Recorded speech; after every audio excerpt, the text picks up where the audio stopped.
Hello, everyone. My name is Councillor Kristen Wong Tam. The clerk has confirmed that we do have quorum. I'd like to call meeting 16 of the Toronto Accessibility Advisory Committee to order.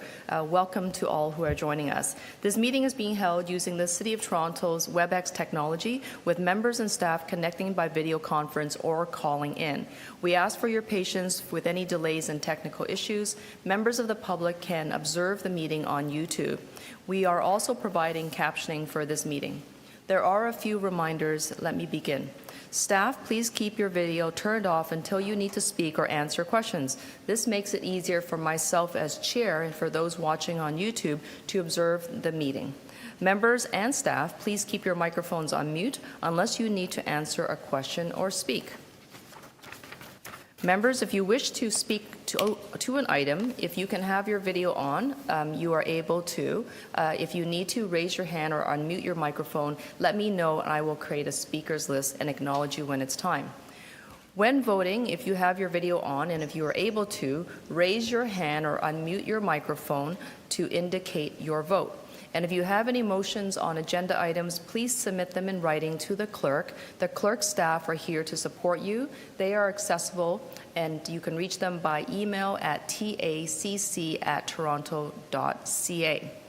I'd like to acknowledge that although we are in different locations and meeting remotely today, the committee is acknowledging that the land that we are meeting on is the traditional territories of many nations, including the Mississaugas of the Credit, the Anishinaabe, the Chippewa, the Haudenosaunee, and the Wendat people. Toronto is now home to many diverse Inuit and Métis peoples. We also acknowledge that Toronto is covered by Treaty 13 with the Mississaugas of the Credit.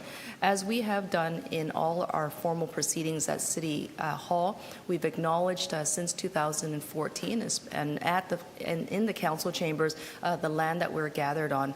I want to just take a moment to reflect, and I know all of us have been thinking about this matter, especially as the issue has dominated the headlines. It's dominated conversations at the dinner table, dominated much of the space in our heads and our heart. A moment of reflection around the recent news about the 215 children that were buried in the Kamloops Indian residential school. I know that this is a very difficult time, especially for those who are of the Indigenous community. Our prayers and our thoughts are with them, and I hope that our actions as Canadians, as those of us who are not Indigenous, as settlers, as we think about what we can do with words, but more importantly with actions, to giving life and meaning to the calls to action in the Truth and Reconciliation Commission. It has been a very difficult time. I don't think that those times are going to get easier as the conversation gets deeper, and it will get harder. But I think that instead of running from it, we need to lean towards it, we need to move into it, and we need to support all of those who are among us who are deeply and personally affected. I want to thank everyone who is joining us today. I'd like to ask if there are any declarations of interest under the Municipal Conflict of Interest Act, and if you do have an interest, please unmute your microphone and let me know. Seeing none, recognizing none. Next, we need a motion to confirm the minutes from our last meeting on April the 1st, 2021. If I can have a mover, please. Howard, I recognize I saw you first. Thank you. All those in favor of the minutes, indicate your support if you can by raising your hand. Thank you. Any opposed? That carries. Thank you very much. We are going to proceed with the agenda. We have to just do a quick agenda review. There are currently 9 items on the order paper, and I'm going to call them as they come up. First, we have a very happy item, which is DI 16.1, the appointment to the Toronto Accessibility Advisory Committee. I will just recognize and say hello and a big welcome to Luke Anderson, Ashley Malloy, and Lana Williams. We are so pleased to have you here. I will definitely come back to give you an opportunity to introduce yourselves and say hello to us properly, but as our first item. Item number 2 is the Chair's report, DI 16.2. I will hold that and prepare my comments very shortly. Item number 3 is DI 16.3, response to COVID-19. This is our May May 2021 update. We will be seeing and hearing a presentation from Dr. Vinita Dubé. We'll hold that for her presentation. Item number 4, DI 16.4, Accessibility Task Force on COVID-19 Vaccines Overview and Recommendation. I'm very pleased to say that we'll be receiving a presentation from our very own TAC member, Wendy Porch, who has been tapped for her leadership to be the chair of that committee. Item number 16.5, the Toronto Accessibility Design Guidelines. We will be holding that for the staff presentation. We'll look forward to that. Item number 16.6, impacts on access and accessibility to the waiting areas at City Hall. We do have a speaker on that item, Adam Cahoon, as well as we have a presentation expected from staff. Item number 7, DI 16.7, Shelter Design and Technical Guidelines, Accessibility Feedback.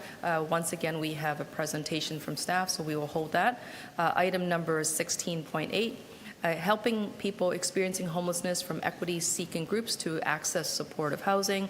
We also have a presentation from staff, and we will hold that item until it is time. Item number 9, improving accessibility in remote meetings. There will be a presentation also from staff for that item, so we can hold that item until it's time for the presentation. Moving back to the top of the page. Generally, we begin our meetings traditionally on the order paper with the chair's report, but I thought it'd be befitting for us to properly welcome our new members. I'd like to invite our new members, Luke Anderson, Ashley Malloy, and Lana Williams, to say a big hello, perhaps in that particular order. Luke, if you want to unmute yourself and say a few words, this committee is very happy to have you join us and to hear from you. Right. Good morning, everybody. I'm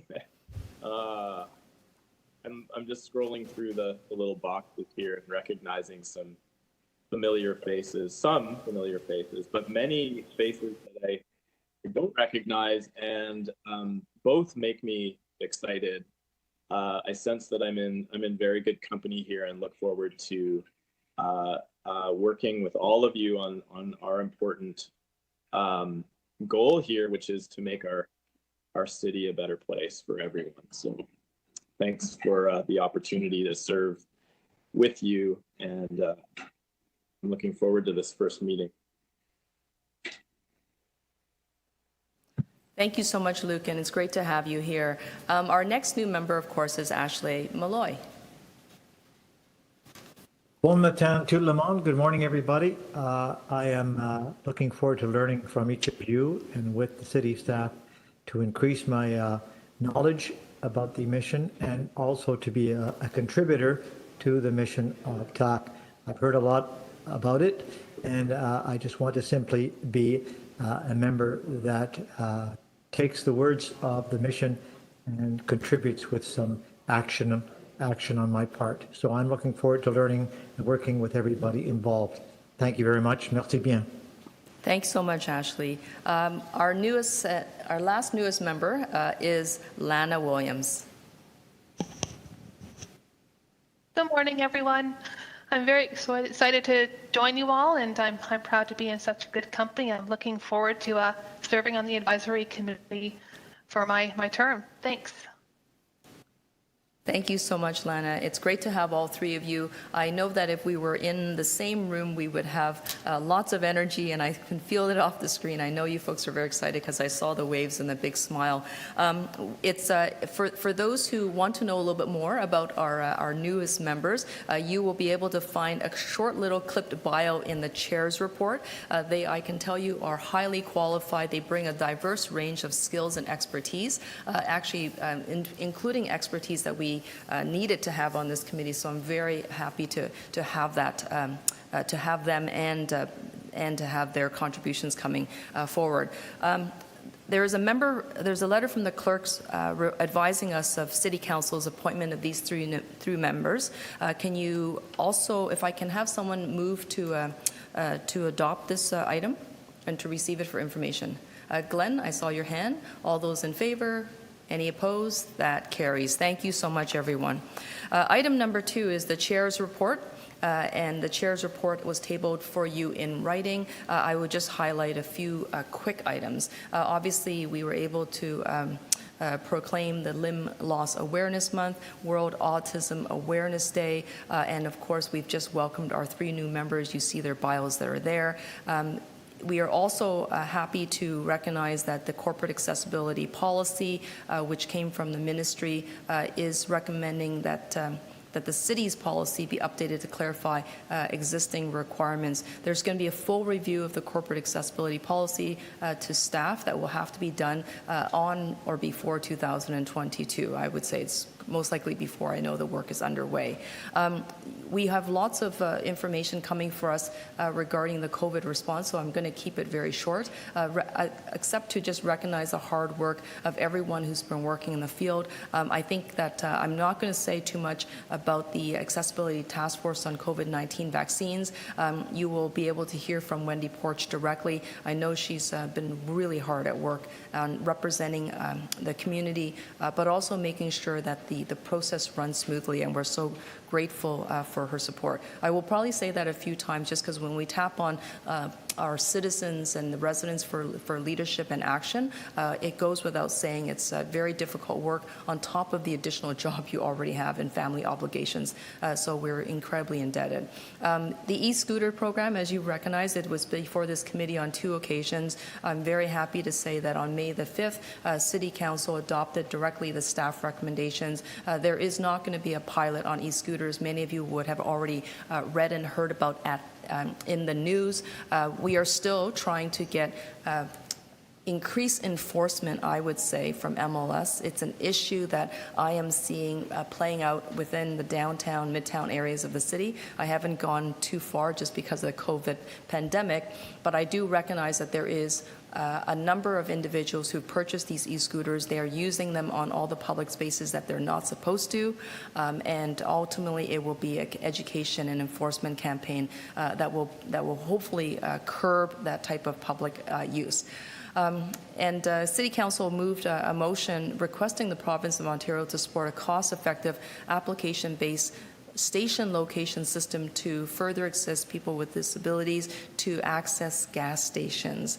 This is a motion that came as a member motion, and it did not come through our committee, but nevertheless, City Council did adopt this because we did not necessarily have the jurisdiction over the matter, so it was passed along to the province. And of course, City Council also sought to open up public park washroom access sooner rather than later. It's an issue that continues to dominate some of the social media channels. The city staff are working very hard to try to get those washrooms open. Dr. Dubé may be able to answer some questions that you may have regarding public health protocols and public facilities, how they need to be maintained, and the protocols that operators have got to follow.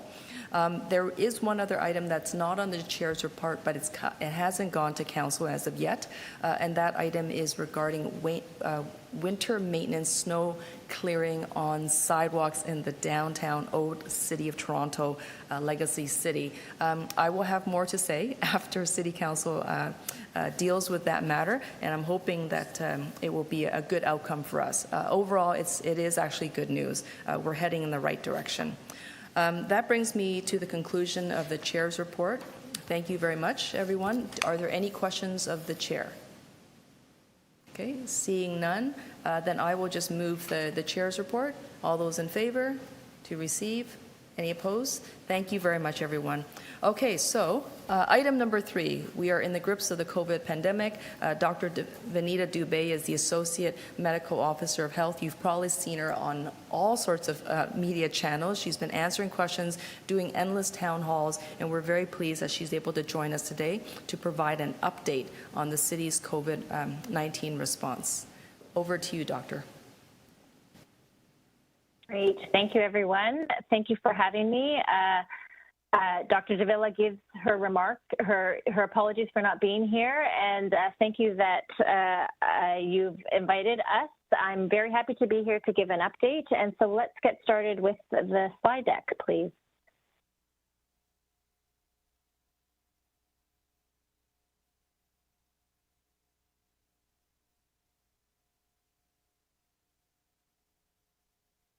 just confirming that someone will be putting the slide deck up. Okay, perfect. Okay, great. Thank you. Okay, thank you. So we're in a better place than we certainly have been. Toronto cases are continuing to decline. As of June the 1st, yesterday, our 7-day moving average, so the average number of cases per day was 462. And compare that to the beginning of May, where we were at 822 cases a day. So we're certainly making progress. The emergency brake and the stay-at-home orders have been successful in reducing transmission, but we do have to continue those public health measures in order to really get those cases down even further. And so I think it's important to note that loosening restrictions now will put some of the progress we've made so far, it may halt it. It's imperative that all people in Toronto stay at home as much as possible, wear a mask when outside, practice physical distancing with anyone who they do not live with. And as I will show on more of the next slide, we are making steady progress with our vaccination rollout. But I do want to remind everyone that the variants of concern are a concern, and there's new nomenclature for them, UK, South African, Brazil, which is now Alpha, Beta, Delta, Gamma with the Indian variant. Some people have called it Kappa. Anyways, the point is that these variants, while they spread more easily and can cause more people to get sick, early evidence is showing that our messenger RNA vaccines actually can work against the variants, and so will help us as we think about future transmission. Next slide, please. So at the time of developing this presentation, which is in the middle of May, we had 60% of Toronto adults who had initiated vaccination.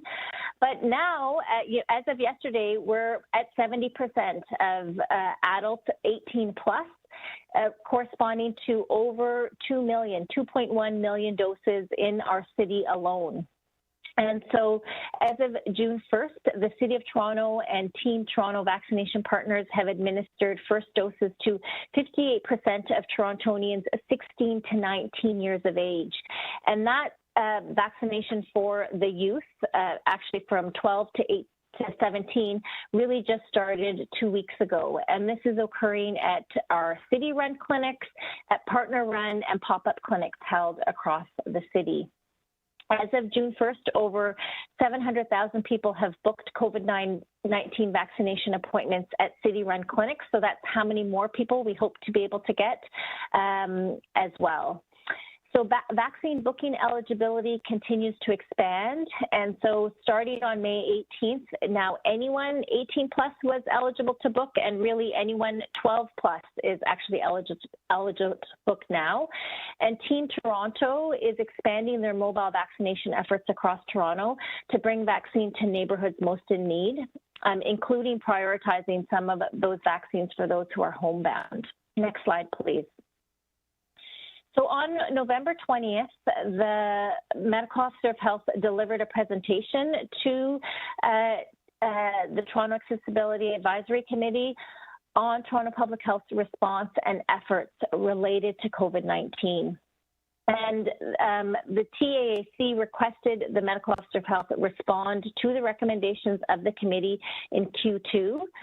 This included an update on the strategies and outcomes of how current public health programs are reaching target demographics, including persons living with disabilities. And so TAAC also requested the Medical Officer of Health to recommend ways to minimize transmission of COVID to people with disabilities living independently, including expanding access to personal protective equipment, increasing access and delivery of vaccines via mobile medical units, working with the TTC and Wheel-Trans on flexible programs, and a communication plan that takes into consideration the needs of members with of the disability community, including deaf people and people with developmental disabilities. So this presentation provides an update on those directives, which were also presented to the Board of Health at the Board of Health meeting on May the 10th. Next slide, please. So on March the 31st, Mayor Torrier announced $370,000 for funding for community agencies in response to the need for support in communities that are highest risk for COVID-19, those that experience vaccine hesitancy or face other barriers of accessing a COVID-19 vaccine.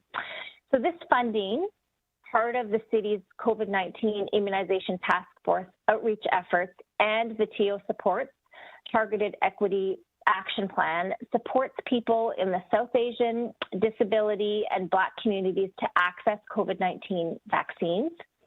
Funding in the amount of $125,000 was provided to the Center for Independent Living to provide general resources on accessibility and empower local disability organizations to respond to their specific communities' needs and concerns related to vaccine uptake.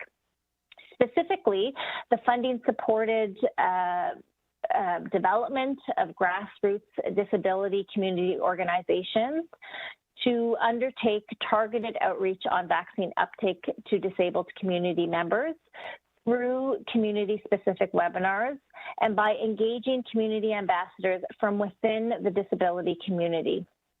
This work builds upon the previously announced City of Toronto Community Mobilization Vaccine Plan, which is providing $5.5 million to 140 community agencies and 240 neighborhood vaccine ambassadors to support access to vaccines in every corner of Toronto.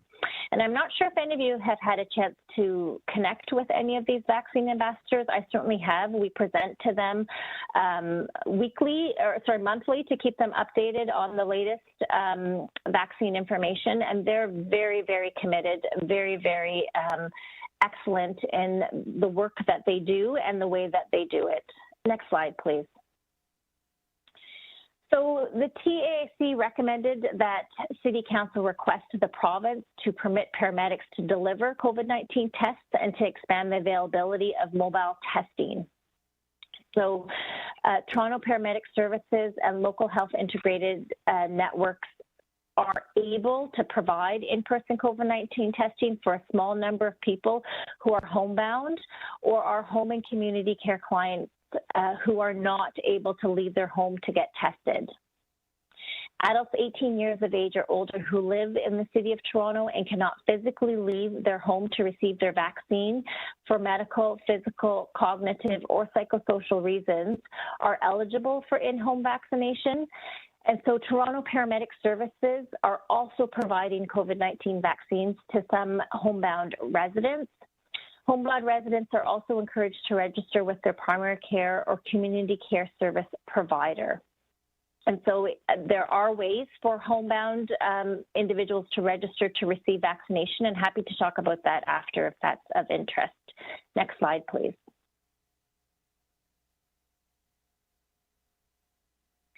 So we were asked to work with the Toronto Transit Commission and Wheel-Trans on flexible programs and times to accommodate medical appointments during the COVID-19 response.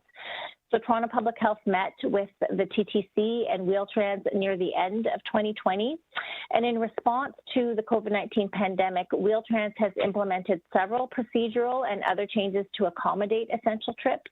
So this includes, for example, providing all customers with solo rides upon booking, providing special transports for symptomatic COVID-19 positive customers with life-sustaining trips, for example, dialysis or chemotherapy, implementing mandatory mask policy for customers and operators on board vehicles, maintaining a supply of masks on board vehicles for customer use, installing protective barriers on all vehicles between operators and customers, equipping all vehicles with sanitization supplies, including providing operators with disinfecting wipes and installing sanitizing dispensers for customers, increasing the vehicle disinfection cleaning schedule, and facilitating booking of trips to all city-run vaccination sites by having the sites and addresses up as landmarks for easy access during the online booking system.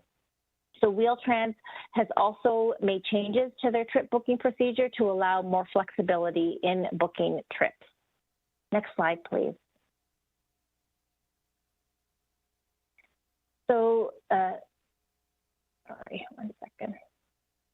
So to make Toronto COVID-19 website more accessible to people with disabilities, the city has added American Sign Language translations for key pieces of content.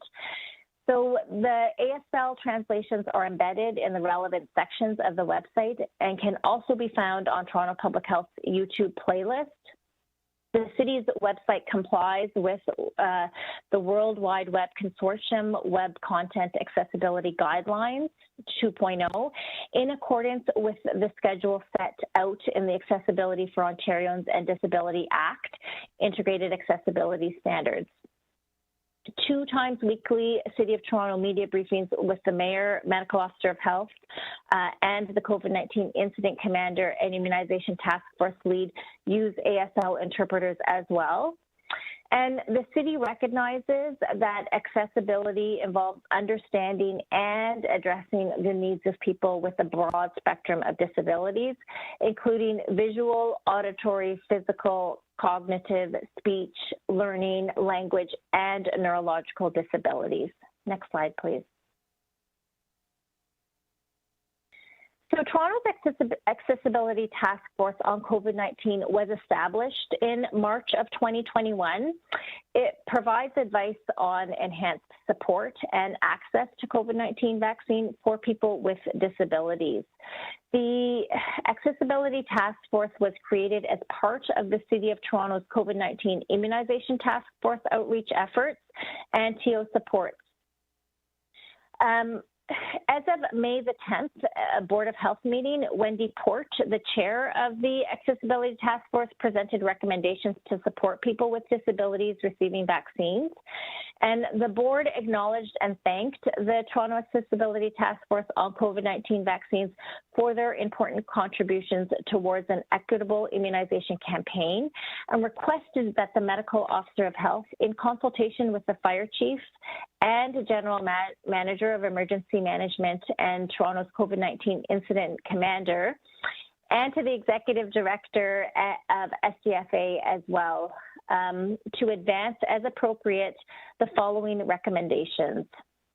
A simplified and centralized booking process that includes disability-related priority groups and navigation supports for disabled people, accessibility accommodations trainings for staff at vaccine clinics to appropriately provide accommodations and care from a human rights perspective, accessible clinic locations that include private, quiet spaces available for those who require this as an accommodation and other accommodations as requested, disability-specific clinics, such as mobile, drive-through, and pop-up community clinics that are appropriately resourced to ensure that these options are offered in a timely fashion, and then prioritize access to in-home vaccination through existing mobile vaccination outreach.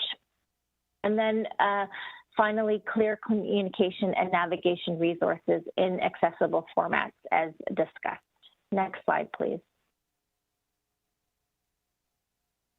So next steps, the Board of Health endorsed the ATF's recommendations and recommended that City Council acknowledge and thank Toronto's Accessibility Task Force on COVID-19 vaccines for their important contribution toward an equitable immunization campaign. The recommendations will be forwarded on to the June 8th meeting of Toronto City Council. So TPH is currently receiving vaccine coverage data for people with developmental disabilities from ICES, which is updated on a monthly basis. We will also be collecting data on self-reported disability in COVID-19 cases in Toronto in a research project working specifically with Ryerson University. And we will also continue to collaborate with ICES to explore obtaining more information, including data on other types of disabilities as available. Next slide, please. And with that, I wanted to really thank you for your time and your attention for this presentation, and happy to turn it back to you, Madam Chair, and take any questions.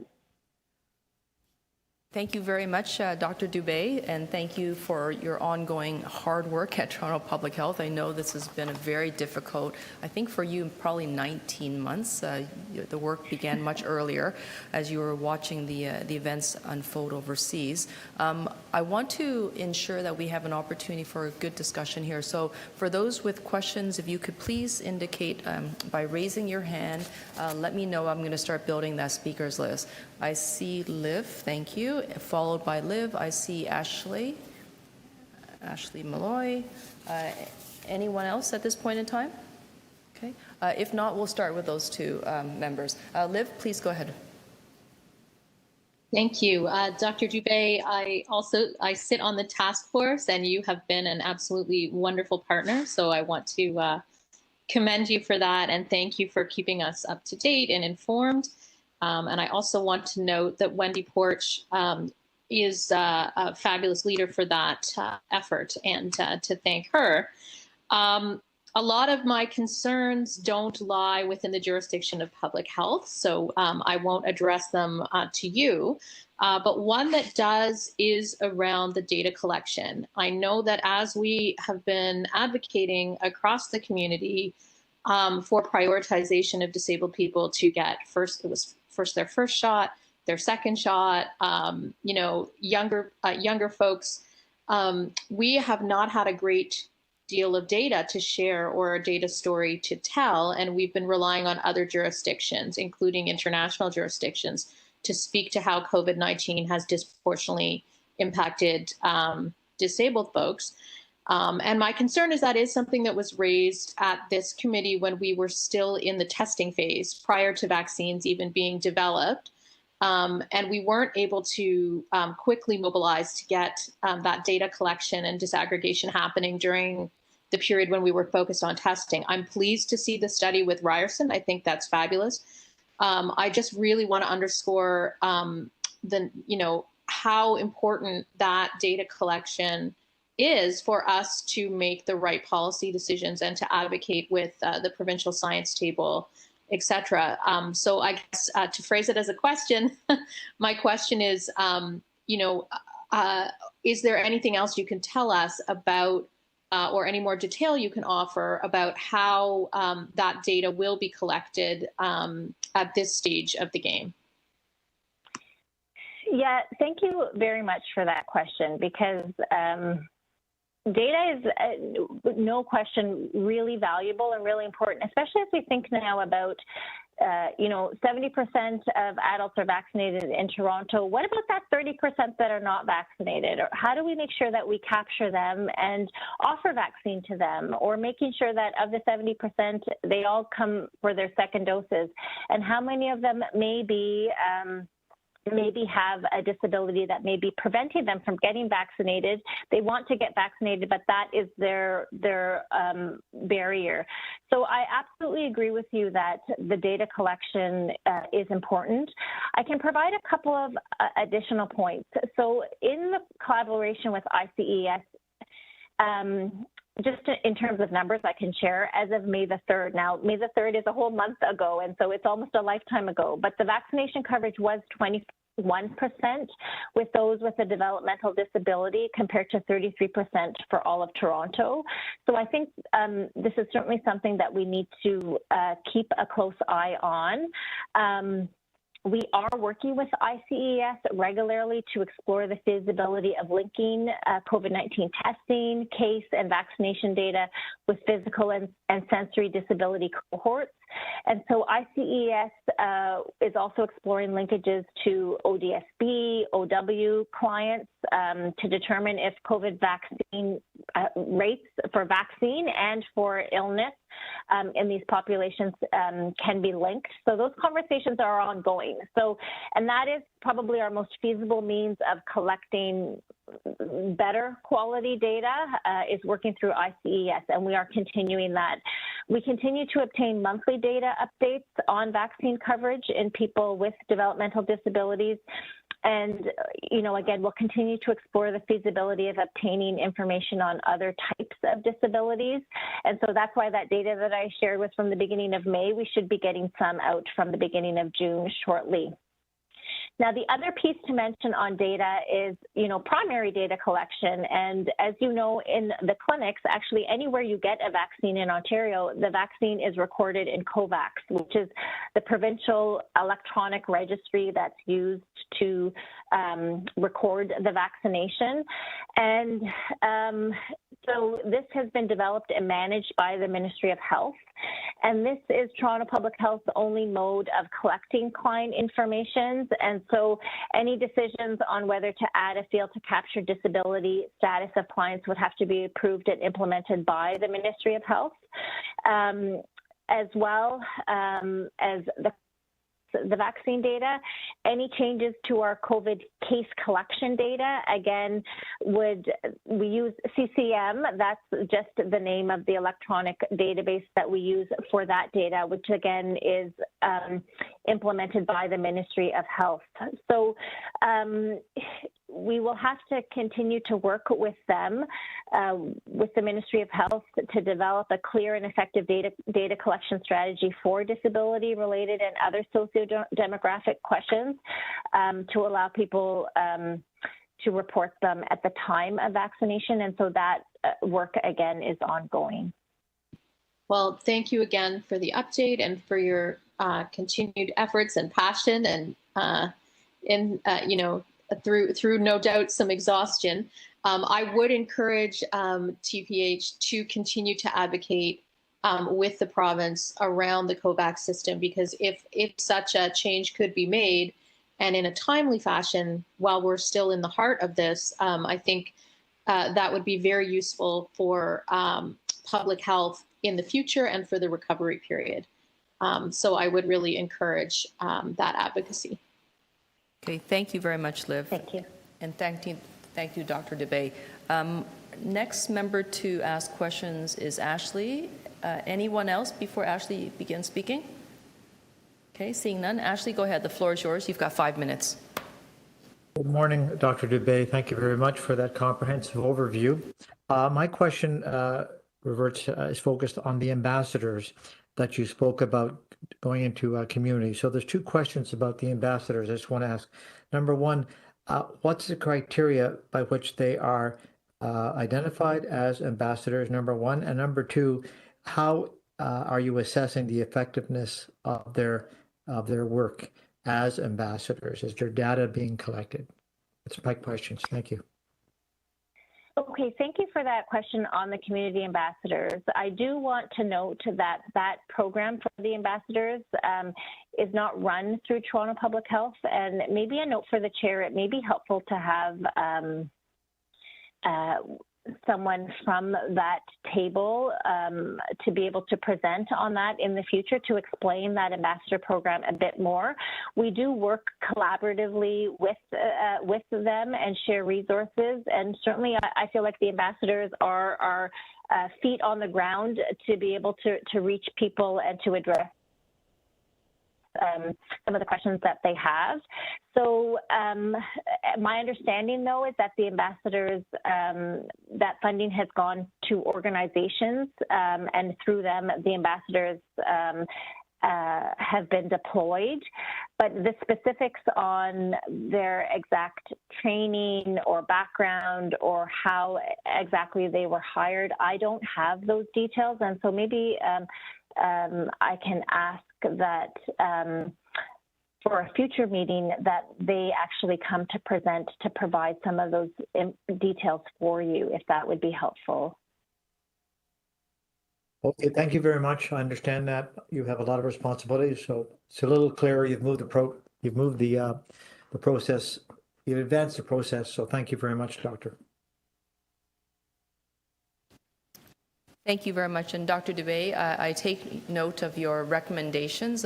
There is information around the City of Toronto's ambassador program. Ashley, I can also send you the link or have the link sent over to you. It was not necessarily on the agenda. I can tell you that there's about $5.5 million that have gone to vaccine engagement teams, and this is a part of the city's community mobilization engagement plan. It works specifically with vulnerable residents across the city. This money is distributed through 14 vaccine vaccination engagement teams that goes out to 155 community organizations. So it really is a powerful grouping of community partners, because I think one of the things that we have learned, the results were quite stark, is that when community organizations and community leaders speak to the community members directly, they have relationships that the city and public health units, as well as the provincial health partners, do not have. So they're able to speak to them in the languages that they need to. They need to be able to do it in a culturally appropriate way, and they need to meet them literally in the backyards, in their play fields, and in those public spaces. And that's probably been one of my observations as a member of Board of Health, probably one of the best investments that we have made during this COVID response, just being able to sort of get that information out to the community. But I will send you those links, Ashley, so you can keep an eye out for that as well. Any other members who would like to take a moment to ask questions of Dr. Dubé? Okay. Recognizing, I don't think I see any more hands. Anybody want to unmute if they cannot indicate with their hand? I think we might be okay. Okay, so thank you very much, Dr. Dubé, for your presentation. I know you, I just want to recognize that for the members, Dr. Dubé compressed a lot of information into a very small presentation for us, but I think that every sentence she spoke, I could easily visualize it representing hundreds of hours of information compressed into a small bit of time. I want to thank you, Dr. Dubé, and all the members of the Toronto Public Health. It's been an honor to see this incredible team at work, and I think that one thing I can say is that in the city of Toronto, the COVID response and the emergency responses have been led by Toronto Public Health. It is truly through a public health lens. It's not politicians that are leading this. It's not, Toronto Fire. You may have heard about Chief Peg oftentimes leading the emergency response table, but it is embodied in public health recommendations. If Dr. Davila and Dr. Dubé don't agree, we simply just don't do it. I think it comes down to that. And I think that's one of the reasons why the city's response has been largely successful. It's not perfect, far from perfect, always room for improvement, but I'm very proud that we have an incredible team of public health experts, medical experts who work at the city to guide us through it. Are there any other speakers to this item before we move on? Okay. Seeing none, I will just move to receive the presentation. All those in favor, please indicate your support. Any opposed? That carries. Thank you very much, Dr. Dubé. Yeah, if I could, Madam Chair, just say, thank you to the committee. I mean, this public health can't do this work alone. We have been doing this work alongside you, and it hasn't been perfect. It hasn't always been the way we wanted. We certainly, this third wave has been extremely challenging for all of us. But I do just want to leave with that hope is in the air. We are getting there, and I think all of us are contributing by getting vaccinated, by encouraging others, by following public health measures. We actually are all becoming public health experts in our own way. And so I do just want to thank the committee for their ongoing support and for really helping us to fight this COVID-19 pandemic. So thank you. I hope you have a good rest of your meeting. Thank you so much, Doctor. Thank you. Our next item is DI 16.4, Accessibility Task Force on COVID-19 Vaccines. This is an overview and the review from the recommendations at Task Force. We've already highlighted and noted and thanked Wendy Porch for her ongoing contributions. I omitted thanking Liv Mendelson, who sits on that task force, so I apologize for that. Wendy, you have the floor, and the presentation time is yours. Thank you. I need to have control to share my screen, I think. Oh, there we go.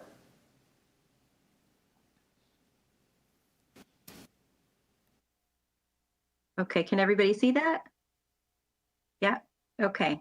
So thank you very much, Councillor Wong-Tam, and thank you to everybody for the opportunity to present on this work, the Accessibility Task Force on COVID-19 Vaccines. So I'm not going to go into much detail about the recommendations, although I'll answer any questions. But I'll tell you just generally what we've been doing as a task force, who's on the task force, and why it was important to start such a task force. the City of Toronto's accessibility task force on COVID-19 vaccines was formed in March 2021. The mandate of the group is to make recommendations to effectively close the equity gaps that we all know exist in terms of vaccine planning and to work towards increasing vaccination rates among people with disabilities and their caregivers. The group also gets together to share knowledge about COVID-19 infection risks and any of the measures that reduce risks. So we actually do have an opportunity as a group to sit and talk through some of those practices that we are using. Many of the members are agencies that provide services to people with disabilities as well. We also work to identify, review, and address concerns with COVID-19 vaccines themselves and barriers to accessing the vaccines. I wanted to talk a little bit about what the rationale was for this, and I know that we've talked about this quite a bit at this committee, but I wanted to just pull it out again because as people with disabilities, I think it's important that we see ourselves in the data, and in a Canadian context, we don't yet. So what I wanted to point out is that in other jurisdictions, such as the UK or the United States, where this data, disaggregated data on people with disabilities and the impact of the pandemic, where that data is being collected, the data has shown very substantial impact on our community. So in England, in last year, so between January 24th and November 20th, the data that was collected shows that 59.5% of the people who died of COVID in that period were people with disabilities. And the number of people with disabilities who make up the study population is normally just 17.2%. So their own conclusion was that this suggests that disabled people have been disproportionately impacted by the COVID-19 pandemic.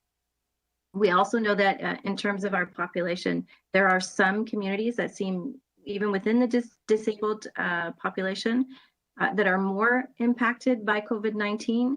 And additional research has shown that in England, at least, people with learning disabilities, and I should say, I was a research fellow for many years in the UK.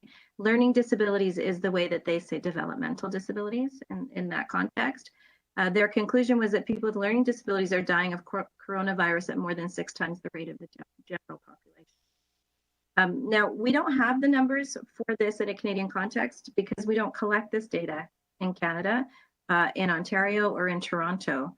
And these are some of the headlines from some of the news media in the UK. These are headlines from The Guardian and from the BBC that say exactly what I was just telling you about the numbers. Here are 2 more newspaper articles. So one is from The Guardian. The headline reads, "Fury at Do Not Resuscitate notices given to COVID patients with learning disabilities." So this is something that was taking place in the UK, where people with developmental disabilities who were sick with COVID were having Do Not Resuscitate notices attached to them while they were in for treatment and didn't know, had not consented and didn't know that that was happening. And I'm not suggesting that that's happening here, but it's something that's happening in quite a large jurisdiction where they are tracking disability data.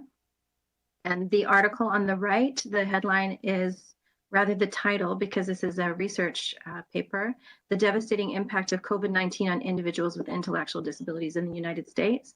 This is another study that looked at quite a large number of people in the United States who became sick with COVID.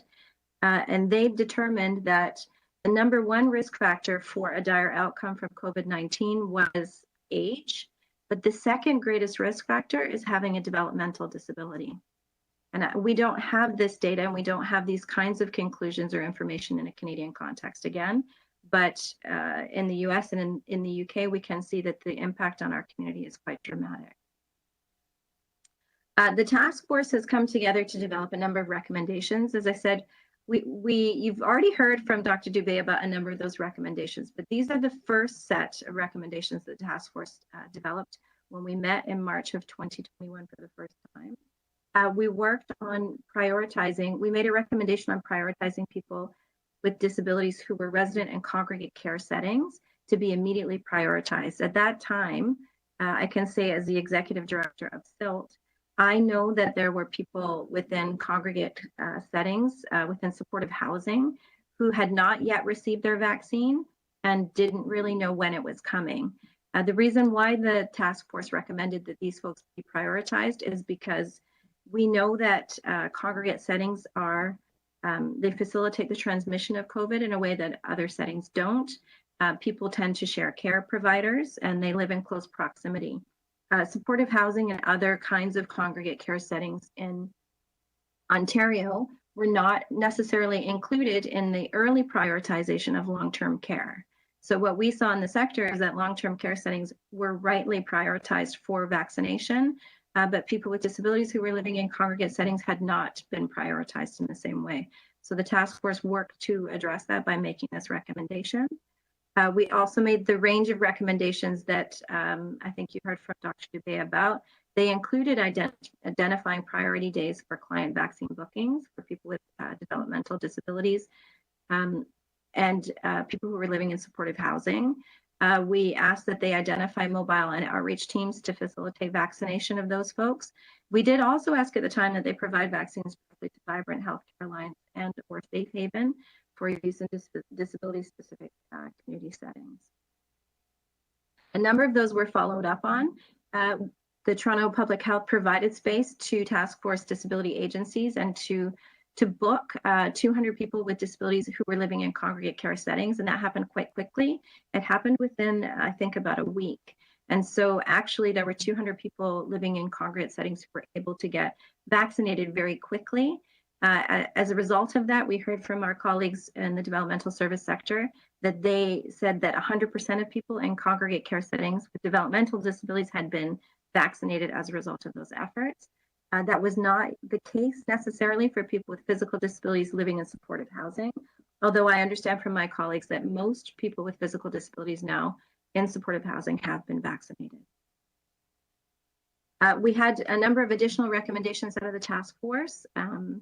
These are the ones that you heard from Dr. Dubé about already. We recommended a simplified, centralized vaccine booking process.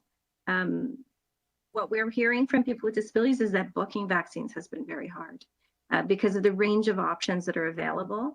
And for folks who may have difficulty using computers, so they have difficulty accessing, they're not necessarily accessible, the sites that have been used for vaccination booking. And also people sometimes just need someone to speak to on the phone to talk them through what they should be doing in terms of their vaccine bookings.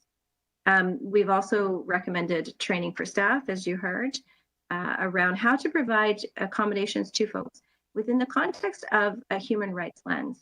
So recognizing that people with disabilities have a right to be accommodated in the context of their vaccination journey. How do we make sure that the folks who are providing these clinics know that and recognize that lens? We also made a recommendation for accessible clinics that include things like private spaces and a number of other accommodations. We recommended disability pop-up clinics, drive-through clinics, prioritize access to in-home vaccination, and clear communications about vaccinations that are available in alternate formats, like Braille, plain language, and ASL.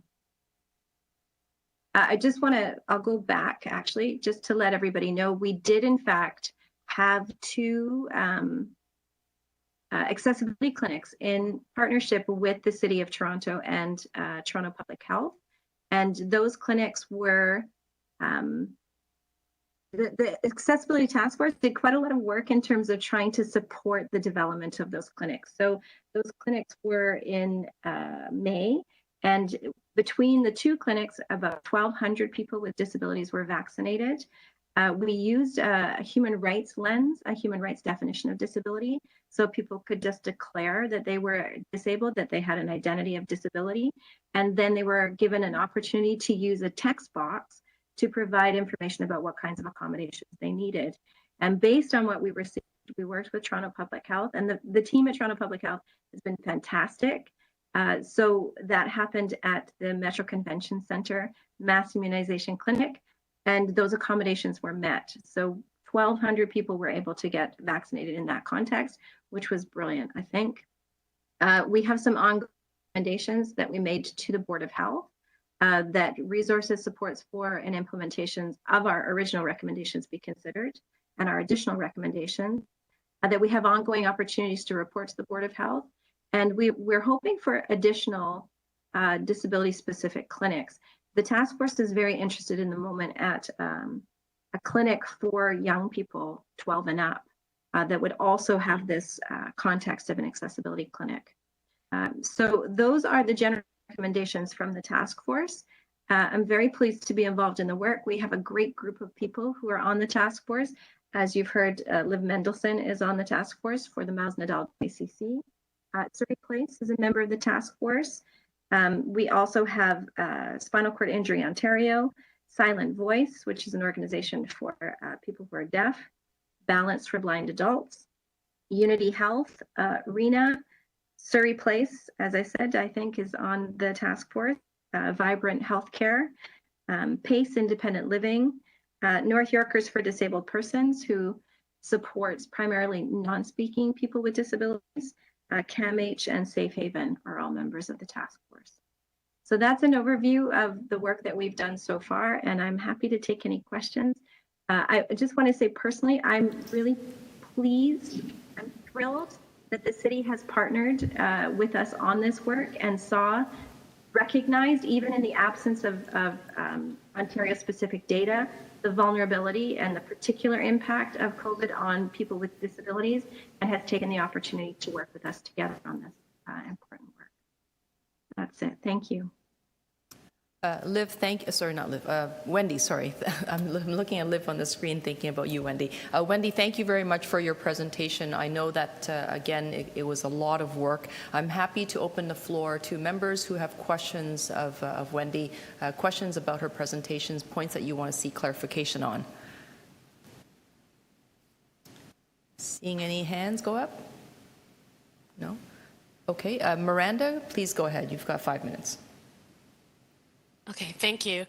Good morning, everyone. I just had one quick question. I'm just wondering, with this type of modeled service, was there consideration included as well for testing of COVID along with the vaccination to help with accessibility in that area?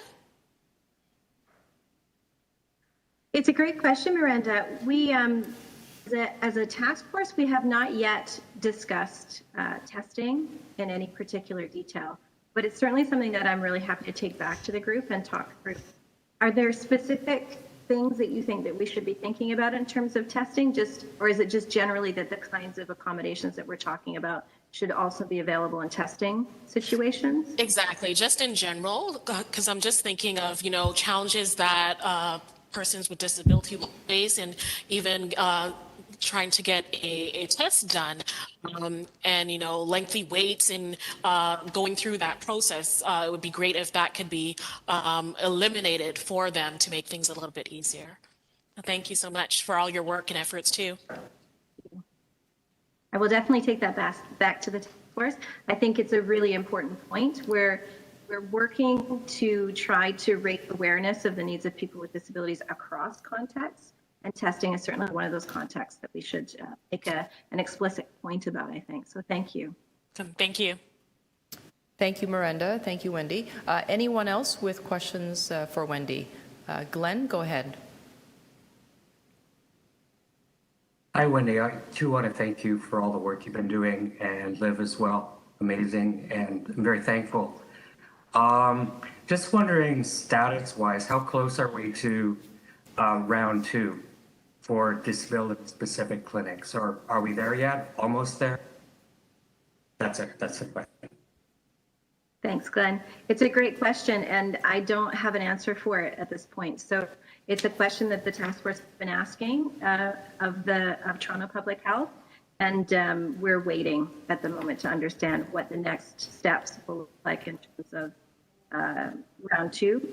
I do understand that there has been some contact made with folks who came to the first clinic around booking dose 2, but I also understand that there have been some accessibility concerns with how that's been sort of rolled out. So we're trying to work together to fix those, and also to understand what the dates will look like.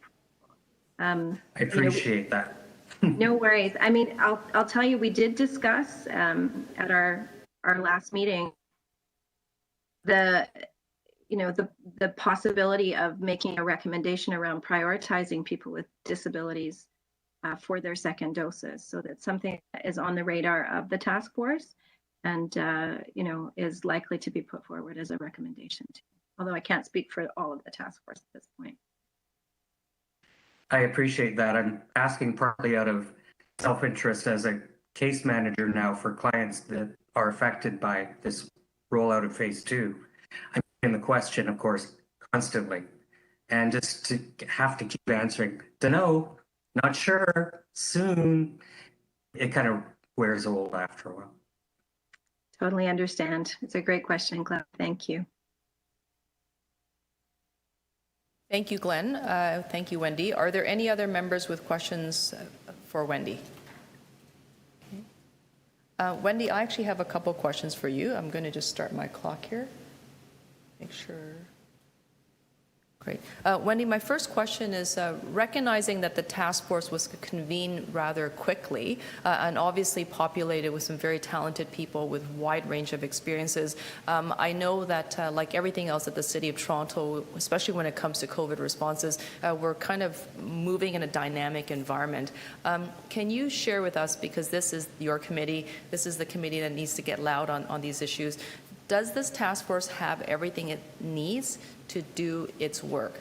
Are your recommendations being fully adopted? Is there any resistance? And I'm hoping that we can speak freely here. Do you have all the resources you need to get this done? Thank you, Councillor Wong-Tam. I'm looking at Liv. I think would it be okay for Liv to also respond to this question as a member of the task force?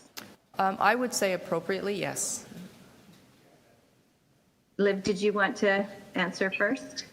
I am mindful of Wendy's position as the chair, and that sometimes can be a constraining position in some ways. So I just want to make sure that we're able to, as you say, councillors, speak freely.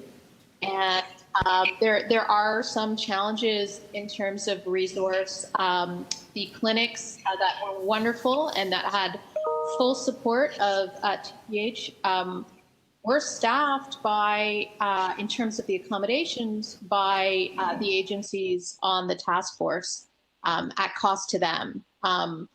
And I don't think there's any particular budget for the task force in its work. And I know that our chair is essentially has 2 full-time jobs at the moment. So I just want to be very transparent and note that.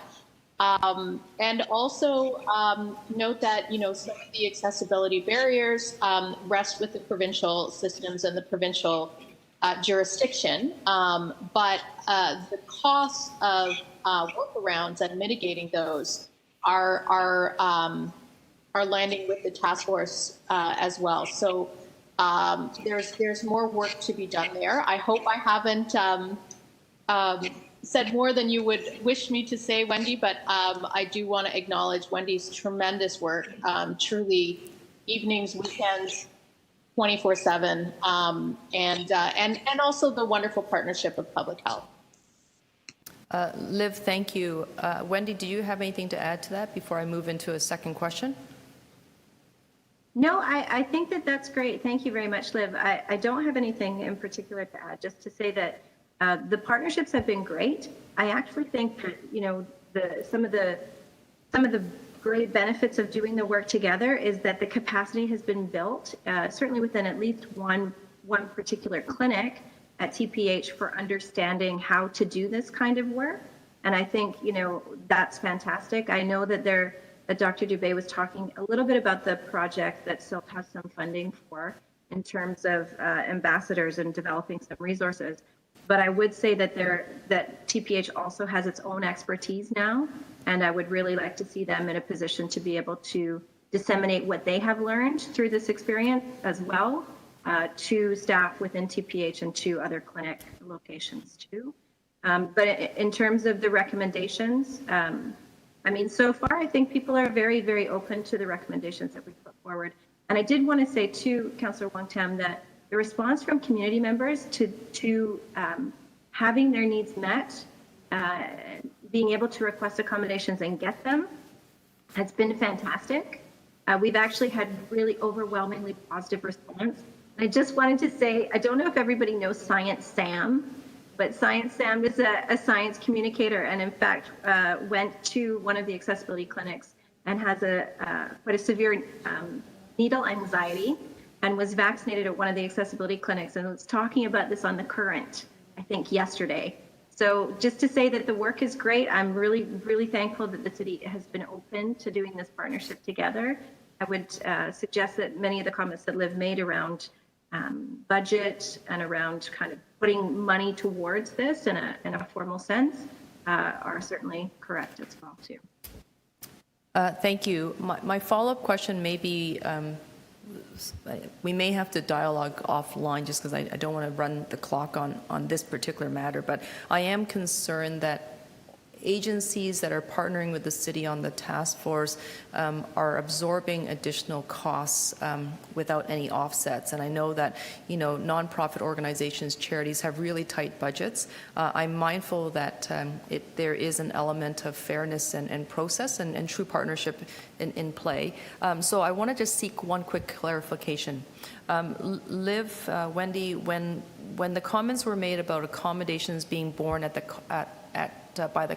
by the agency partners, are you talking about accommodations at the meetings or accommodations at the vaccine clinics?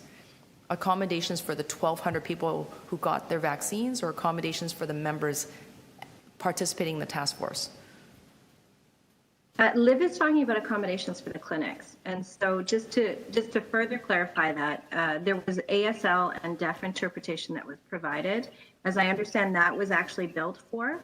So that was paid for by the City of Toronto or by Toronto Public Health. But the additional accommodations, the attendance, so there were attendants on site as well as sighted guides. I am also under the impression that that was provided by the agencies as a volunteer donation to the work that was happening at the city. And it's not to say that they asked to be paid for it and they weren't. Nothing like that happened, but the agencies did volunteer those resources because these are professional, skilled roles. And I think that's also something that is coming out of this work, is a recognition that attendance, that's a professional position with training and an understanding that comes around it. And it's the same thing for sighted guides. And to be honest, I just don't know that there was many connections between those kinds of service providers and Toronto Public Health in the first place.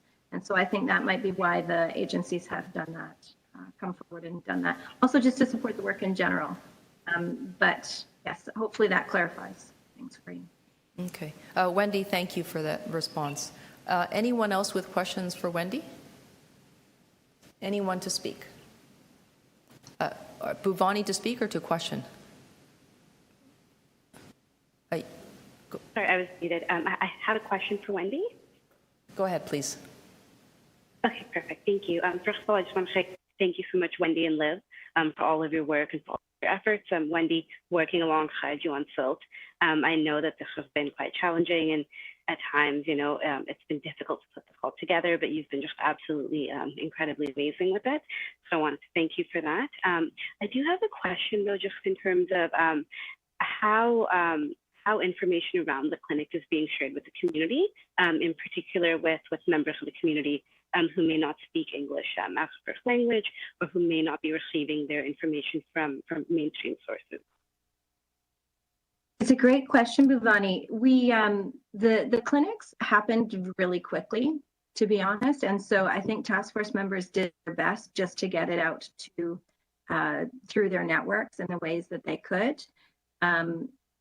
We have partners, so the Ethno-Racial Disability Coalition of Ontario is a partner in our SILT project, our outreach project, and we shared the information with ERDCO to share with their networks as well.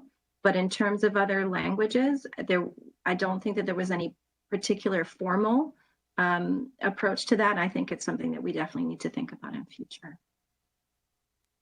Thank you so much. And again, I know how quickly this all came together. So the work that you've done is absolutely incredible.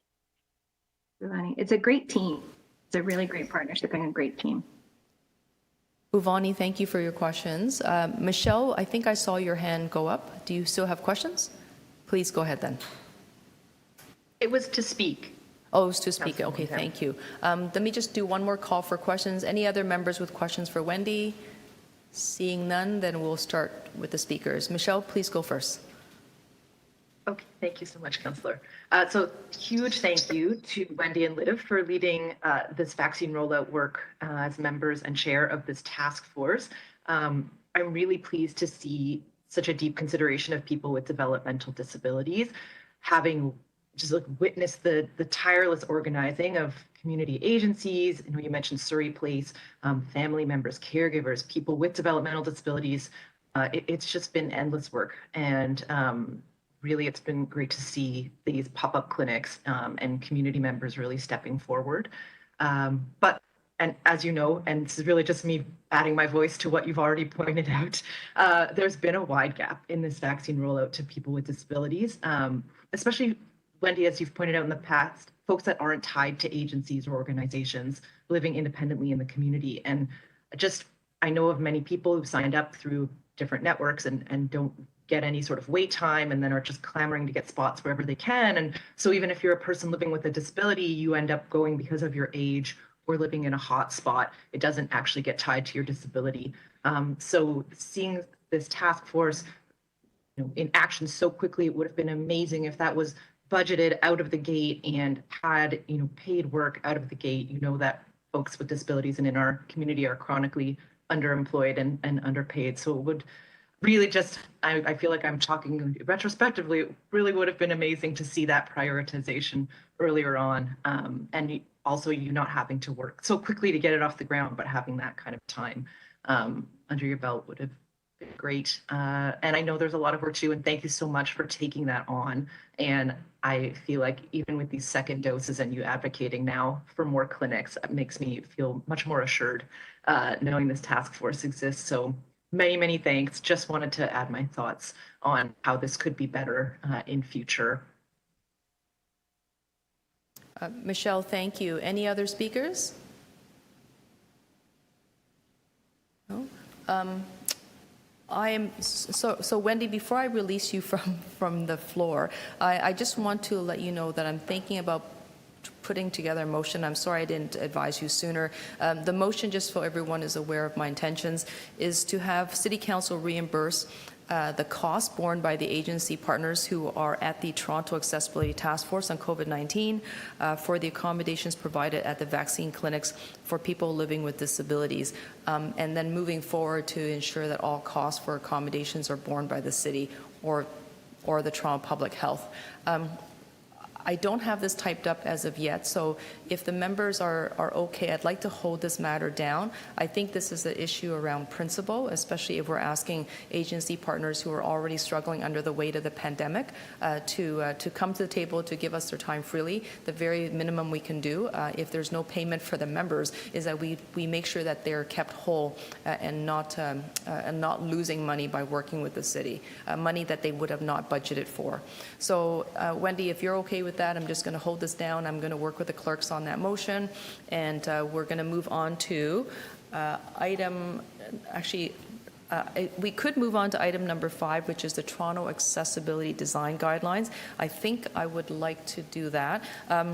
And then possibly move on to item number 6. There is a request, just so everyone is aware, Lawrence Etta, who is presenting, who is our Chief Technology Officer, has a hard stop at 12 o'clock. So we may end up reordering the agenda just after 11 o'clock to provide that accommodation. But for now, let's see if we can push through as much as possible. I'd like to call on Joseph Salvaggio, Manager of Capital Construction Projects, for his presentation. Joseph, are you there?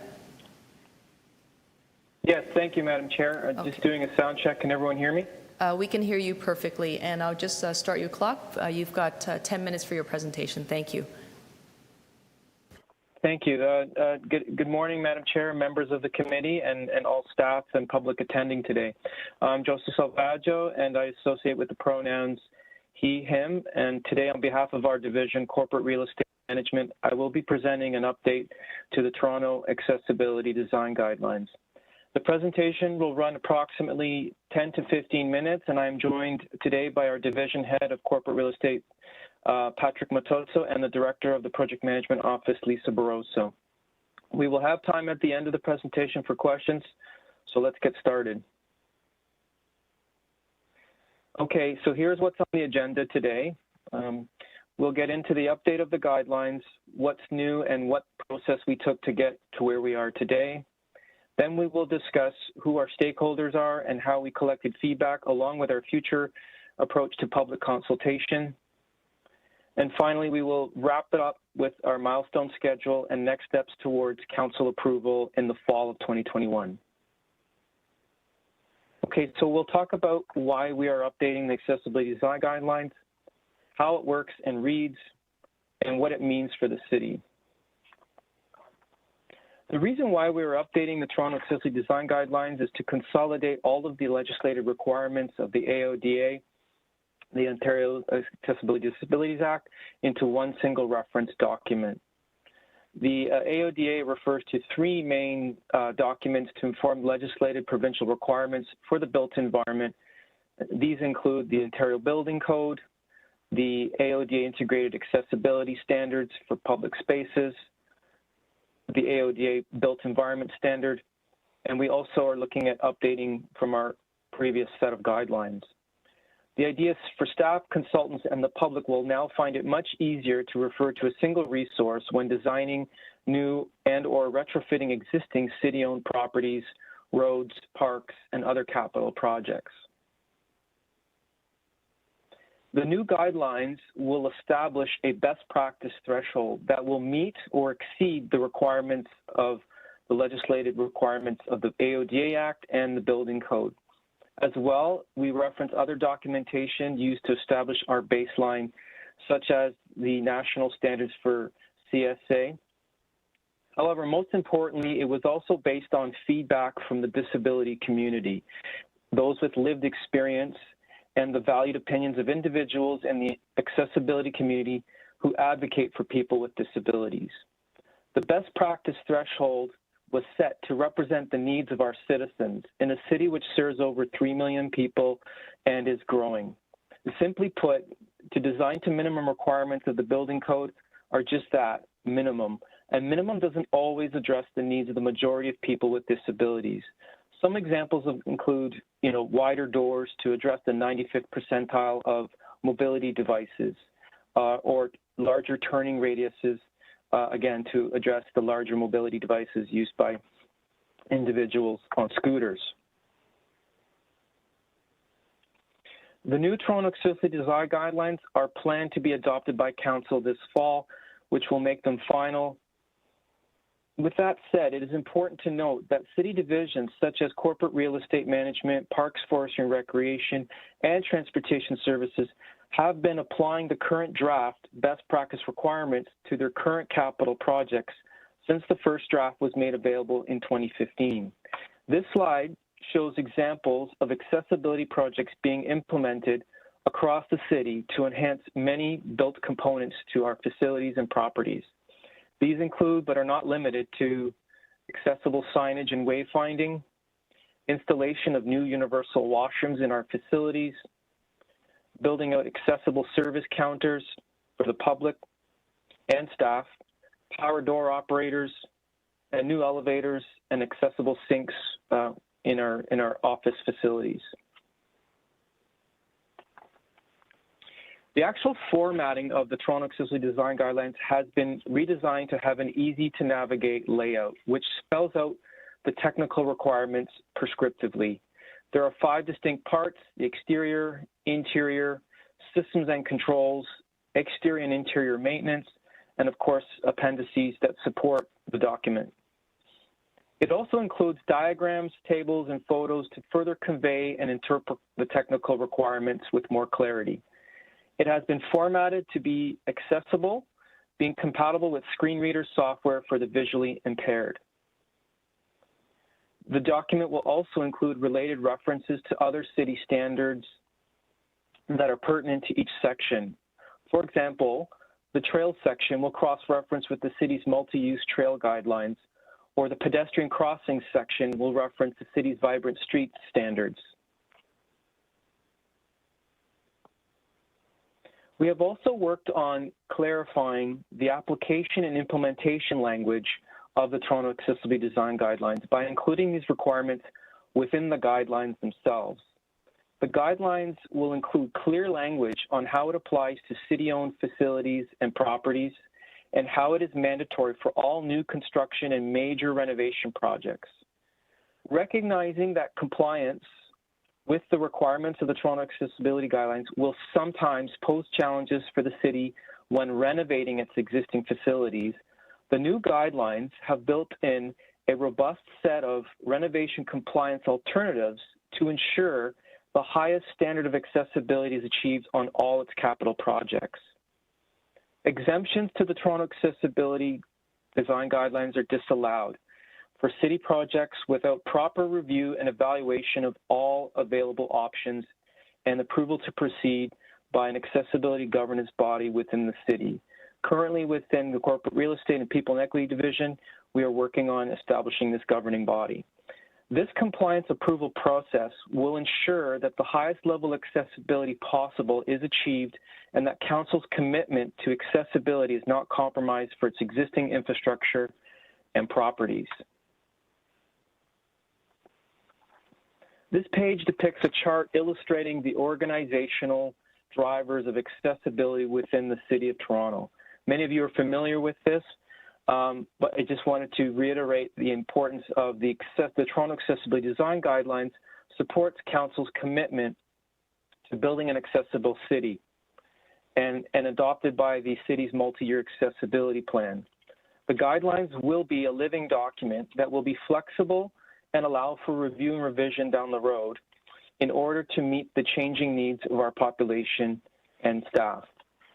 All divisions responsible for capital work related to the built environment will be required to abide by the new Toronto Accessibility Design Guidelines. We would now like to shift the focus on discussion about stakeholder review and consultation and feedback. Let's start with the stakeholder review and who we engaged.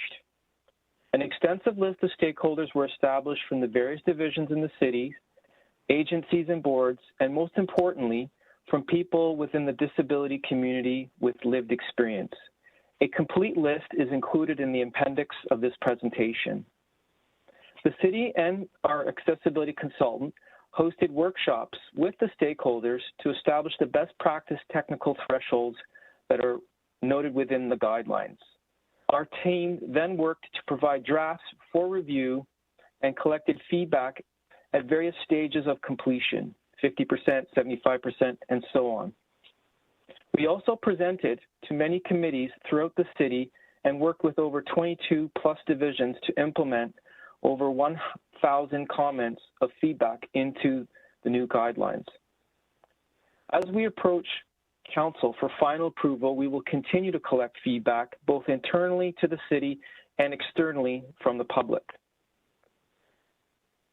This committee is invited to provide feedback as well, and we will share a link to download the final draft in the weeks to come.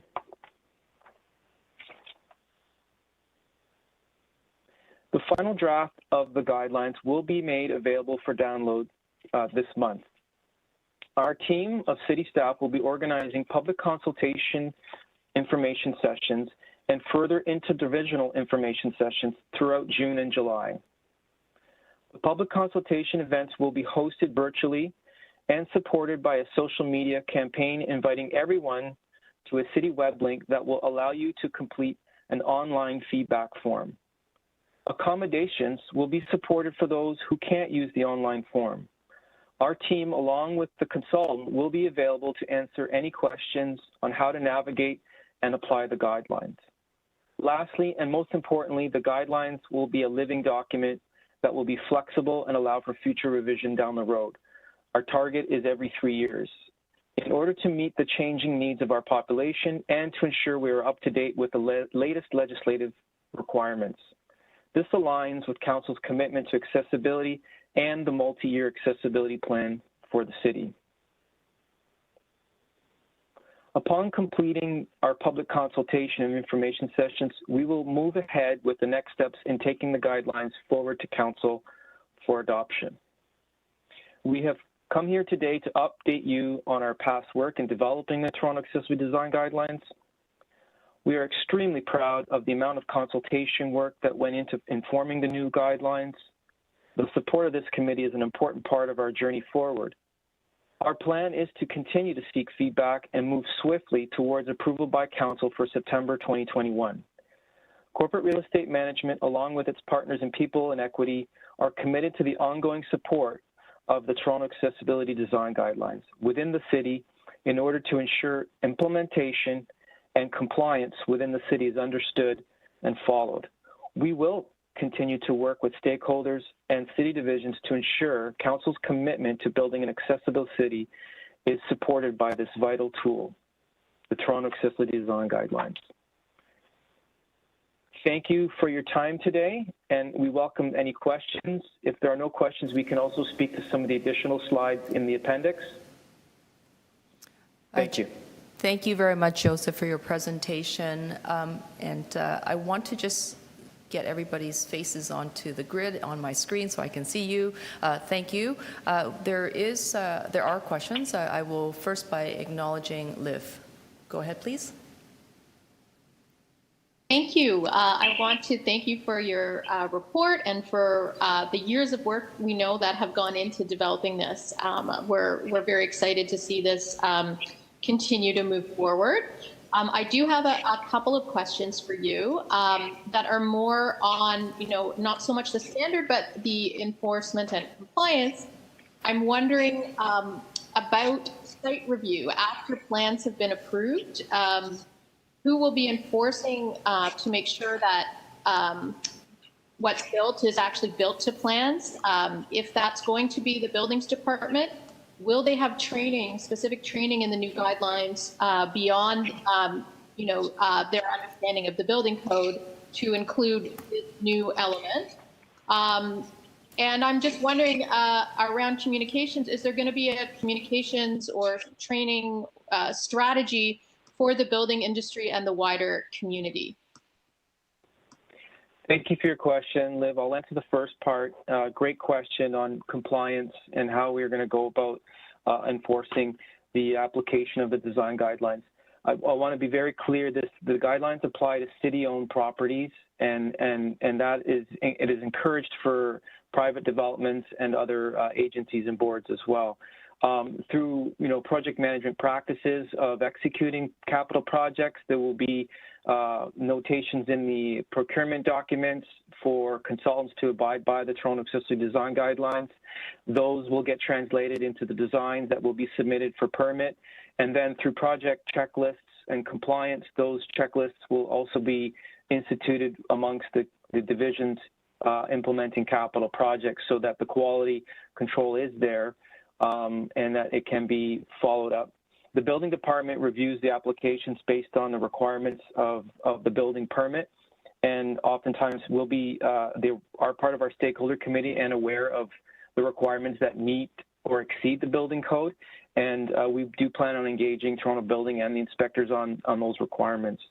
The second part of your question with regards to communication, through the public consultation, we hope to gather a lot of attention and meet with the public, but also we also have the ability to go out and present to other organizations and promote the work that is implemented in the guidelines as a best practice document for others to adopt and endorse in their rollout of projects.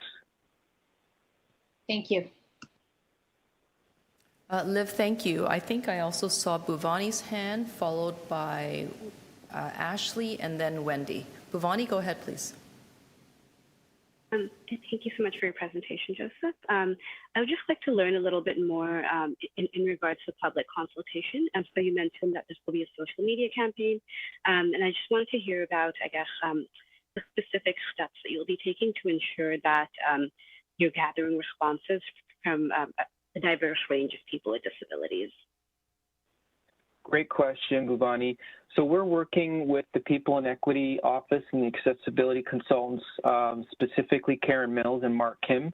We've engaged their office with respect to making the virtual information sessions accessible and understanding the requirements of how to accommodate those who may have difficulty attending or filling out the feedback forms. We've tried to make the process as easy as possible, and we will provide options for accommodation to those who may have difficulty accessing the online form. We chose the format of an online web form because we thought it was the best way to reach everybody. Everyone has a device or a tablet that they can fill out the form, and it allows us to collect all that data and centralize it so that we can review it and implement it accordingly. Okay, great, wonderful. And I also wanted to know if information regarding the social media campaign and just regarding the consultation process will also be specifically shared with organizations that also serve the disability community. Absolutely, we're connected with our strategic communications team in terms of that outreach, and we will forward names of organizations that come to us. Definitely the existing stakeholders are already part of our consultation from the start, but also other organizations who people feel are interested. We're definitely open to suggestions, and we'll forward links to those organizations as well. So the more the merrier, for sure. Thank you. Thank you. Thank you, Bhavani. Next person with questions would be Ashley, followed by Wendy. Is there anyone else, folks? Okay, Ashley, go ahead, please.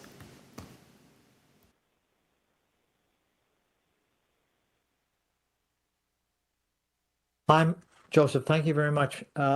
Since any progressive organization seeks the pursuit of what they call evidence-based best practices in their field, my question is, has your department accessed or looked at jurisdictions internationally that are seen as leaders in the field of city accessibility? The short answer is yes. We have done a comparative analysis with reference documents beyond those that are legislated. We've looked at, in Ontario, the City of London, the City of Mississauga. We've also looked at national standards. But most importantly, hearing from the disability community themselves and working with anthropometric data that reaches to the 95th percentile of most users has been our target. You'll see in the appendix there's a compliance matrix that allows you to see some of the comparative documents, actually, that we've worked towards. But also, as new research comes forward to our team, we make a change and adjustments. And as I said in the presentation, it is a living document, and so that it's important for us to ensure that we're pulling in the best practices from wherever they come, whether they're globally or provincially or nationally. Thank you. Thank you very much, Ashley. Wendy, go ahead, please. Thank you for your presentation today. I think it's great to see to actually hear you say building to the building code is just a minimum standard, that we can do better than that. So I really tip my hat to the folks that you're working with, that's the spirit in which you're approaching the work. Of course, the built environment has been a challenge for people with disabilities forever. And, you know, there are just some spaces that people with disabilities cannot go to because of inaccessible built environment issues. So I have two questions for you. One's very specific and one's quite broad. The specific one is, I looked at the list of folks that you had consulted with in terms of agencies and people with expert knowledge. And I just wondered who in terms of the work that you did around that represented the perspective of people with physical disabilities or who use wheelchairs. Because I can see that you have done some specific outreach with some groups, but certainly, you know, in terms of barriers, people who use wheelchairs encounter many, many barriers in terms of the built environment. So I wonder if you could talk a little bit about that. And my second question is a broader kind of question.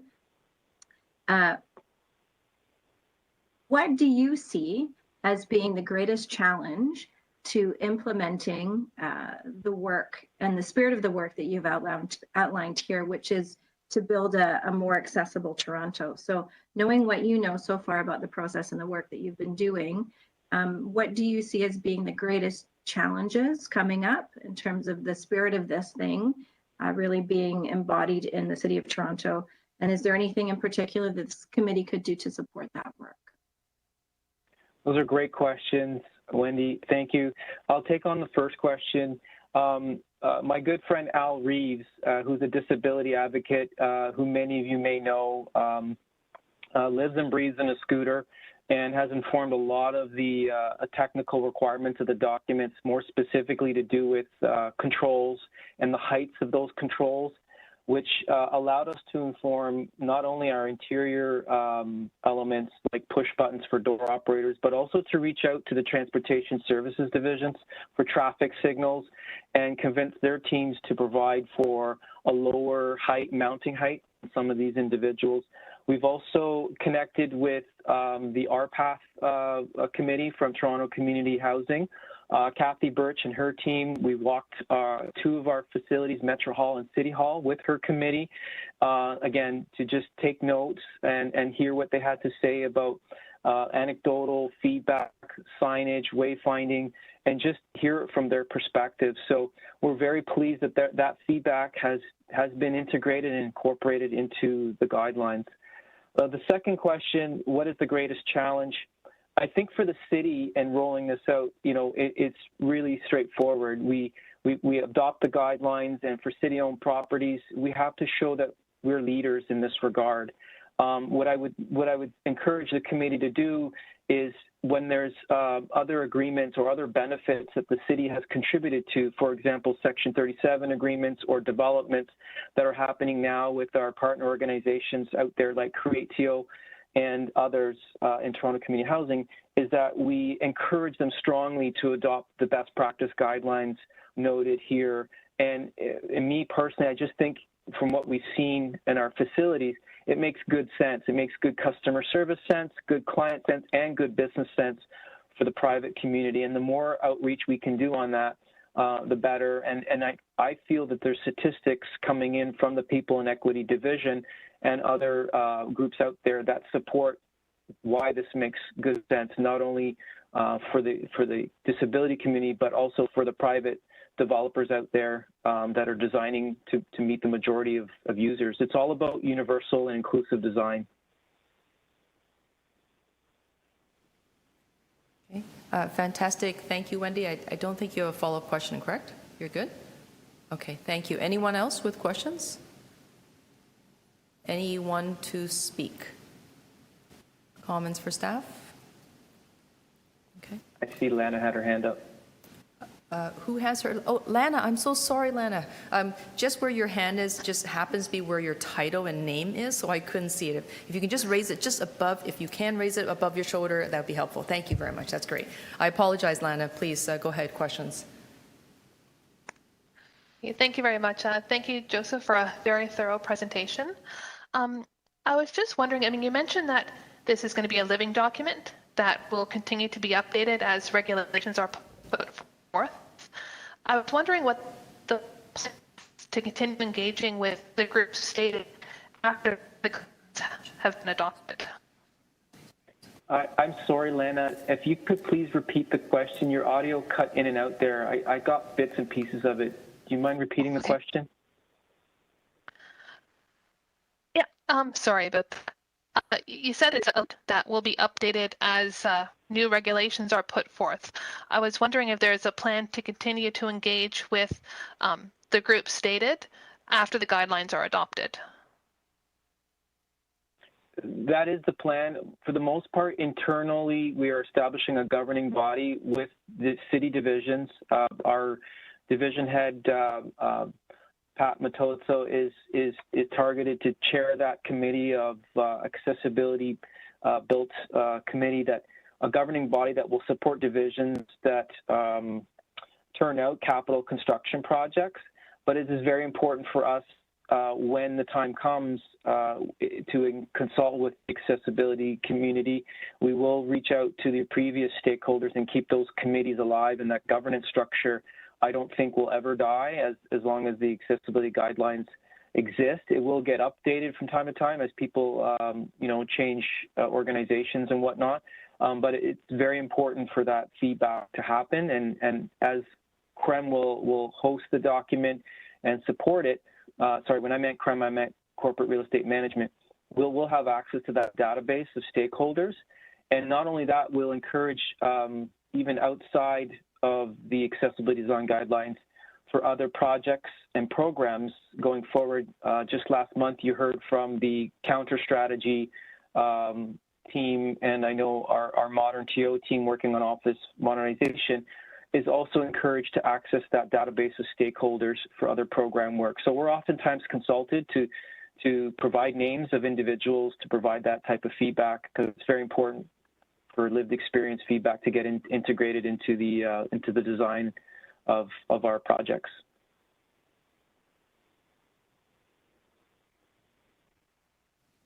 Thank you, Lana. Do you have a follow-up question?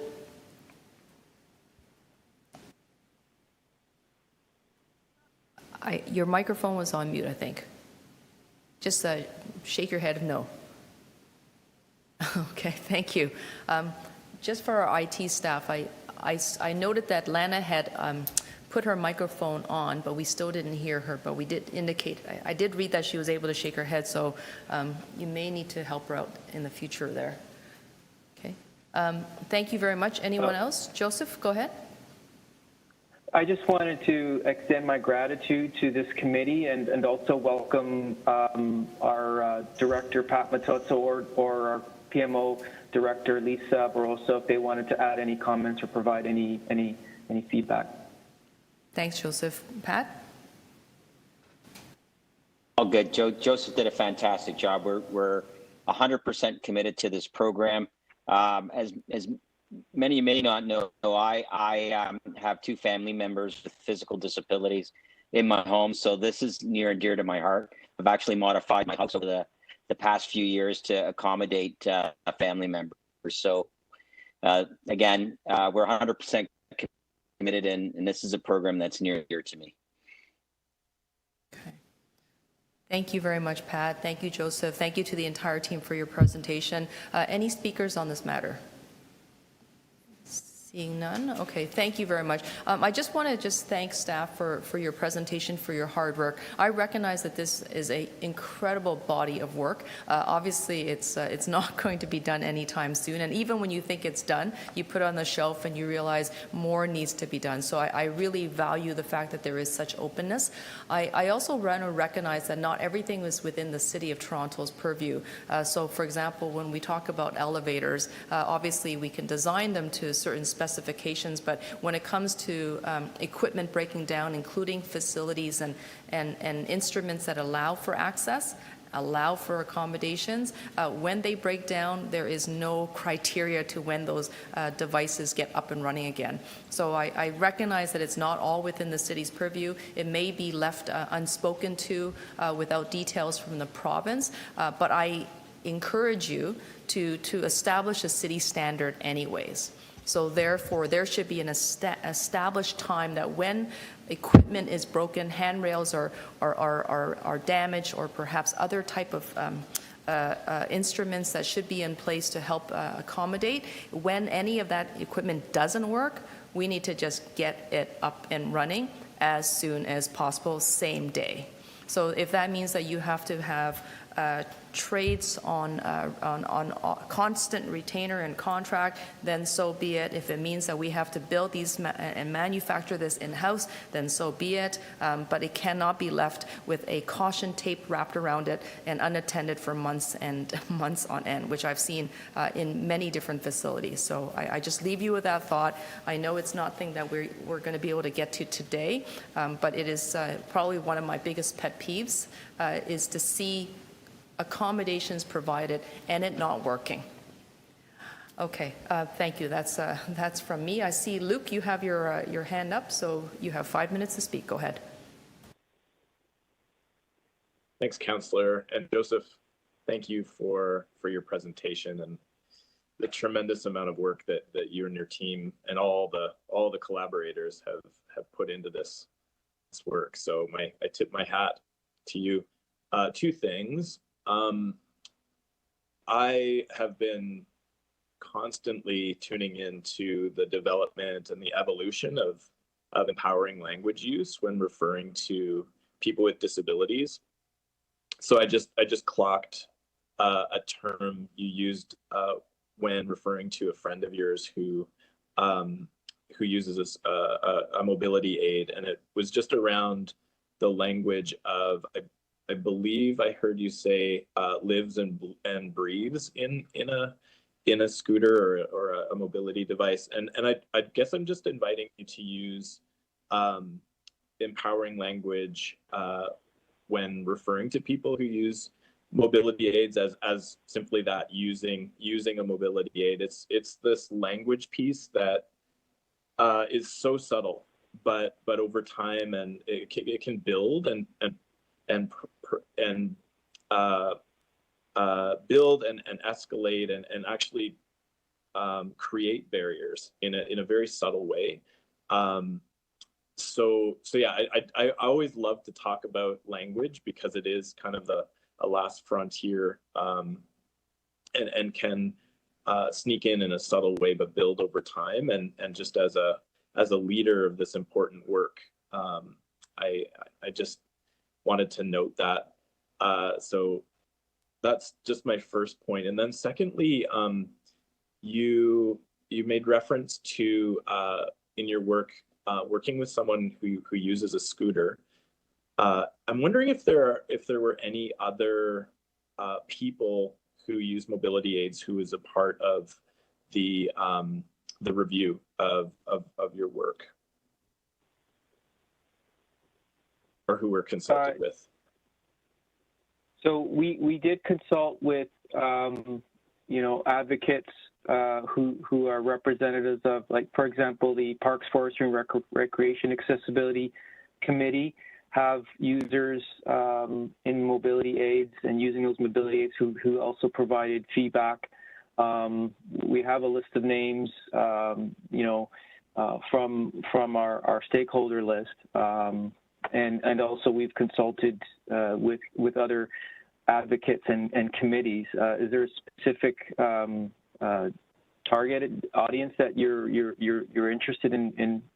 I just trying to get clarity on the question. Sure. No, thanks for providing more info. I guess I just got nervous when you said that there was somebody that you and your team went around with who used a scooter, because there's such a wide range of mobility aids out there, from manual wheelchairs to power wheelchairs. They all have unique turning radii, and so for what might work for someone who uses a scooter might be challenging for someone who uses a different type of powered device or manual device. And so it sounds like there was a broader range of a population who uses a mobility aid that was part of the. Yeah, okay, thank you, Luke. Yeah, the main connection on that was the RPath committee has 3 members who we walked the buildings with: Joe Napper, Kathy Birch, and Lena Anderson, I believe. And their devices were all different devices. Kathy's device had trailing wheels on it, and she explicitly showed us and demonstrated how some of the requirements in our universal washrooms and the locations of the sinks are not set out far enough from the walls, because her particular mobility device ends up backing into that portion. So we're learning a lot from the different users and the different devices. So very good comment, very good question, and I acknowledge my statements earlier. So thanks for that education. Oh, thanks for listening, and appreciate all the hard work you've been doing. Thank you. Thank you, everyone, and thank you, Luke. Thank you, Joseph. Bhuvani to speak. Go ahead, please. Thank you. I just really want to take a moment to echo Councillor Wong Tam's statements just regarding ensuring that everything that is put in place and everything that is implemented is still up and running. I just wanted to say, as a former wheelchair user, one of the most frustrating parts of my day would be, going out somewhere and seeing that being the button for the door, and then, you know, expecting it to be working, it not being working, and then somehow trying to like manage opening the door and wheeling myself in at the same time, or having to wait for someone to come by to help me. And so again, I would just really urge you to, if possible, to consider some kind of recommendations or some kind of standards to ensure that things are just kept up to code. And I would say, as equally important as it is to ensure that buildings have these supports, is to ensure that they're also up and working. Thanks. Can I comment on that, Councillor? We're going to run out of time if you comment on every comment and every remark. Is it absolutely? Okay, go ahead. You know what? Go ahead. So, Vanni, there's an appendix that will include a facilities accessibility design checklist. And so the intent for that checklist is to allow building operators and property managers to, you know, review their facility on a quick basis to kind of check and see that those elements are in operating order. And I think it's really great that you have something like that in place. Unfortunately, in my experience, I found, you know, on numerous occasions that I'll go to a place and unfortunately, you know, like something won't be working, or I think like the elevator won't be down. So I think just really encouraging people to implement that, and again, having some kind of a system or some kind of a standard in place to just ensure that those features always up and running would be fantastic. Okay. Thank you both. Anyone else with remarks? Okay. Seeing none, okay, thank you very much. I would move that we receive the staff recommendation, excuse me. I would move that we receive the staff presentation and to convey our thanks to staff for all their hard-going and ongoing work. Thank you so much, everyone. We're moving to our next item, but I did see, Ashley, your hand went up temporarily. Was that to speak to the matter, or was that something else?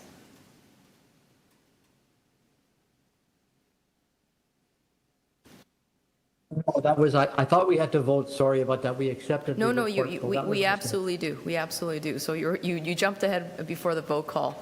So all those. Okay, thanks. Okay, sorry. At Ashley's prompt, I'm going to suggest that the item be moved by Ashley. All those in favor? Any opposed? That carries. Thank you so much. Our next item is DI 16.6. I'm going to suggest that we deal with 16.6 first before we have a slight challenge. So Lawrence Etta has to leave at 12 o'clock, and we have a speaker on this item for the impacts on access and accessibility to the waiting areas at City Hall. We generally try to accommodate our public members who are here to depute first. Do we think we can deal with this item in about 15 minutes, or we're going to ask Adam to hold on, because I know Lawrence's presentation is important to this committee. Not that point 6 is not.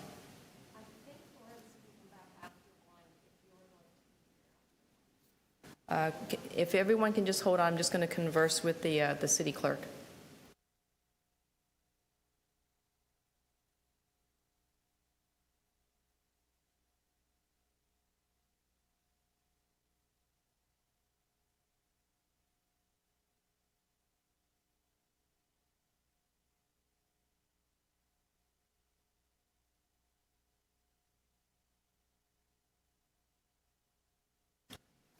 I'm just going to check in with the will of the committee. We do have a hard break at 12:30. I just wanted to quickly say that I am okay to speak at any time, just as long as you don't call on me between 12:05 and 12:15. Okay, Adam, thank you for sharing that with us. It's good to know. I think with Adam's comments and his flexible schedule, thank you, Adam, for that information. We're going to hear from Lawrence Etta first, then, which is item number 9. Which is improving accessibility in remote meetings. I'm going to just Lawrence, if I can, and this is for everybody else who's on the call, I recognize that your time is very tight. We generally try to complete the agenda before 12:30. We're not going to be able to do that, so hopefully some of the members can come back at 1 o'clock. I'm going to request that with everyone's indulgence on our committee, that we allow Lawrence to speak so that he can head to his engagement at 12 o'clock. Can I just get a general nod or hands up or thumbs up? Okay, so no objections? Okay, thank you very much. Lawrence, go ahead, you have the floor. Good morning, and just wanted to thank you very much, Madam Chair and committee members. I just want to confirm if everybody can hear me. Yes, thank you sounds so great. much. I really appreciate, thank you, Madam Chair and committee members, for the opportunity to be here today. My name is Lawrence Etta, the Chief Technology Officer, and on behalf of my colleagues, just want to make a presentation here on our constant improvements in terms of accessibility for remote meetings. So we'll go to the next slide deck, please. I'm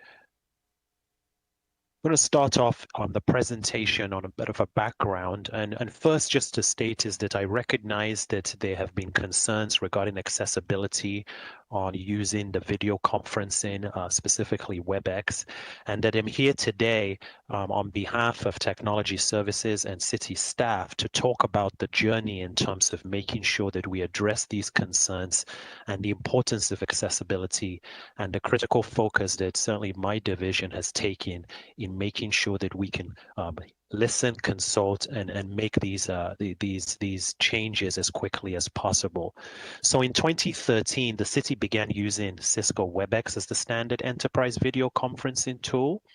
In March 2020, there was the regular usage of WebEx escalated due to the pandemic across the whole city and widely in terms of the community.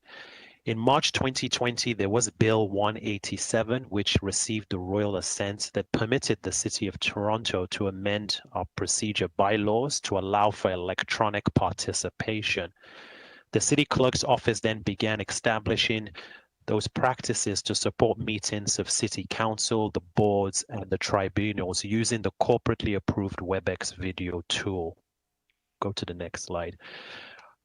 In May and June time frame of 2020, it became through feedback that there were gaps that we were receiving regarding the accessibility identified as through city staff who were gaining access to this now corporately expanded tool.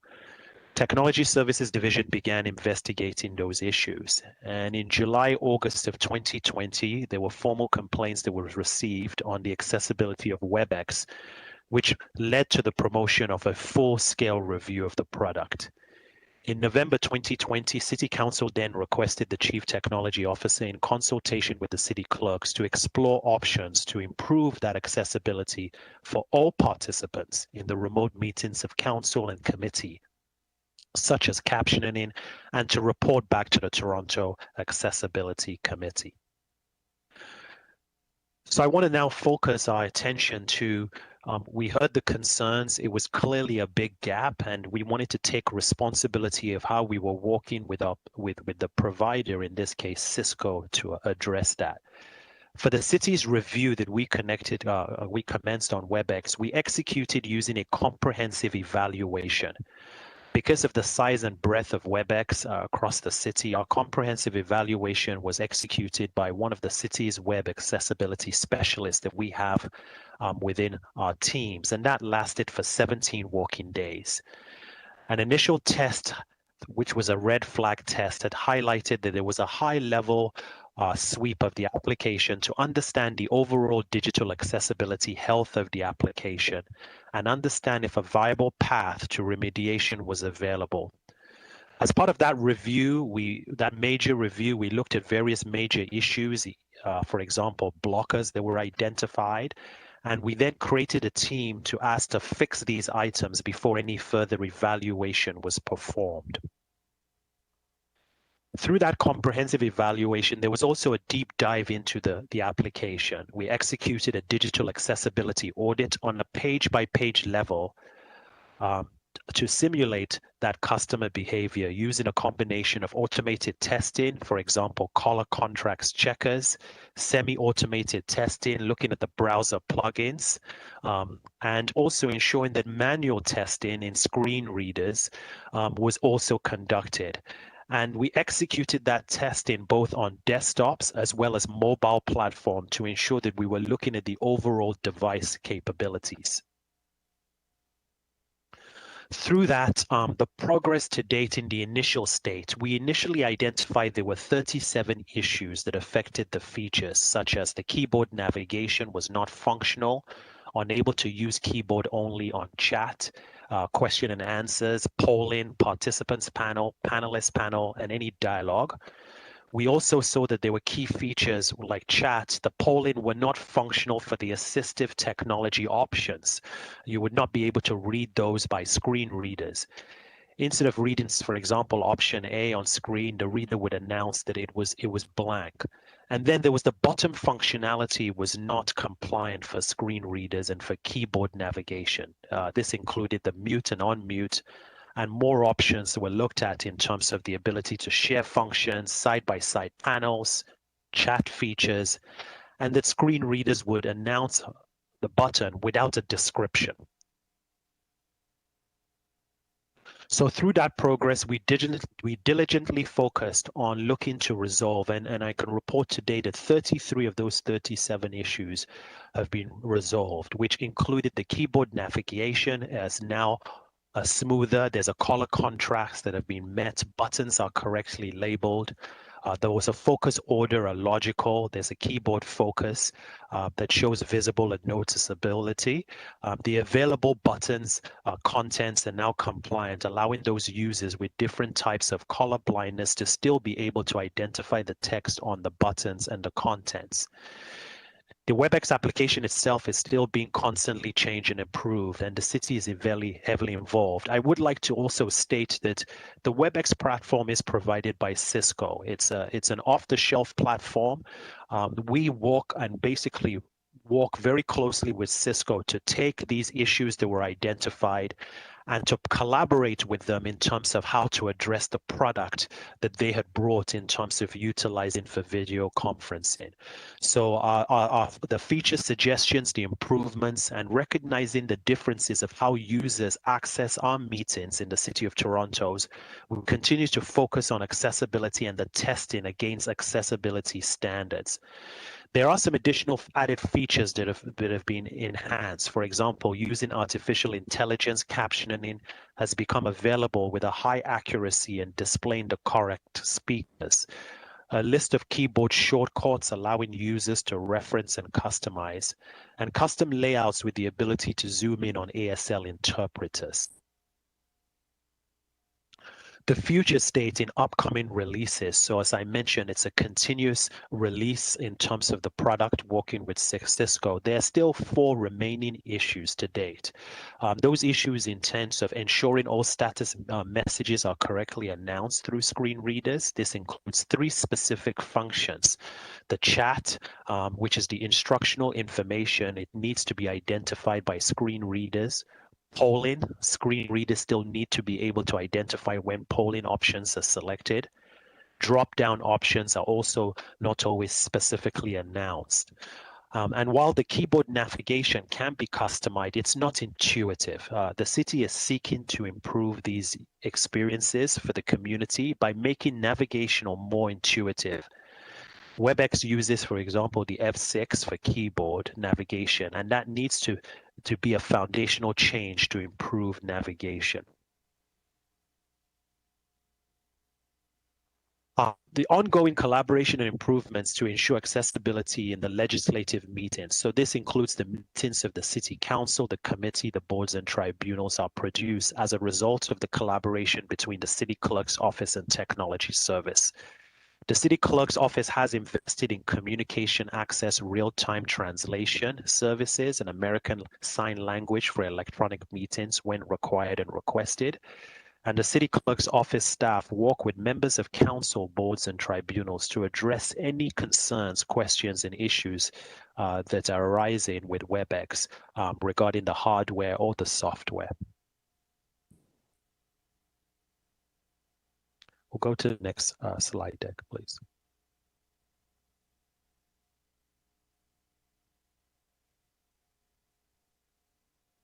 So with that, what we will move to is that there is a video that we want to essentially show, and I will include that. But Technology Services certainly committed to that broadening user experience and acceptance testing to the wider audiences of our employees and our community. That accessible testing looks at each release, the patch, the bug fixes that have been implemented. We log the accessibility issues on an ongoing basis, working with Cisco. We have created, as I mentioned, a training video. I would just, to help members of the public and city staff in terms of the accessibility features. I will just make a few comments before we play that video. The ability, we want to ensure that through that, we highlight that I'd like to take, the video will take about 6 minutes of time to show in terms of that training video, which we'll believe will help the members of the public and the city staff to better understand and use the accessibility features. This video was created with embedded captioning. So for best experience of the video and to avoid double captioning, we ask that people may want to consider turning off any other captioning. A transcript of the video will be also available. A link to that transcript can be found in the background information of this agenda. I will also just, before we hand to the video, there was an appendix that was included in there. And the appendix deck that was included as part of this also had information in terms of the broad use of our accessibility. While we are here talking about the remote area, certainly my division and through staff, we are very committed in terms of accessibility. We have one of my colleagues here is the director that leads our accessibility group. So therefore, I just want to demonstrate that we look at it as a broader component. The remote web access is definitely the important thing in this conversation to this presentation, but it's a broad viewpoint in terms of how accessibility is being tackled and how staff's commitment. So thank you very much for listening to the presentation, Madam Chair. I would like to hand it on and if we could play the video now.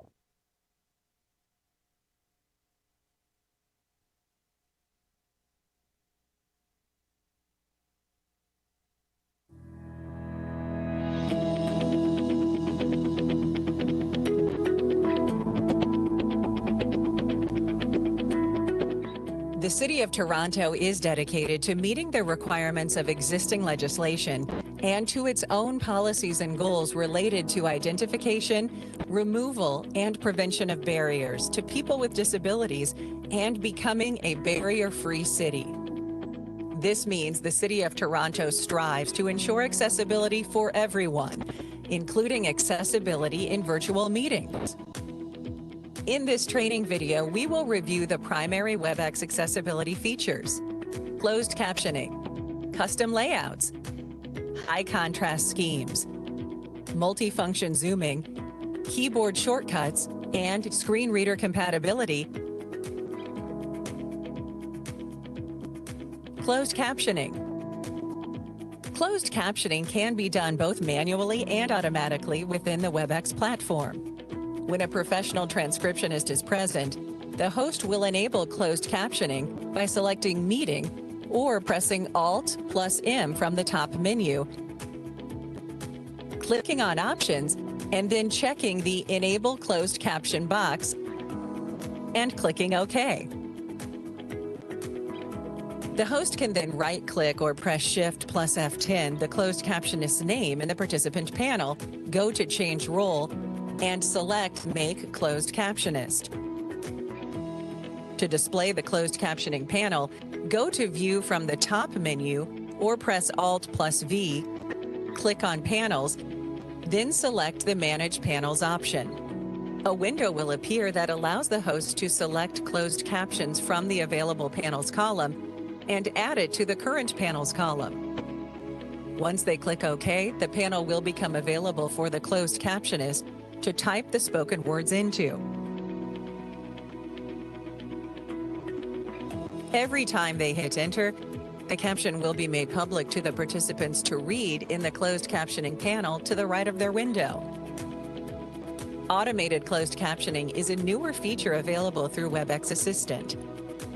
To turn this feature on, click the robot icon on the bottom left of the window and select Turn on WebEx Assistant.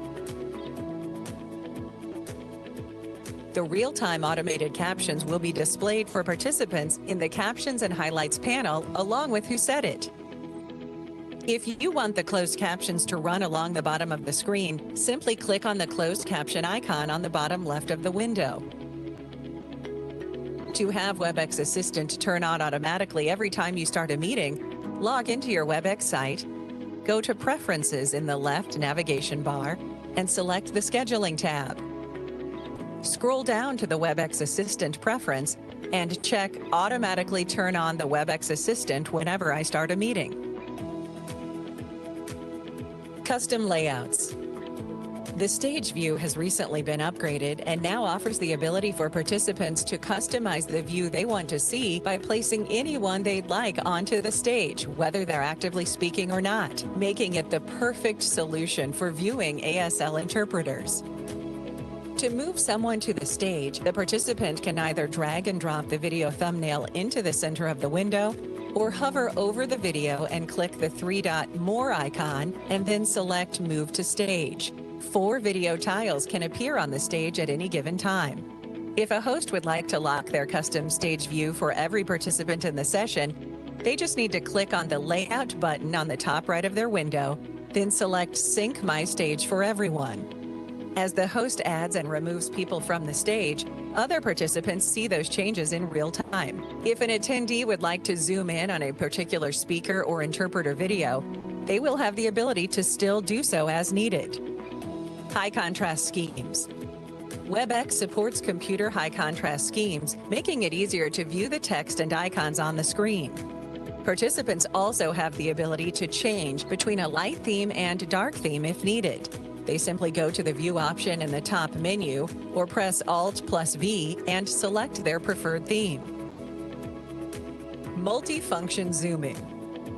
On top of working with standard computer operating system zoom functionality, WebEx also allows for the direct zooming into shared content and grid view videos.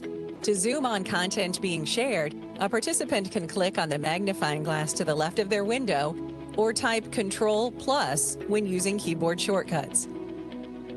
To zoom in on the video grid view, go to the slider on the top right of the window and drag the ball to the right. This will reduce the number of videos shown on the screen, making the ones there larger and easier to see. Keyboard shortcuts. Participants can use their keyboard to navigate through WebEx or even set up customized keyboard shortcuts to access various features in the software. This list of default shortcuts is vast and should be shared with participants prior to any sessions. If default shortcuts conflict with key commands used in other applications, or if the participant would prefer different ones, they can customize them during the meeting by clicking on Help or Alt-H in the upper menu, then selecting Keyboard Shortcuts. Screen reader compatibility.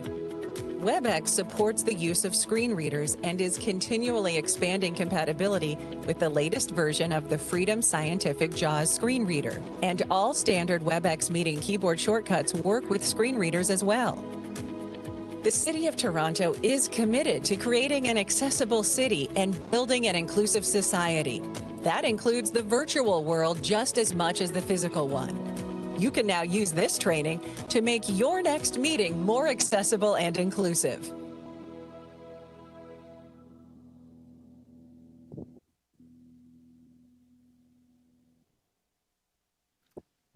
Thank you very much, Madam Chair. I'll hand back to you. And also, Madam Chair, I've made some adjustments, so I'm going to stay here to be able to, with my colleagues, to answer any questions. So thank you very much for the time.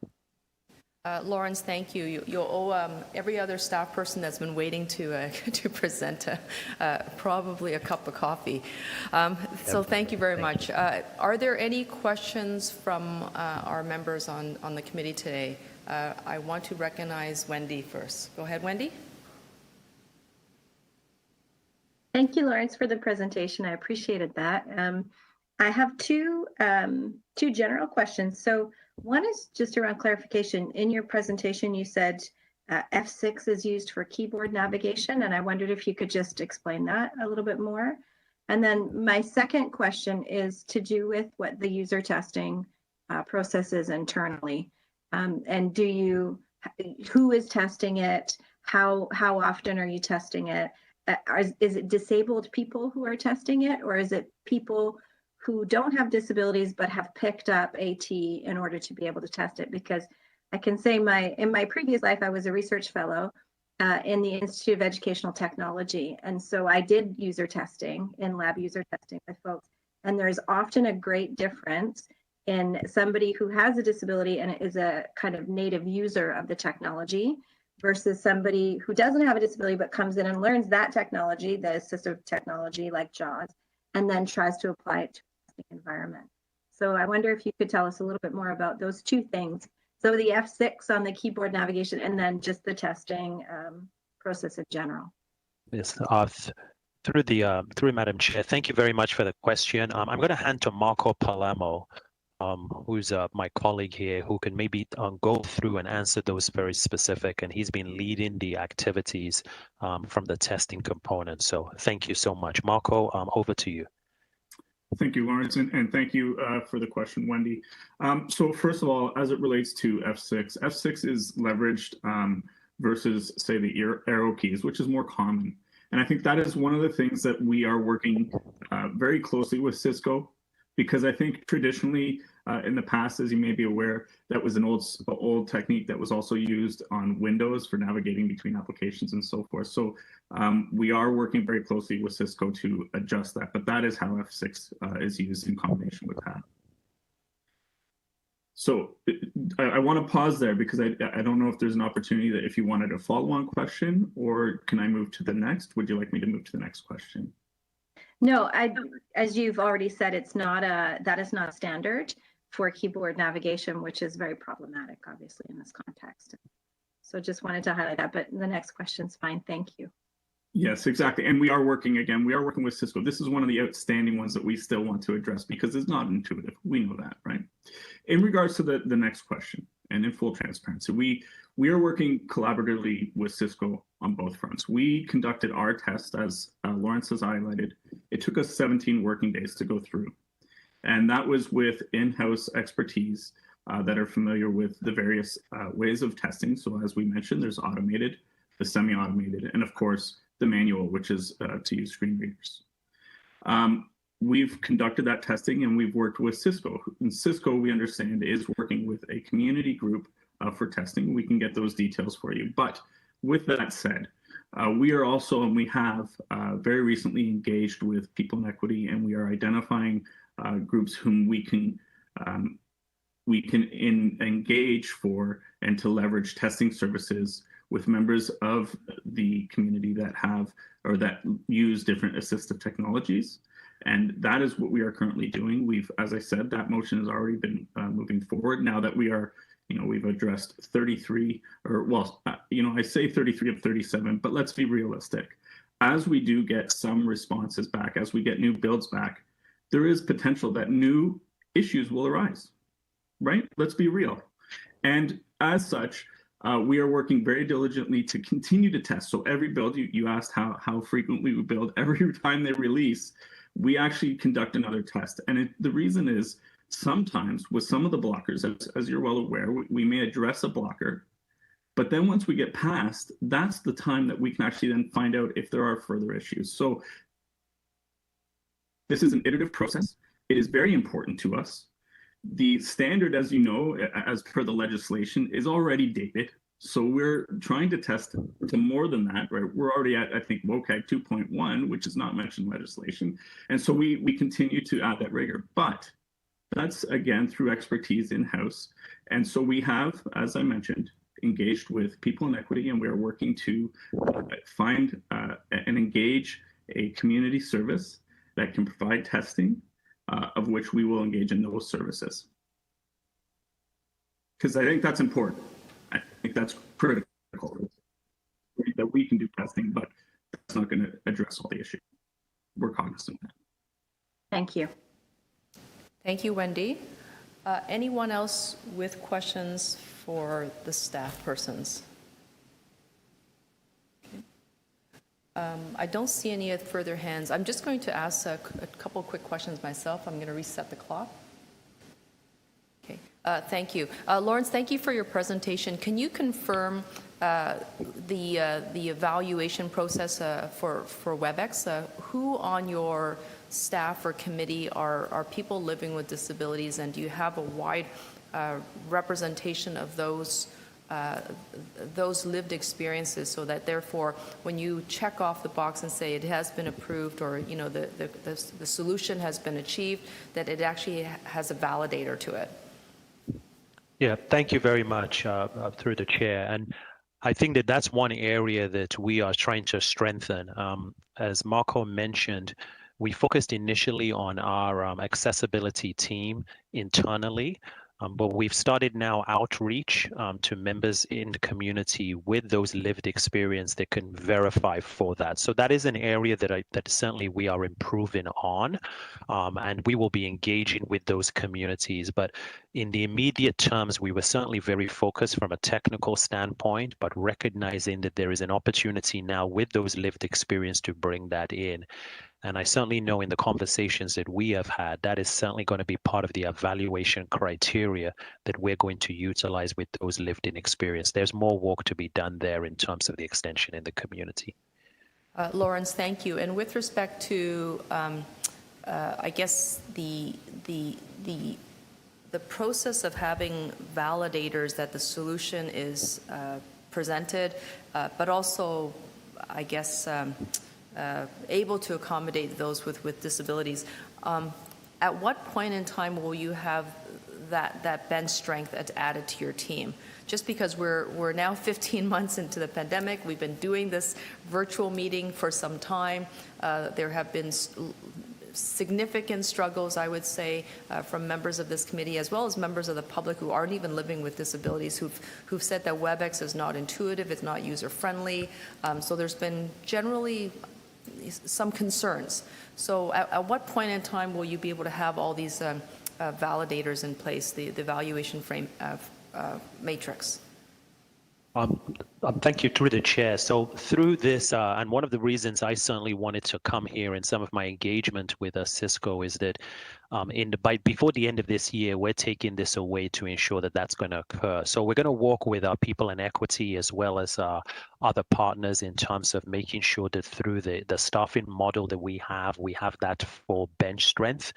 So that commitment is that certainly Marco and myself, who are certainly leads on this aspects in terms of the division, have already started that work to ensure that that bench strength will achieve. But I do make the commitment that before the end of this year, we will see that occurring in that respect. So that's a commitment that I've made. When this issue was sort of raised, my first highlight was to the president of Cisco Canada personally, in terms of how we strengthened. I think that focus initially was on the product, and now there is a mental pivot in terms of how we then ensure that we bring those lived-in experiences, you said, actually on staff. And that's something that I'm going to seek consultation with people in equity in terms of, from a diversity and inclusion, how we reflect that in terms of our staffing. Okay, thank you very much. I have no further questions. Anyone to speak? Any members? Go ahead, Wendy. I just want to say, I think it's great that you've been doing such detailed work in terms of looking at the accessibility issues that folks are encountering in terms of WebEx, and the acknowledgement that it's iterative and that it's an ongoing process, I think, is a really important part of this. And certainly, you know, acknowledging things like the F6 button as being kind of extraordinary in terms of keyboard navigation. The reason why I asked you to clarify it is I'd never heard anybody using F6, right? So, and trying to work towards harmonizing those things is obviously extremely important. And as you've noted, the technical requirements around this are ever evolving too. And I think that, you know, having done work in this field, I know that sometimes it can be a bit of a moving target, but I'm really heartened to see that you're working through this in a you know, systematic way. Around the user testing, just to echo some of, I think, what Councillor Wong-Tam was saying too, I think that the engagement of disabled people with your testing processes from Toronto, from the community, is a really important part of that, because there is also, there's a lot of expertise within the community. Obviously, that's where the experts are, frankly, are in the community, and they can bring that to bear on the work that you're doing and really help to flesh it out and give it some life, I think. It's also really important when you do that engagement work that folks are paid for the work that they do, that you acknowledge the expertise and what they're bringing to the kind of this constantly evolving question of how does Cisco become accessible? Also, because there is always a balance to be struck with technical accessibility and usability. And I think that that's what you'll see when you actually get people who use this technology on a day-to-day basis involved in testing the system, is that you will have a clearer understanding, a clearer lens on where you are going to lean when you're making decisions between the technical guidelines, requirements, and usability.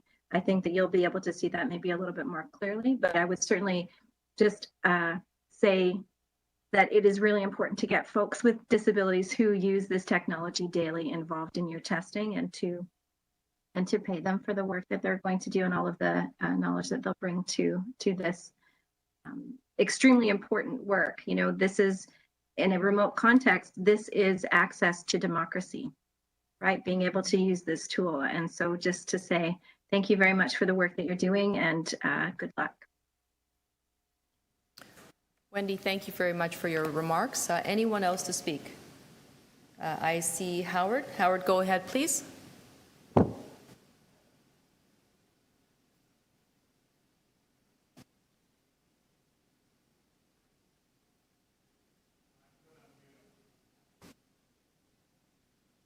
Howard, you've been unmuted.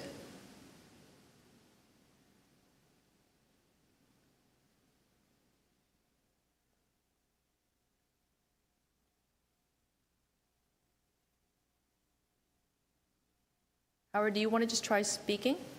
We'll see if we can hear you.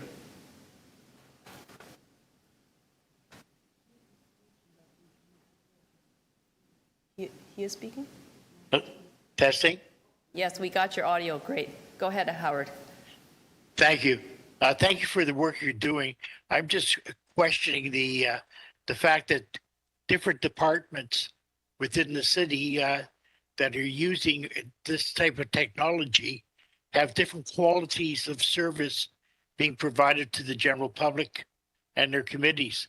Let me give you an example. On March 31st, the city clerk's office conducted a WebEx with the Accessibility Outreach Network, which took us back about 5 years in terms of technology that was being used for the public to be able to monitor what was going on there. Could you explain why there's such a discrepancy between the use from the different departments? Through Madam Chair, I'll have to take that offline just to get the specific details. There is a standard product in terms of how we have rolled this out through the pandemic, but I'll have to take that specific question offline and just to investigate in terms of how we can work from the city clerks and just that feedback in that respect. Thank you. Thank you. Thank you, Howard. Does that conclude your remarks?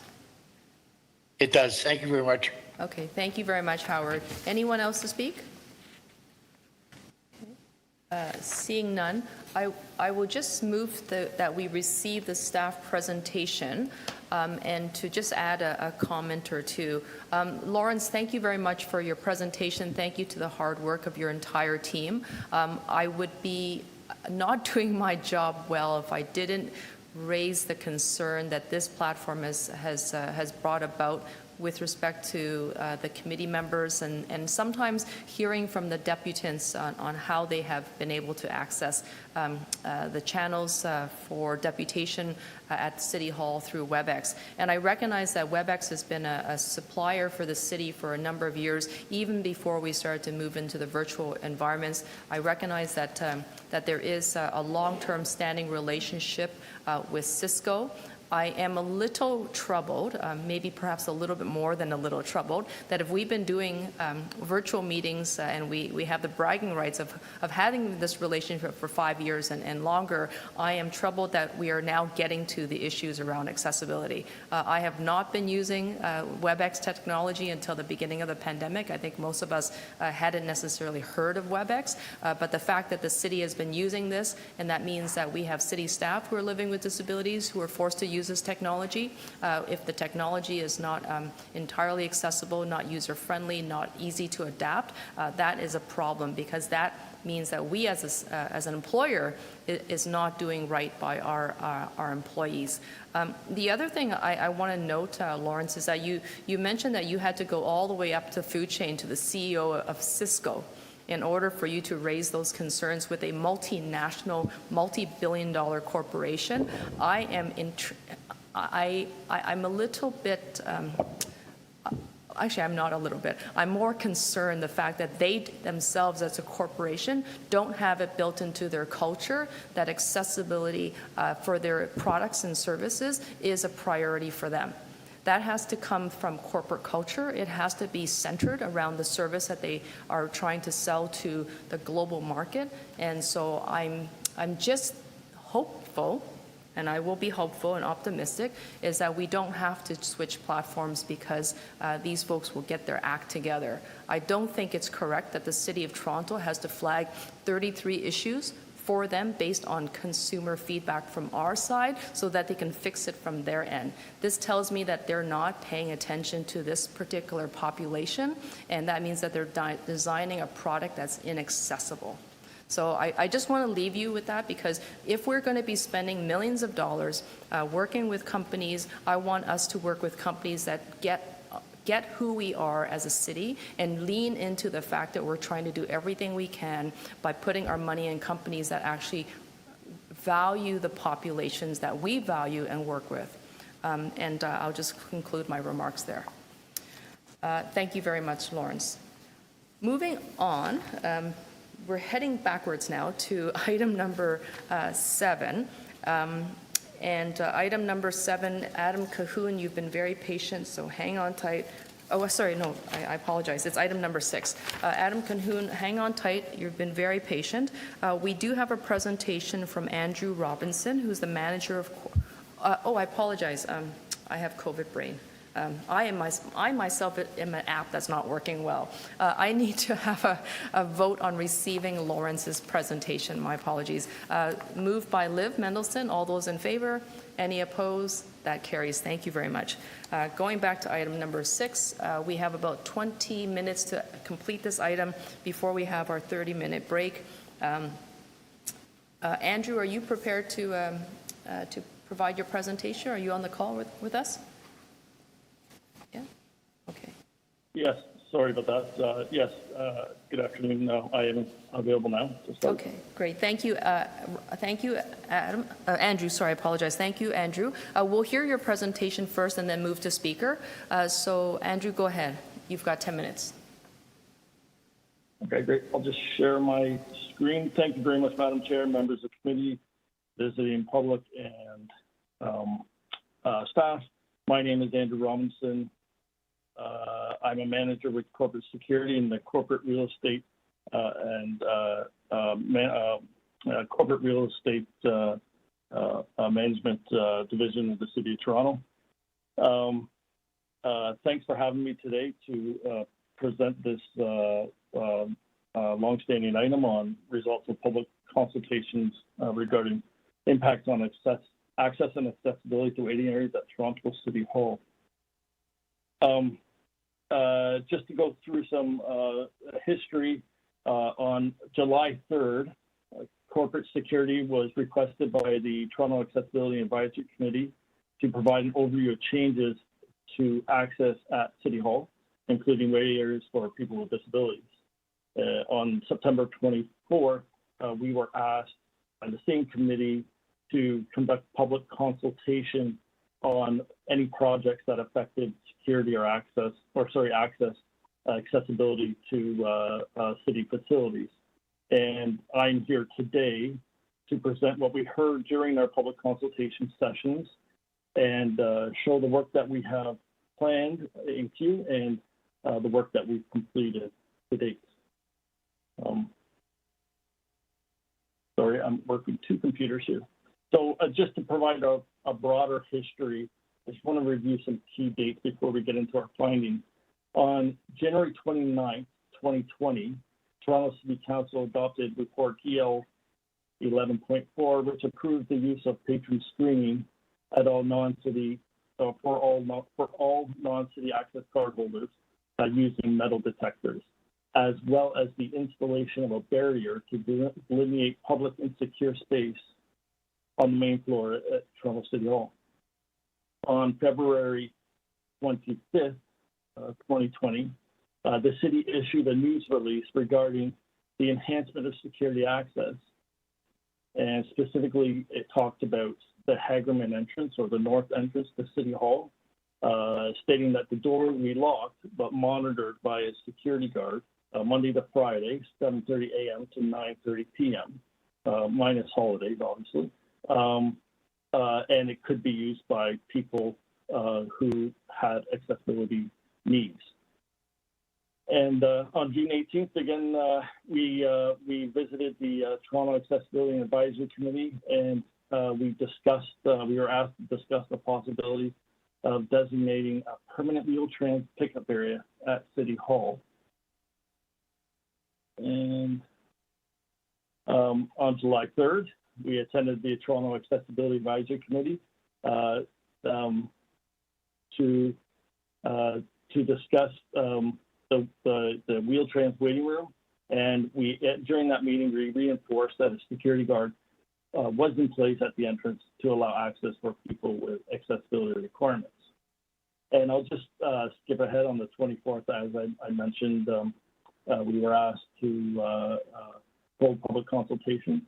On February 8th of this year, CREM staff, corporate security staff, myself in particular, held two public consultation sessions to discuss two security projects which may have an impact on access and accessibility at City Hall. Those projects are changes to the access design at the north or Hagerman entrance to City Hall, and turnstiles or optical turnstiles that are scheduled to be installed on the ground floor at City Hall.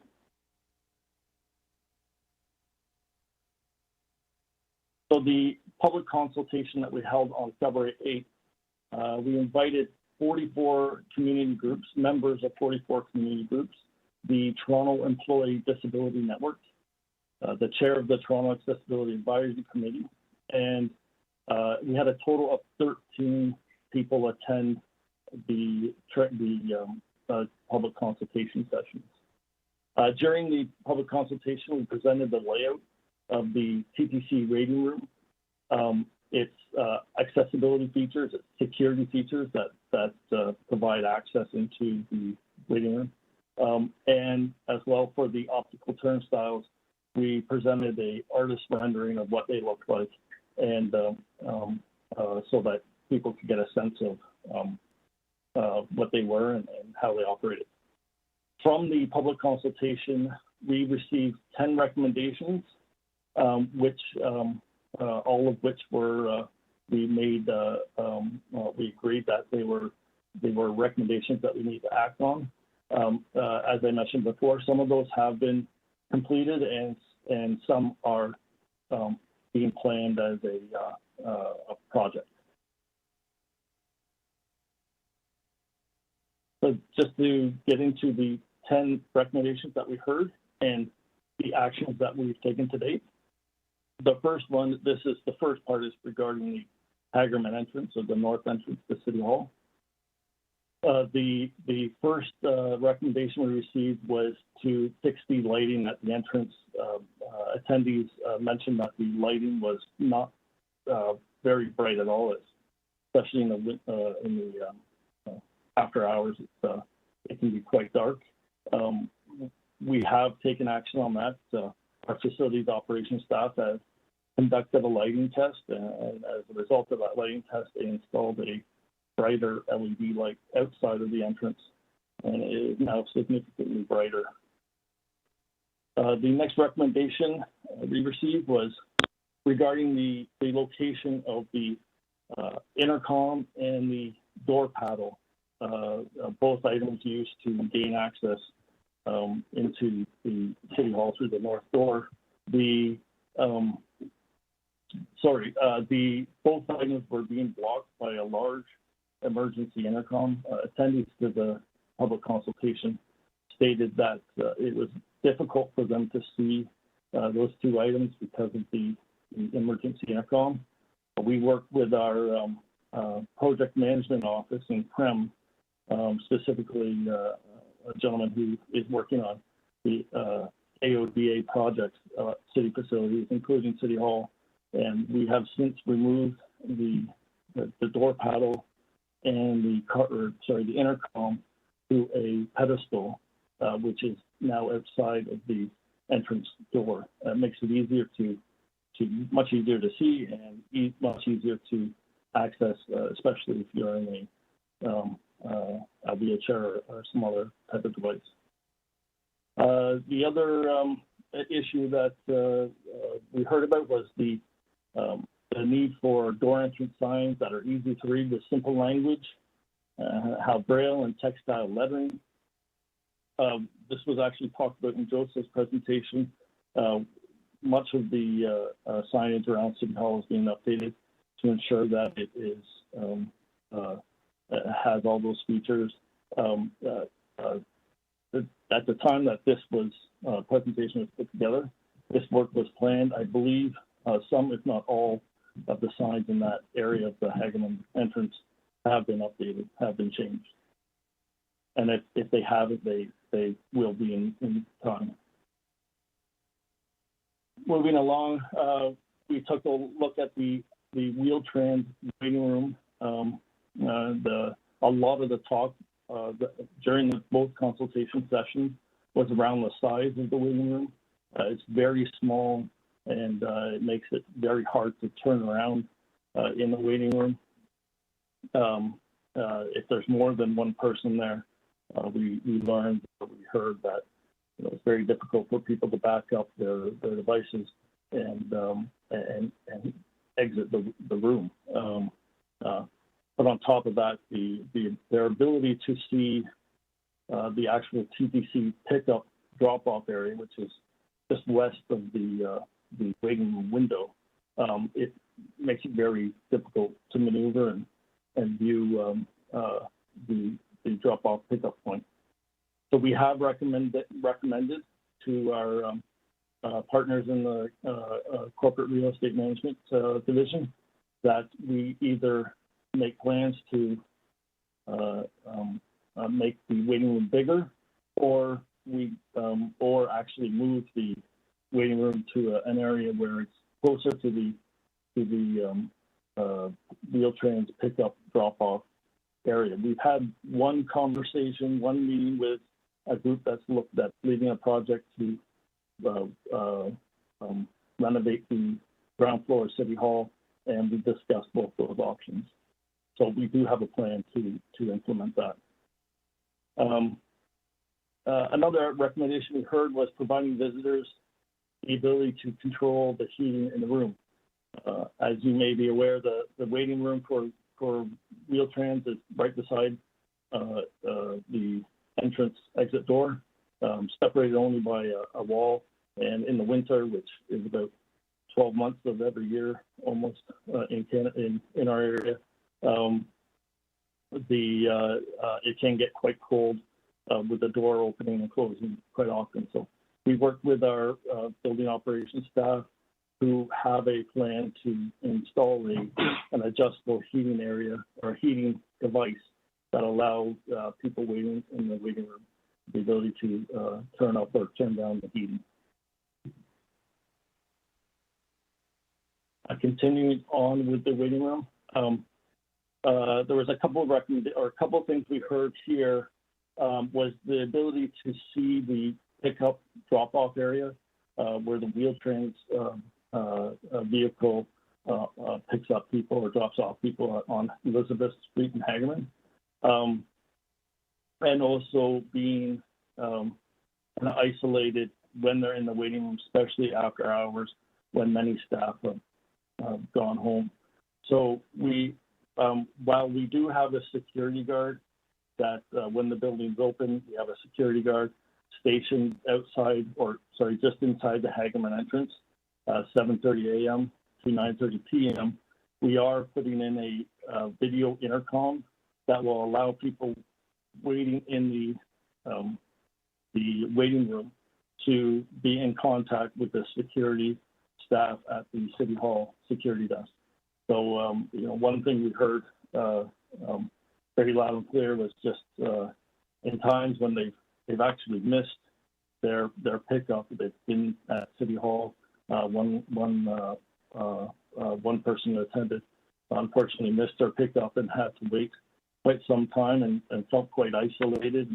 And she mentioned that security did check up on her, but in those situations, even if they happen just once or twice, we want to make sure that they feel people using that room can feel that they're in constant contact with security, someone that can help them or just keep them company while they wait.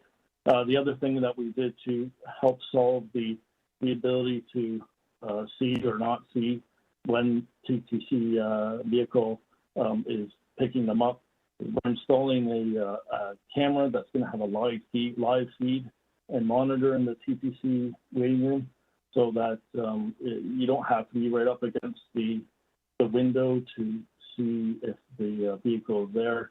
You're not relying on the intercom that's there. You'll be able to see live the activity around the pickup drop-off area. And the last section is the where we discuss the optical turnstiles or turnstiles. These turnstiles are, for a matter of reference, if you imagine the sorry, I'm picking up some background noise.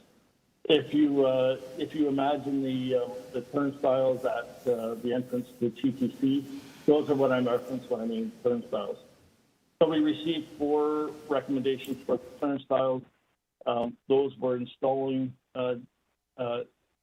decals or some sort of markings on the plexiglass panels and doors to make them easier to see. Installing textile features on the ramps. So the turnstiles have very, very slight angled ramps up and down. They're very, very slight, but we were asked to consider installing textile features, kind of like the blister strips you find on the sidewalk when we're about to cross the street. Install those on the ramps.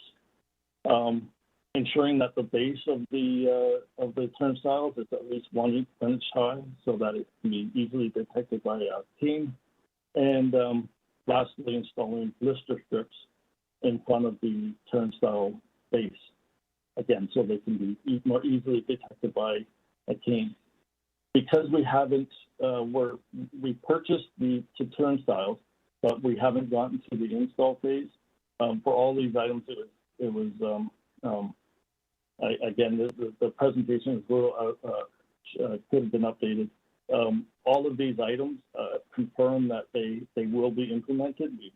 We've changed the order, and we received confirmation that when they put together the items and it's just about ready to ship, that all of these items are in place.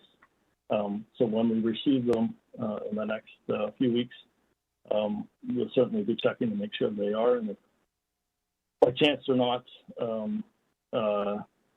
we'll be making sure that they are installed. And finally, this was just 2 projects looking at the access controls at the north Hagerman entrance and the optical turnstile. Just 2 projects at City Hall. Corporate real estate management is going to continue to work on the implementations of recommendations held through the public consultation session.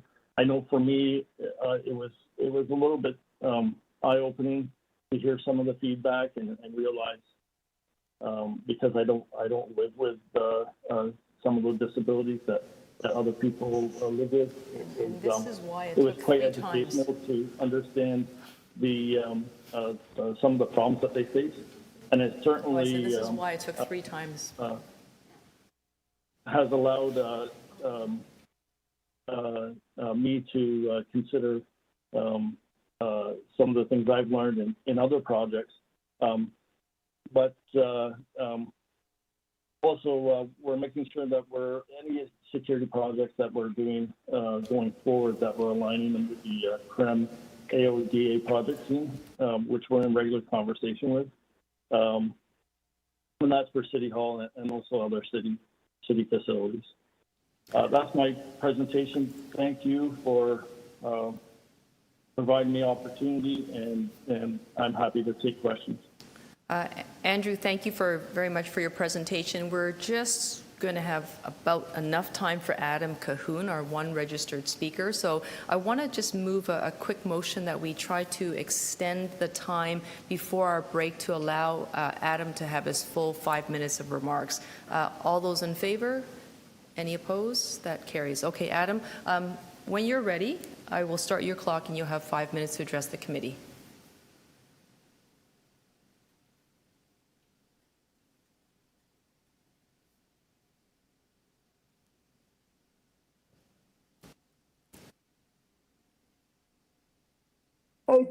Okay. I've read the report, and my only concern was obviously 2 consultations were held on February 8th. I don't know what networks or communities you reached out to, because I've gone through my email box since finding out about these presentations on February 8th. I never got word of any of these consultations, and usually when it comes to events that have been widely shared, I get 2 or 3 emails on the same issue. So that is my main question. The second question is, sometimes those intercoms are unreachable. Could I still have it be encouraged that the security phone numbers be up big on the wall? Because sometimes the best accessibility feature I have is an actual phone number that I can call with the accessible mounted cell phone I carry on my chair when I'm out. That is those are my main 2 points. And yeah, and why I'm concerned about how many people you actually were able to reach out to is sometimes I've had other situations where they said, oh, there just wasn't there wasn't really strong pressure in the community to have a consultation because nobody showed up. Nobody's gonna show up if the consultations are not actually shared widely through the network of the communities. And I'm actually known by several members of this committee, and it definitely did not go out on their networks. Neither did it even go out in the Toronto Public Release networks. Neither do I think it went. I will double check again, but neither do I think it went out on your constant newsletter, Kristen. So I never knew about the consultation, and that's the main thing. The second thing is still having the numbers up so people can reach security. But definitely, I do like the idea of a live screen being able to watch the Hagerman pickup area and stuff, and I debuted enough on the issue, and luckily it's been taken up. But the main thing was even the way communications and security marketed it, like first they marketed as a Hagerman entrance. Visitors were persona non grata. It was only when I actually called the city on this issue was things actually changed. So there we go. Adam, thank you. Adam, I don't want to interfere. I just want to make sure that you've reached the end of your remarks. Yes, I have. Okay, thank you very much, Adam, and thank you for your patience, and thank you for your comments. I think that we are not going to be entering necessarily questions at this point in time, just because if you'll recall, questions are reserved for the committee. Well, but I will. In fairness, aren't you supposed to give them opportunity to make sure nobody wants to ask me any questions? Yes, yes, absolutely. What I was trying to, what I wanted to clarify is that the opportunity of questions will come from the committee members to the staff person. So let me just move to Adam, because we said we were going to finish this item with you, you can stay for another 5 minutes for questions if there are any. Is that okay? Yes. Okay, great. And I just want to confirm that that is okay with our captioner as well. You can just give me an okay on the screen.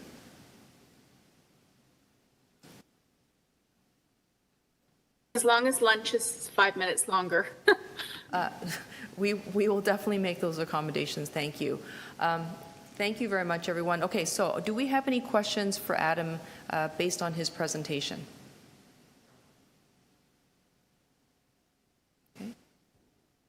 Seeing none, thank you very much, Adam, for your presentation and for your remarks. If everyone can just hold on for 1 minute, I'm going to converse with the clerk and I'll be right back. Thank you.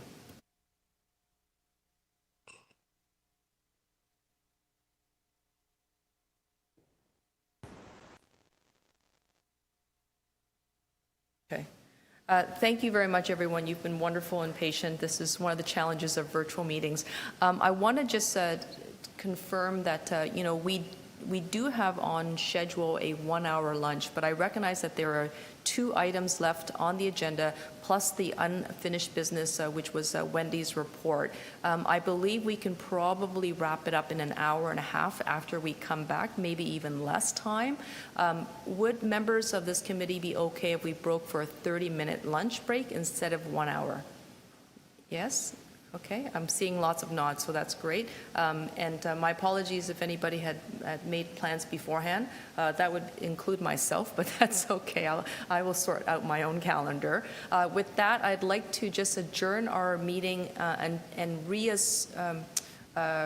reconvene at 1:05, and that will give us 30 solid minutes. Okay? What?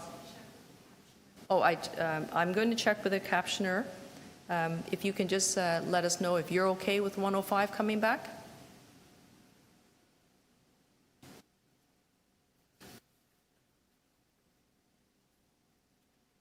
Okay, thanks so much for your reply. Okay, wonderful, everyone. Enjoy your 30-minute lunch break, and we'll see you very shortly at 1:05.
can just turn on their video. It would just be easier for us to see who's back into the virtual room.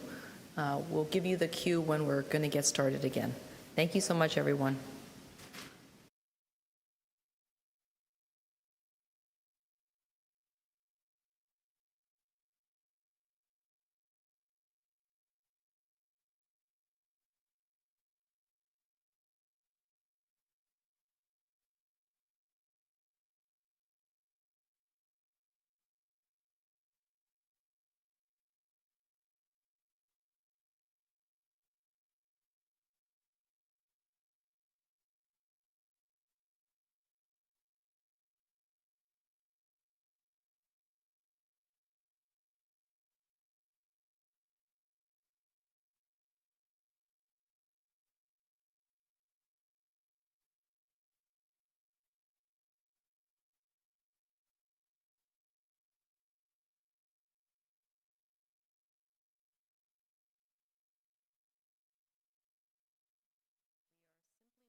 Sorry, I won't be able to stay until the end of the meeting, so I will have to leave in about 15 minutes. If this means that quorum won't be reached, I'm happy to stay on, just as long as no one calls on the air. Bubani, thank you. You're a wonderful sport. If you can turn on your video, then we can proceed as well when you're ready. Yep, my video should be on right now. Are you able to see me? Oh, there you are. I see you on the screen. Okay, fantastic. Okay, so I'm going to go back to mute, and our IT staff will let us know when we can begin broadcast again.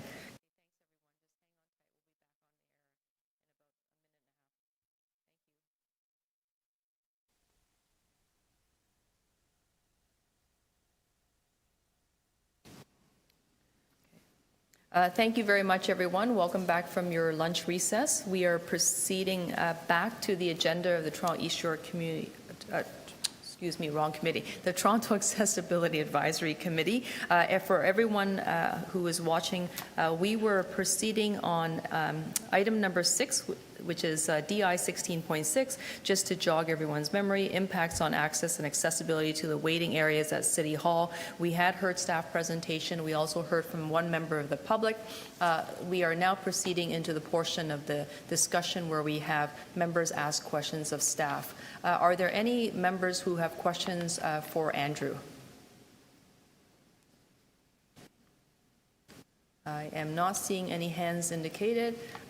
Andrew, I just have a quick question for you, and this is leaning into the speaker's comments himself about not receiving notification about the consultation.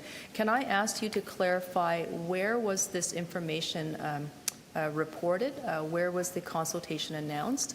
And who might be those groups that you did communicate with? If you could just give us a highlight. Yes, of course. I reached out by email to 44 community groups. I mean, I could list off all 44 groups, or it might be maybe easier to provide a document that has them listed. It's whatever you want me to do. I received a list of community groups from partners. Sorry, it's hard to hear Andrew. Can't hear Andrew properly. Thank you. Andrew, we are receiving some reports that the members cannot hear you when you're speaking. Is it a matter of audio, meaning the volume is too soft, or is it just it coming out muddled? Can anyone indicate? Councillor, I think Councillor, it's Luke Anderson speaking. I think you have your microphone on while Andrew is speaking. That was not the case. I just literally turned it on to speak now. But I can turn it off as soon as I finish speaking. I just want to make sure that those who could not hear Andrew, was it a matter of Andrew's volume being too low, or was it the words were just not coming across clearly? There was a lot of noise in the background for me personally. Yeah. It seemed very scratchy. Okay, thank you very much, Bhuvani, and thank you, Ashley. Andrew, if you don't mind just leaning into your microphone when you speak, let's try this one more time. Sorry for the interruption. Please proceed. Yes, so we received a list of 44 community groups from our partners at the City of Toronto, and the group that I received them from, the name of the group escapes me. It's with our People and Equity Division. They sent me the list of the 44 community groups. I don't know how best you want me to share those. If you want me to read through all 44 groups, or provide a document after the fact that provides that. But I did received it through there, and I sent it out a request for people to join through email. Okay. Andrew, thank you very much. No, you don't need to read the 44 groups for myself. I just wanted to clarify simply because Adam had expressed, the public speaker, as you'll recall, he'd expressed some concerns that he himself was not looped in.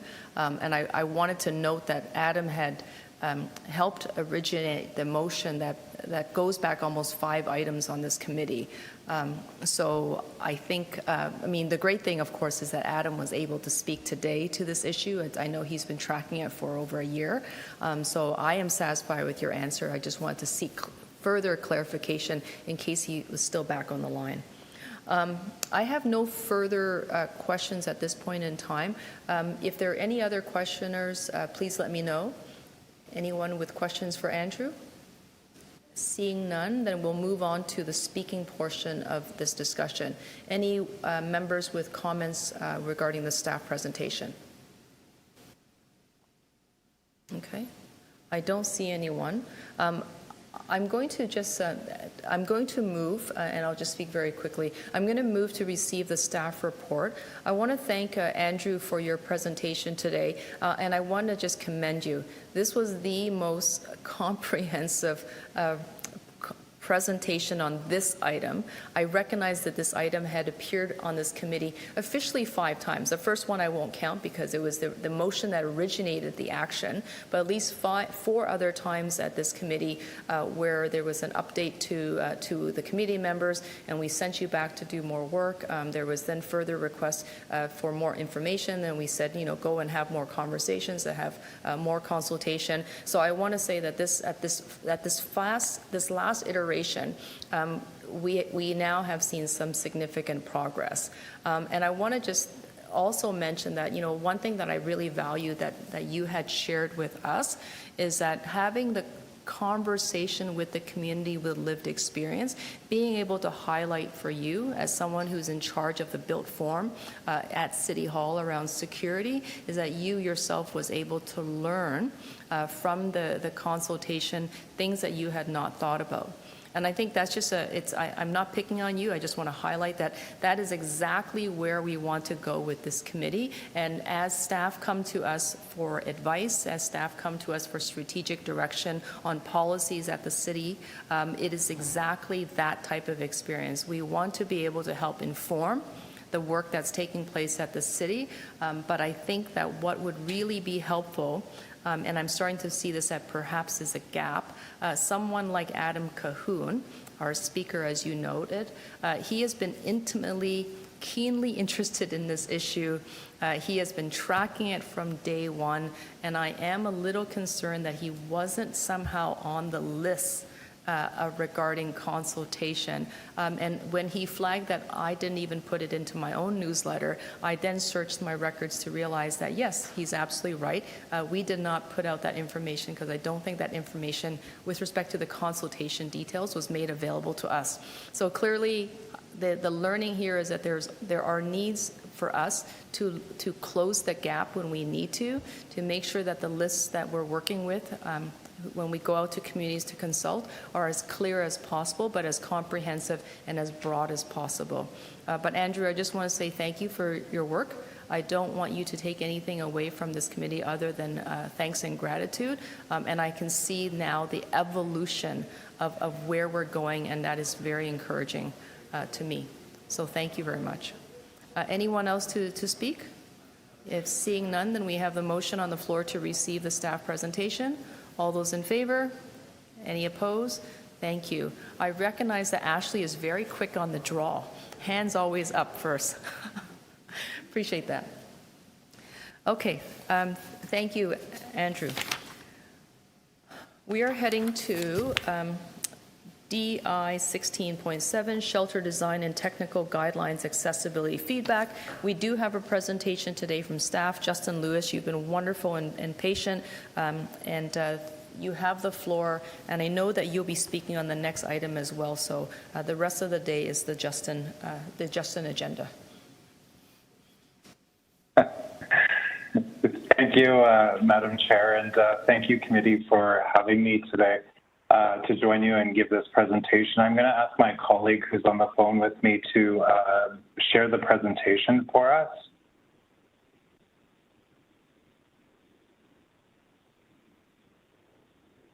Thank you so much. So my name is Justin Lewis. I'm the Director of Infrastructure Planning and Development with Shelter Support and Housing Administration at the City of Toronto. I also just want to say that I am a left leg above the knee amputee, so this is near and dear to my heart, the subject of accessibility. It's something that I live with on a daily basis from a physical standpoint, as well as something that I try to put into our everyday work as we move forward as a city employee, as well as a citizen of the City of Toronto. Today, this presentation provides you with an overview of the main principles around our shelter design and technical guidelines that will be used to inform the design of new municipal shelters. This presentation today is a part of the city's multi-year accessibility plan to ensure accessibility considerations are incorporated into shelter design guidelines through best practice research and consultation. SSHA would like to thank members of the Toronto Accessibility Advisory Committee that helped review and provide feedback on the shelter design and technical guidelines. The purpose of this presentation as well today is to seek additional feedback from Toronto Accessibility Advisory Committee on how to improve the guidelines. Next slide, please. So just to go over a little bit of background for all of you, in 2018, in response to increased demand for shelter services, City Council directed staff to expand the number of permanent shelter beds in Toronto. In order to support the development of shelters, an architectural firm, Hilditch Architects Incorporated, was selected to create a best practice guideline document for Toronto shelters. The development of the guidelines was led by an interdisciplinary team of consultants and architects, including an accessibility consultant. The consultants engaged in a collaborative, human-centered consultation process with diverse groups of stakeholders, including vulnerable groups who are overrepresented in the shelter system. The focus groups sought expertise and perspectives on current challenges in the shelter use needs that should be addressed in new shelter design and best practices that could be applied for future shelters. This included a focus group with the disability community and organizations serving the disability community on the needs and methods for accessibility for persons with disabilities. There were 13 stakeholder consultation sessions in total, site and space analysis of 65 existing shelters, and site visits of 20 representative shelters. We consulted with the disability community and circulated drafts to the Disability Office and members of TAC for review and feedback. The shelter design and guidelines were released in early 2021 in January and outlined evolving best practices for planning and design of shelters in Toronto. While the design guidelines do not retroactively apply to existing shelters, it is important to note that they may also influence design decisions in renovations of existing shelters. Next slide, please. So just to describe the picture on this slide, the image shows a community space with sofas at a men's shelter. The community space is at the front of the shelter and has lots of natural light. The sofas are meant to be welcoming, durable, and easily cleanable. This slide also explains the welcoming environment, and the guidelines are based on user-centered design, which focuses on serving the needs of shelter users and staff in an environment which maximizes their agency and well-being while promoting dignity, comfort, and choice. New shelters will be designed to have an attractive design and a welcoming environment. They should feel home-like and not institutional.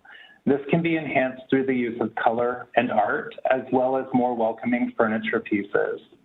Where possible, shelters should provide and promote connectiveness to the natural world, including visual and natural settings, allowing in daylight and using the natural materials.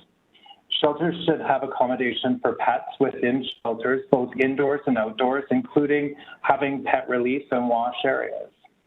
Where possible, shelters should have community space within the shelter to support and engage community use and involvement. Shared spaces can help create linkages with local community and the goal of enrichment for both the shelter users and the neighborhood. Through the community engagement process, local residents may be involved in the design process for new shelters in a way that helps minimize the stigmatization of shelter users within the community, enhance neighborhood relationships. Amenity spaces should be restorative and encourage informal gathering and programs. Next slide, please. The next slide speaks to inclusive design approach. And just to describe the slide shows a site map of an amenity space in a planned Indigenous shelter. The amenity space is being designed with consideration of Indigenous culture and traditions. The gathering space includes natural lighting and space for a wheelchair. A key objective of the document in the inclusion of design criteria, it empowers equity-deserving groups and serves specialized needs. This includes design consideration for identity experiences, including culture, gender, disability, sexual identity, life experiences, and other identities. Where possible, shelters should provide spaces that support traditional, cultural, and spiritual practices, such as prayer or smudging. Colors, art, and symbols can also be used to make people from different backgrounds feel welcome. New shelters should strive to achieve full integration and participation for shelter users, staff, and visitors of all abilities to access their environment indifferent of mobility, sight, hearing, or cognitive disabilities. 20% of new shelter spaces are being designed to be accessible. This includes accessible rooms, hallways, bathrooms, and amenities for shelter users and visitors. The City of Toronto Accessibility Design Guidelines tag is expected to be the prime reference in the design of new shelters to help ensure sites meet accessible standards. Next slide, please. The next slide, just to explain it a little bit, it speaks to trauma-informed design, and then the image on it shows a shelter bed in a small room with a window in a senior shelter. There is a barrier to ensure privacy from the other room occupant. New shelters will be based on trauma-informed design that considers the mental, physical, social, emotional, and spiritual well-being of shelter residents and staff. This includes reducing or removing unknown adverse stimuli and designing a calming environment with reduced crowding. Shelters should provide privacy and space for people to separate themselves from others in distress. It should promote agency and allow individuals to exhibit their self-reliance and independence. It creates environments where occupants feel safe with clear lines of sight and alternate routes. Shelters design should also promote positive interactions between shelter users and avoid enhancing power dynamics between shelter users and staff. This includes seating and spaces that invite conversation at eye level and do not require shouting for communication. Next slide, please. New shelters will be in compliance with codes and standards such as the Ontario Building Code, the Toronto Shelter Standards, Environmental Control Best Practices, Toronto Green Standards, and all other applicable laws. SSHA and our other city divisions are working toward ensuring sites have reduced impact on our environment while improving their resiliency to climate change. This includes reducing greenhouse gas emissions and working towards a net zero emissions. Shelter design should also reduce and conserve use of resources such as water by being effective at minimizing energy and resource use, and we can also reduce operating costs. Shelters will also be designed to be durable, resilient, and repairable to ensure the facility continues to provide for the needs of its occupants and on an ongoing basis. Next slide, please. On this slide, we'll speak to health and wellness, and there's a picture on this slide, and this image shows a room for health services at a new men's shelter. Where possible, shelter design should support provisions of health services within the shelter. This can sometimes make the difference between shelter users receiving or not receiving health care. Health services offered at a shelter site may range from non-clinical referral services to on-site counseling, examinations, or treatment by health practitioners in flexible spaces within the shelter. The design should support harm reduction approaches to service delivery, including locating sharp disposal containers where they may be used by shelter users, such as in the washroom. Shelters should support measures for infection prevention and control, including interim shelter guidelines for COVID-19. This may include increasing spacing and admissions, screening, and creating opportunities for physical separation between individuals, including shelter users, staff, and visitors. Next slide, please. So the next slide speaks to ongoing consultation, and the shelter design and technical guidelines were shared on the city's website in early 2021 when we did the launch in January.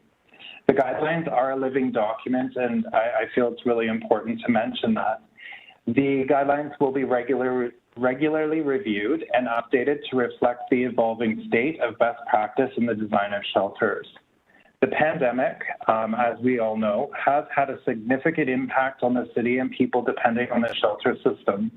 For this reason, during 2021, this document will be reviewed and updated every 6 months for the first year, starting in June and July of this year.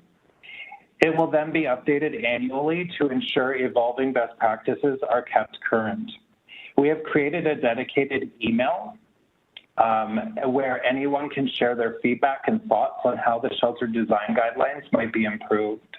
We look forward to the feedback from all of the stakeholders that support the Toronto Accessibility Advisory Committee. And I just want to thank everybody for allowing me the time to do this presentation today. So I'm Indigenous. I will say Chi-miigwech for allowing me this time today, and I look forward to your questions. So back to you, Madam Chair. Thank you so much, Justin, for the presentation, and thank you for all this hard work. I'm going to turn to our committee members to see who has any questions of you at this point in time. First one hand up is Wendy Porch. Wendy, go ahead. Thank you, Justin, for the presentation. I wanted to ask about the 20% marker that you were talking about, and I wonder if you could clarify for me when it says 20% of spaces are designed to be accessible.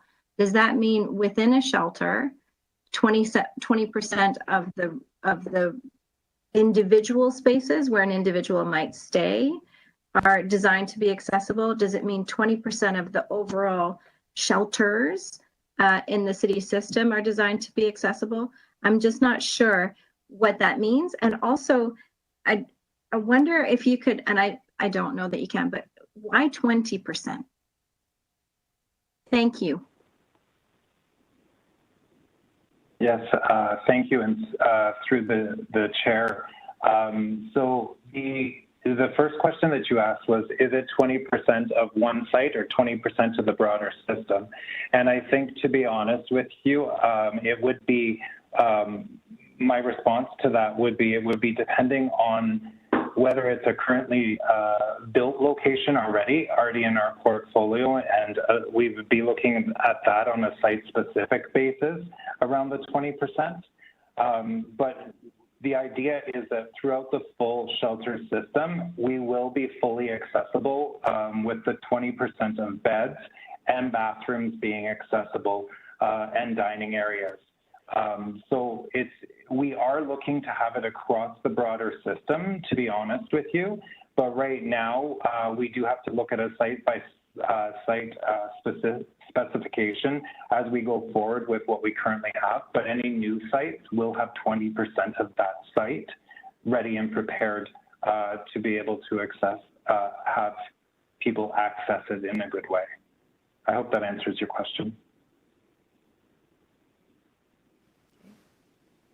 Sorry, can I just, on my follow-up question, and I don't know if you can speak to this or not, but can you speak to how 20% was arrived at? Because you've been before us before, and we've had this conversation before, and I think, just to reiterate some of the data that, the review of the shelter system has demonstrated is that there is no one shelter that's fully accessible currently.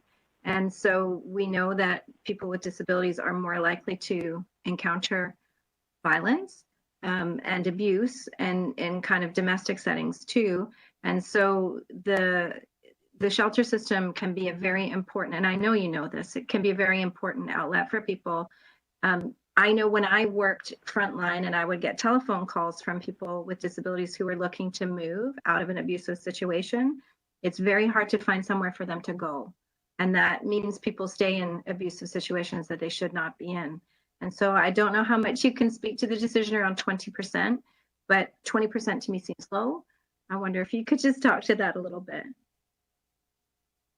So I think the 20%, and I can get you a better confirmation afterwards of this, just so that we're not asking the same questions as we go. And I do apologize for not, having that answer for you.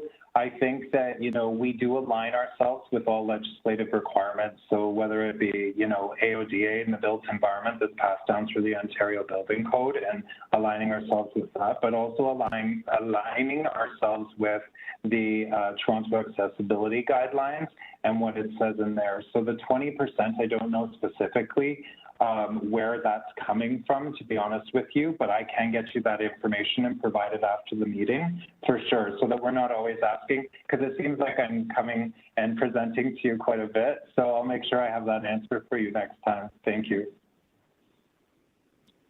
Thank you very much, Wendy. Do you have another question, or was that it? That's it? Okay, thank you. I believe I saw Ashley's hand go up. Ashley, is it true? Yes? Okay, go ahead, please.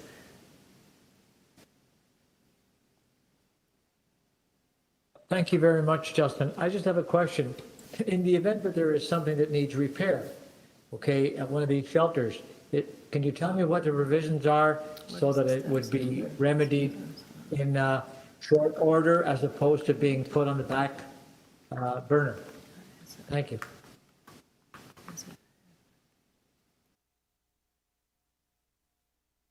Did you hear that? No, we can't hear you, Justin. We've lost your audio.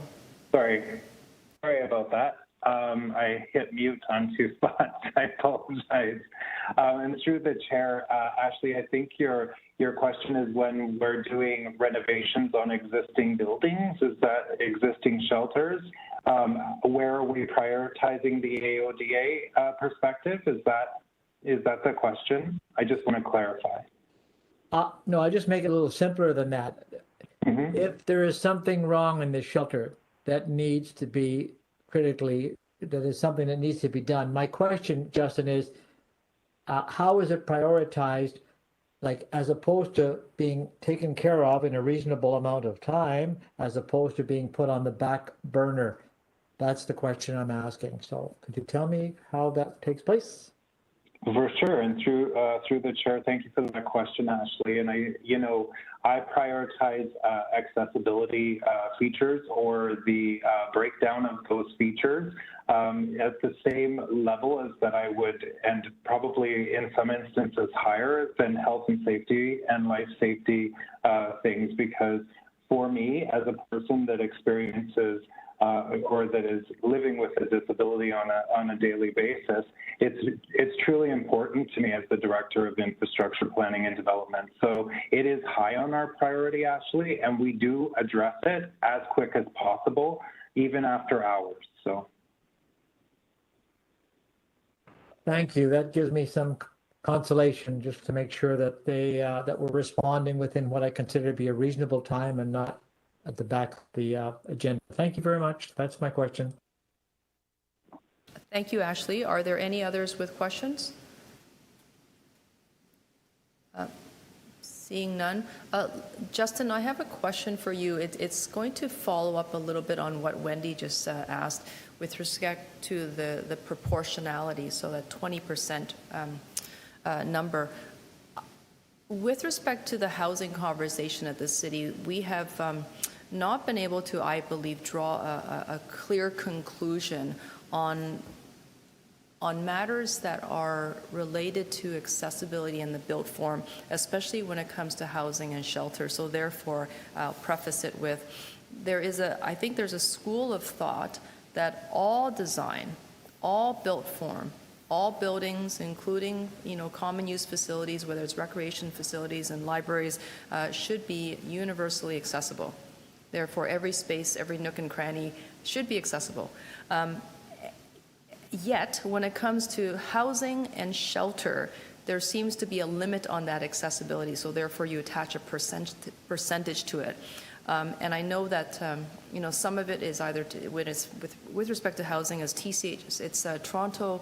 Sorry, it's CMHC requirements, or it could be tied to federal funding for affordable housing. And we don't seem to have a specific and consistent number. What I'd like to know is if it's 10% for housing, 20% for shelter, and a 100% accessibility for new buildings as we retrofit the old buildings, how do we justify the inconsistency around accessibility for the physical built form here? And if you are not prepared to answer that question, I would try to seek the answer elsewhere, but I wanted to place that question here. So thank you, Madam Chair, for the question. And I do want to say that I don't have the answer for that question today, but I think it's a good takeaway for me and for my team. And we can actually assist you and provide you with a documented response on that, so that the committee today can also see that response in regards to the 20%. So I am fully on board with the importance around accessibility.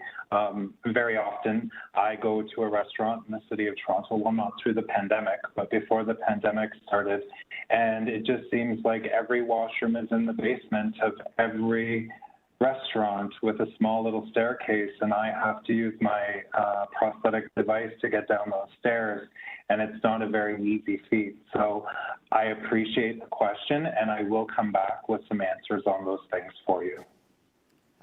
Justin, thank you very much for that. And a follow-up question is that with respect to retrofits and new builds, I understand that we're moving to a new standard, but for those buildings that are aging, those that are perhaps in housing services provided by third-party service providers who may not have their own accessibility plan, a multi-year accessibility plan, yet we're still paying for those service providers. We're still buying and purchasing services from them, and yet they're not accessible. At what point in time, especially with the timeline of AODA fast approaching, 2025 is now just around the corner. I remember when the legislation was first announced, it felt we had lots of time. That runway is running out short, but there are a number of agencies and service providers that are not wheelchair accessible, that are not accessible at all. And at what point in time do the rules apply to them? Would it not be within the 2025 year? The year 2025 deadline as well? And are we making accommodations for them? Sorry, Madam Chair, to the Chair. I'm just looking for a little clarification. Are you speaking with regards to non-city operated shelter spaces, or are you speaking specifically to the shelter space, the city-owned shelter space? I'm actually speaking to, let's just say the question I believe touches both. One is you clearly identify what the city is going to do with the city's facilities, but there are a good number of shelters and drop-in facilities that are not city operated and not city owned. And yet they are providing city services because we're paying those service providers to provide service to Toronto residents. When do they come into compliance? And what is the strategy to make sure they do come into compliance? So I think if I can, and to you, Madam Chair, I think this is a two-pronged response. So the directly operated sites for the city, that's included in our state of good repair planning, and we plan through our AODA plan with our partners in corporate real estate management in CREM. And they are assisting us with a plan to be able to make each of those locations that are owned by the city accessible by 2025. With the operators where it's not a city-owned site, however, where we are flowing funding to them, there is not a plan that I know that's in place right now because they do either own or lease their own buildings. However, we are working with them, and my team is working with them to be able to liaise and find a solution for this and look at this in greater detail. But I also think in response to that, there's a call that, very often not-for-profit organizations throughout the province and nation quite often don't get a lot of capital funding relative to the capital infrastructure or the building envelope of their building. So this is something that we need to look to other levels of government to identify funding for these operators to be able to pay for these upgrades and other services that need to be provided to make their buildings accessible. Justin, thank you very much. That concludes my questions. Anyone else before we move into speeches and remarks? Okay. No? Lana, you look like you have a quizzical, you look like you may be bordering on a question. No? Okay. In that case, those who are wishing to speak, please let me know. Wendy, go ahead, please. I just wanted to say I really appreciated your questions, Councillor Wong-Tam, because they're the kinds of questions that I have too. And I am very appreciative, Justin, of the work that you're all doing. And I think that this is a systemic issue. I think that when you're speaking to there not being any money for the kinds of sort of capital upgrades that are needed in terms of spaces for nonprofits, that money is not there and there's not really clear mechanisms to get it. If there's something that we can do as a committee to support this work, I think committee members would likely be very supportive of that. The 20% is not enough, I don't think. I think 20% is far too low. 20% is also the amount of spaces that generally are cited as being in the future plans for accessible housing. And 20% is still not enough. I mean, the StatsCan numbers of people with disabilities is 22%. And that's through the Canada Survey on Disability. And that's from a few years ago. And the numbers are only going to rise. And I think, particularly given the vulnerabilities that our community has to abuse and to staying in situations that are not good because they literally have nowhere else to go. There's no accessible housing combined with a lack of accessible shelter spaces. I think we really have to do better. And so if you know, I know I'd be very willing, and I'm sure that all of the committee members here too would be, if there's some other lever within government that we need to be looking at within the municipal government, other governments, to say that this is not an adequate situation, this is not good enough, then, you know, let us know and we can see what we can do about it together too. But I just think that it's a real shame. And when I said earlier, sorry if you're hearing thumping, my 8-year-old is doing gym class directly above my head here. When I was speaking earlier about frontline experience that I had trying to support people with disabilities escaping abusive situations, it was many years that I spent doing that work. And there were many, many, many phone calls from people saying, I have to get out, I'm afraid. And then we would do a kind of one of phoning around to shelters to say, could you help this person? Can this person come? And it was on an individual basis that we did that regularly. And it sounds to me like, unfortunately, you know, there's still likely some of that happening here. The system itself needs to be more accessible, and the spaces, there needs to be more of that happening. So thank you very much, Justin, for your presentation as always. Thank you very much, Wendy, for your remarks. Anyone else to speak? Okay. Seeing none, I'd like to move to have Justin's presentation received by this committee, and with that, also convey to him our thanks. I wanted to just take a moment to highlight the exceptional work of SSHA. We have oftentimes heard about the work that's happening in transportation, especially during COVID. They've come to our committee on several occasions, and I think that for this committee, if I can just highlight that the staff at SSHA, which you all know manages and helps us facilitate pathways inside for those who are staying outdoors, they have had an incredibly busy year. This has been probably one of the most challenging years for this division, for the City of Toronto, with respect to trying to help those who are living outdoors and living with homelessness. So on top of what you see today, which is Justin's portfolio in charge of infrastructure at SSHA, he's working on a rapid response around COVID and homelessness. So Justin, thank you. Thank you for all that you do. I think that this has been a very challenging time for your division, but we are, I want to convey on behalf of the members how grateful we are for the work that you're doing and how important your report is to this committee. Oftentimes, even if the issue of shelters is not before this committee, the issue around homelessness is, and oftentimes around access indoors to homeless facilities, homeless-oriented facilities. And every single time it comes up that it's inadequate, that the shelter system currently is not 100% accessible, especially considering the population is disproportionately represented by those living with disabilities or living with one disability or another. So thank you, Justin, for all your great work. All those in favor receiving the report? Any opposed? That carries. Thank you. So Justin, don't go away because you're going to be here with us again. Moving on to the second last item today, DI 16.6, helping people experiencing homelessness from equity-seeking groups to access supportive housing. We are receiving a staff presentation from both Justin, you already know him, as well as Valessa Feria, who is a director of the Housing Secretariat. Welcome back, Valessa. Thank you, Madam Chair, and good afternoon to you and the committee members. So my name is Valessa Feria, and I'm the Director of the Housing Secretariat.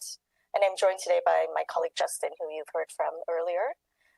So last November, Justin and I presented an overview of the intentional work being done in shelters and housing to support persons with disabilities during COVID and beyond, including the accessible shelter design that Justin just spoke to, as well as efforts that we've made to increase the supply of affordable, accessible housing, as well as the work that we've been doing to retrofit existing housing, and our efforts to incorporate universal design principles to create housing that is suitable for everyone.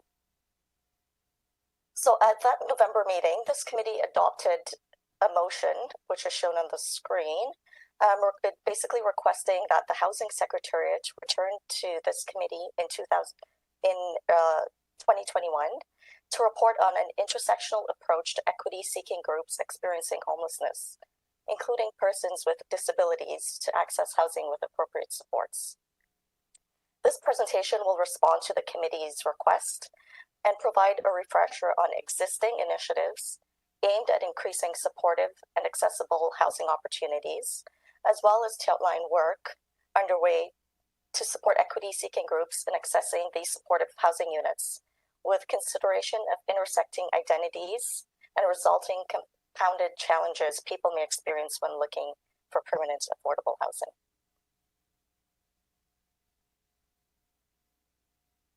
Next slide, please. So supportive housing, which is affordable housing with supports, is intentionally designed to provide people who have complex needs with on-site support services, such as case management, counseling, and referrals to needed services, life skills training, such as meal preparation and financial management, and supports with personal care, housekeeping, and medication reminders. This enables people to live as independently as possible within their homes and within community. Emergency responses like shelters and respite services are critically important to fill the gap when people are in immediate housing crisis by responding to the needs of residents experiencing homelessness. However, we all know that the real solution to homelessness is to preventing homelessness and providing people with safe, secure, adequate, permanent, accessible homes. The 2018 Street Needs Assessment found that nearly half of people experiencing homelessness were homeless for about 6 months or more, with 94% of respondents indicating a desire to get into permanent housing. Additionally, more than half of people experiencing homelessness reported that at least one type of health condition, so for example, a physical disability or mental health issue, supportive housing is widely recognized as a key element to ending chronic homelessness, as on-site supports attached to housing helps people to maintain their tenancies and not fall back into homelessness. Supportive housing also helps to achieve more equitable outcomes, as on-site case management increases access to individualized supports and services that can help people more nimbly recognize intersectionality of people for equity-seeking groups. Lastly, supportive housing is a positive intervention that helps to rehabilitate and support Toronto's most vulnerable populations. It also helps prevent adverse and costly social outcomes, such as homelessness, hospital admissions, and involvement in our criminal justice systems. So increasing the supply of supportive housing. The supply of supportive housing in Toronto is developed, funded, and operated through a combination of nonprofit funding, the provincial government, and city funding. Housing projects vary in mandates or areas of focus. So for example, housing just for seniors or youth. So despite recent initiatives across the board to increase the supply of supportive housing, demand continues to exceed the supply. So for this reason, a key target in the city's 10-year housing plan, which is the Housing TO 2020-2030 Action Plan, is to add 18,000 new units of supportive housing by 2030. There are a number of key city initiatives underway to increase the supply of affordable housing with supports to meet this target. These include our Housing Now program, as well as our Open Door Affordable Housing program, and most recently, the Rapid Housing Initiative. So I'll talk firstly about the Housing Now program. Housing Now is an initiative that uses city-owned land to create mixed-income, mixed-use communities near transit. So to date, the city has committed 17 sites across various wards in the city, which will create about 5,000 new affordable units, of which 20% are required to be accessible. Affordability ranges between 40 to 100% of average market rents, and that average market rent is determined annually by CMHC. So this average market rent helps to provide an opportunity for people who need deeply affordable housing and essential workers to access these homes. And I should add in that deeper levels of affordability may be achieved through the layering of housing benefits on site to the affordable units. In addition to Open Door, the city also operates the Housing Now. In addition to Housing Now, the city also operates the Open Door affordable housing program. And the Open Door program essentially provides incentives to nonprofit and private sector developers to incentivize them to build new permanent affordable and supportive housing units. So the city contributes, for instance, small capital grants. We also provide a property tax relief for the affordability period. We fast track planning approvals for these applications that provide a higher level of affordable homes. And we also provide relief from planning and building permit application fees to support the new developments. So through this program, we have created over 7,000 new units, over 700 new units with support services attached.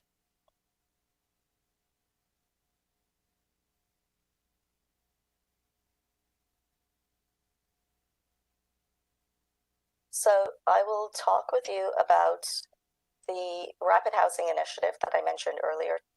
So I will firstly describe the slide. There are a number of images on the slide which shows a modular housing building that was just developed by the city at 321 Dover Court Road. The first picture is of the outside of the building, showing a gray 3-story building with a red door and brown fence around the exterior. The picture is below it shows the kitchen and dining areas, which are designed to be easily navigated with sufficient clearance for wheelchairs under counters. Lack of barriers or walls between these spaces promotes unobstructed sight lines, improved lighting levels, and allow for adaptable use of space that can be tailored to residents' needs. The picture at the top right is of an accessible bathroom, showing an accessible shower with a bench where wheelchairs and shower chairs can enter the shower stall. The picture at the bottom left is another angle of the accessible bathroom, showing open floor space, a toilet, and a sink with open space under it to allow room for a wheelchair or walker. So those are the images on the screen, and I'll tell you a bit more about the Rapid Housing Initiative, which has funded this building to be built. So the Rapid Housing Initiative is a federal program that was introduced last October. This federal program has allocated $1 billion nationally to develop supportive housing, specifically for people experiencing homelessness.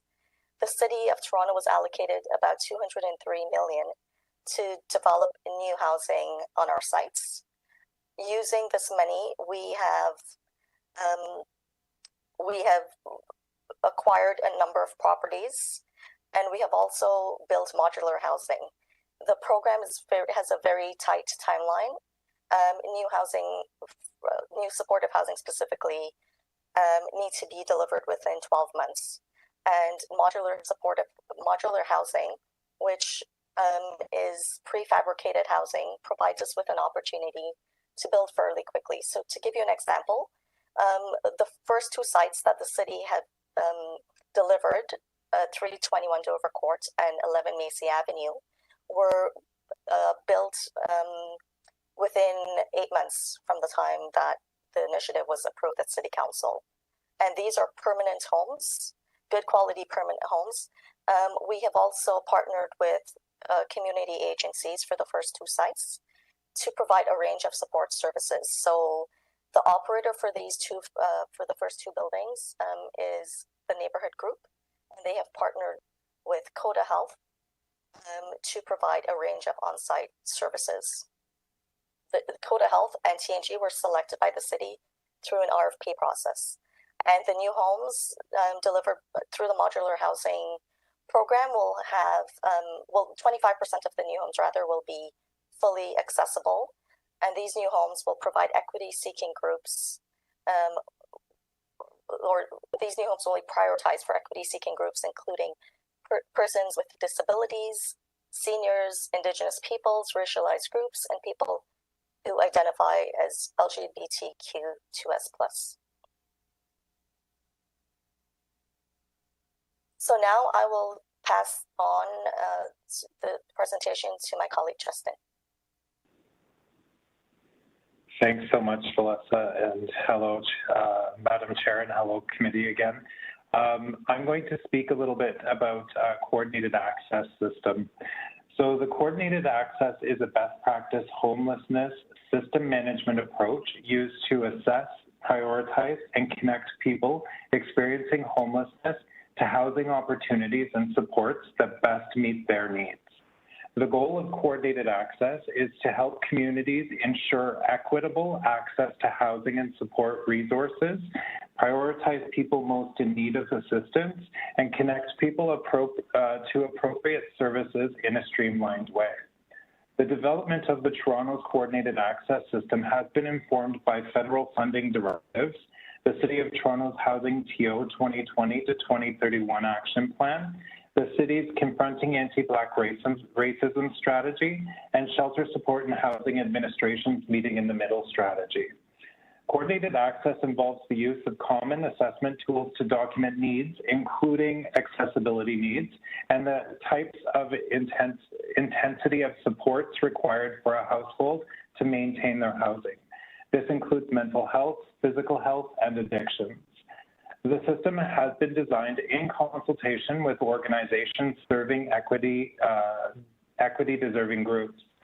Partnerships have been established with a range of cross-sectoral community stakeholders to align approaches for supporting people experiencing homelessness, including equity-deserving groups.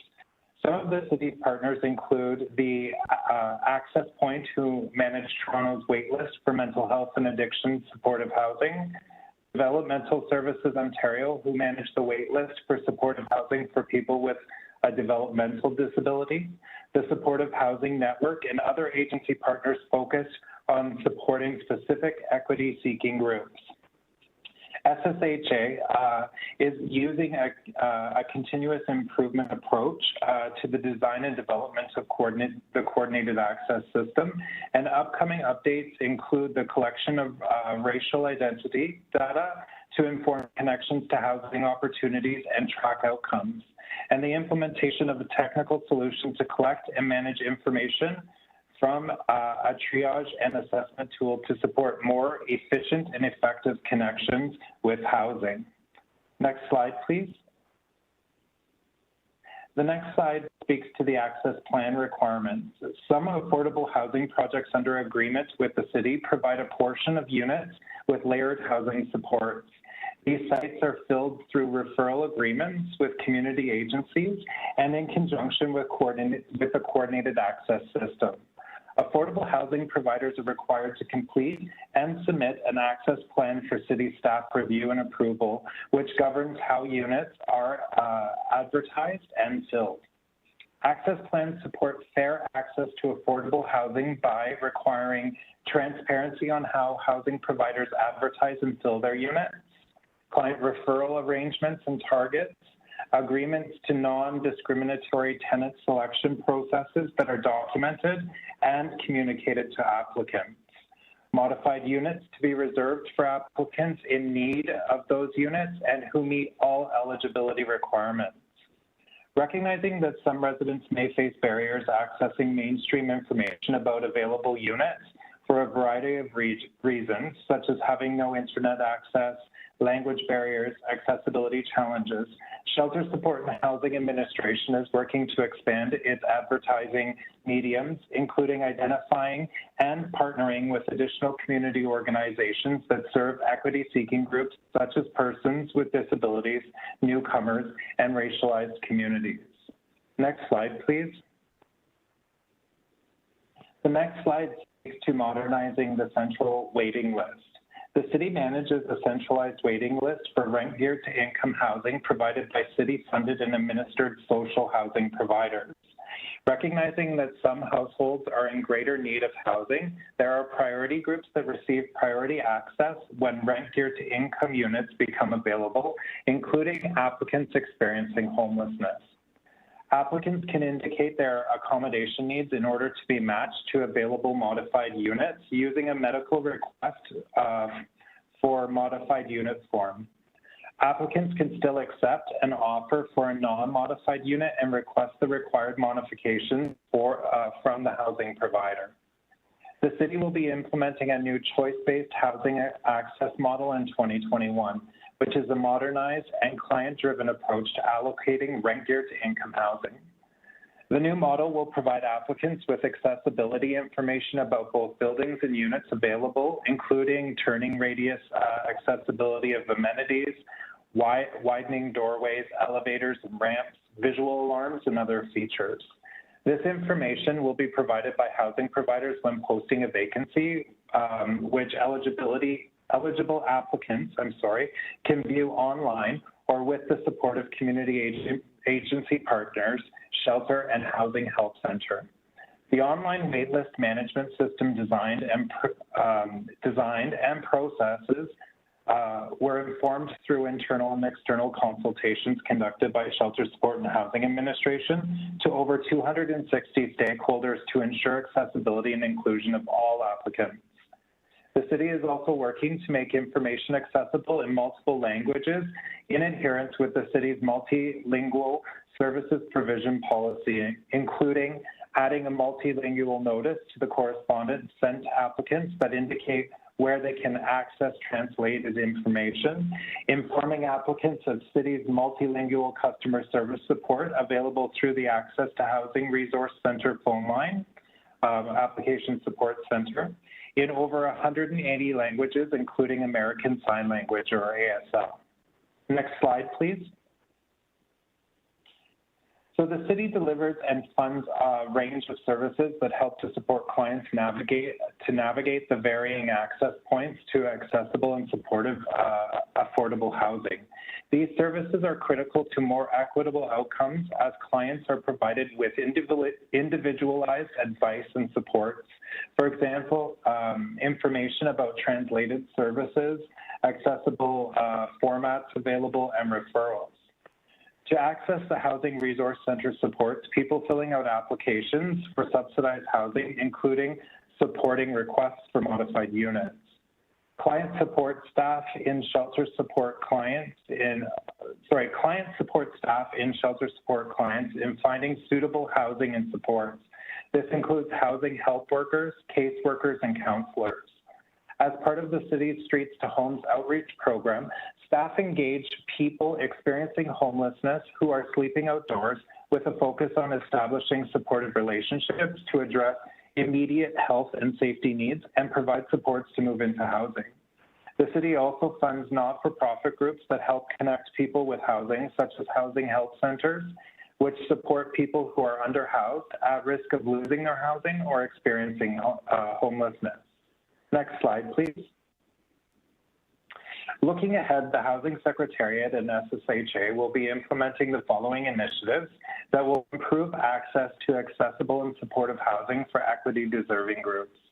The city is currently exploring moving toward a new centralized access system to coordinate the administration of all new affordable units being delivered across multiple divisions and provide for seamless and transparent access to these units for members of the public. Through the design and implementation of a client-centered housing portal, the city will make finding affordable housing more simple, fair, and accessible. Staff will engage with stakeholders in designing the new housing portal to support a system that is accessible and inclusive to all equity-deserving groups, including persons with disabilities, seniors, racialized groups, and newcomers. Work is underway to improve the collection of equity data for housing and homelessness by applying an intersectional lens. For example, a racial identity question was added to the 2021 Street Needs Assessment that took place in April of 2021. We will also work with the Housing Now Accessibility Stakeholder Working Group to explore options to increase the amount of accessibility units through Housing Now. This work will also contribute towards updating of the Affordable Housing Design Guidelines. Lastly, as outlined in the Housing TO Plan, we will be developing a supportive housing plan with health partners. Thank you. Chimigwich, Mercy. Justin, and I'll give it back over to you, Madam Chair. Thank you very much, Justin. Thank you, Valencia. I guess the first thing is to ask questions, to check with the members to see if any of them have questions of your presentation. Wendy, I recognize you, please, and followed by Lana. Thank you, and I'm sorry to always be asking questions. I always have questions, so we want to hear them, so don't worry. We want your questions. Go ahead. Thank you. I have two questions. So one is about the Open Door program, and I just wanted to inquire about, what are the accessibility requirements of developers who are accessing the benefits of the Open Door program? So it sounds like there might be some funding, and it sounds like there's some support around accelerating some processes in terms of development. But I wonder if you could just elucidate what the accessibility requirements are for developers who are accessing that program. And then my second question, do you want to answer my first one first and then come to my second one? Sure, I can do that. Okay. So through the chair, thank you for the question. The Open Door program's current requirements reflects the Ontario Building Code requirements, which is 15% accessible units and barrier-free common areas. And I would just like to add that unlike the Open Door program, unlike the Housing Now program, which provides city land as well as incentives, the Open Door program, the subsidy provided through that program is a lot less. And that's why the requirement for developers is at a lower standard than on sites that the city owns and controls. Thank you. And that's 20% for the latter. Is that right? 20% through the Housing Now program, which is on city land, and through our modular housing initiative. Our new modular units, our new modular buildings rather, reflect a 25% accessible unit rate. Is it, sorry, Vanessa, it sounds like I'm just continuously asking you questions, but is it 25% just for the new modular units? Yes, 25% just for the new modular units. Okay, and thank you for that. My second question has to do with what looks like an integrated centralized application system that's being developed. And so I just wanted to say, my organization, SILT, we act as the administrators for the Attendance Service Application Center, ASAC is known as. And so we work with a number of attendance service providers in the Greater Toronto Area, including the March of Dimes, PACE, Vibrant, and we take in applications for attendance services, which can include supportive housing units. And we work as a collective through a waitlist collaborative to do that as a group. And I know SILT hasn't been approached in terms of any of the work that you're doing. Perhaps the service providers have, because they are actually the ones providing attendance service. But I certainly would, I wonder if you would consider including us in some of those conversations. Is the question. So I think that question was for me and through the chair, Wendy. Yes, we would consider that. So I think maybe I can maybe get your email information after the meeting today, and we can make sure that you're included in that. That'd be great. Thank you.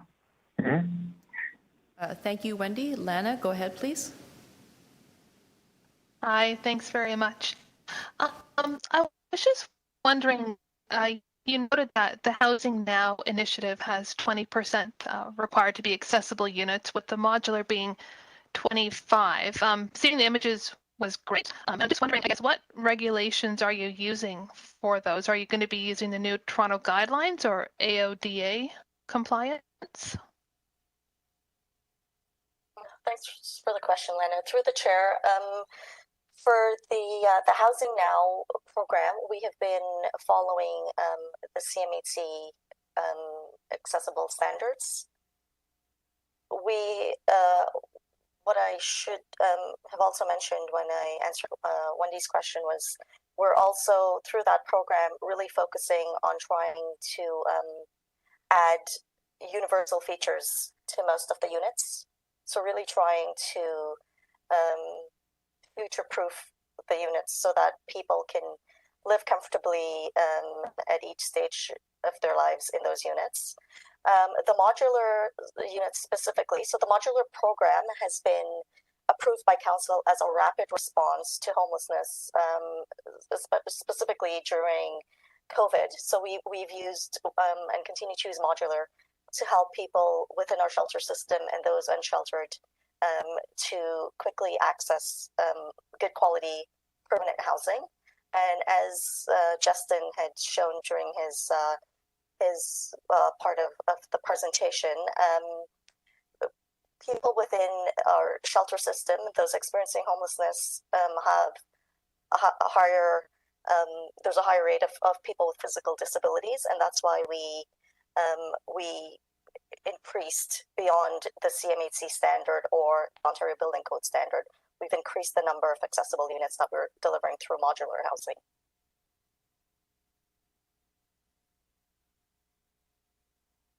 So for just to follow up then, so for I guess the design standards, they're using, I guess, like AOD. I was just looking at the images and items like the mirror placement.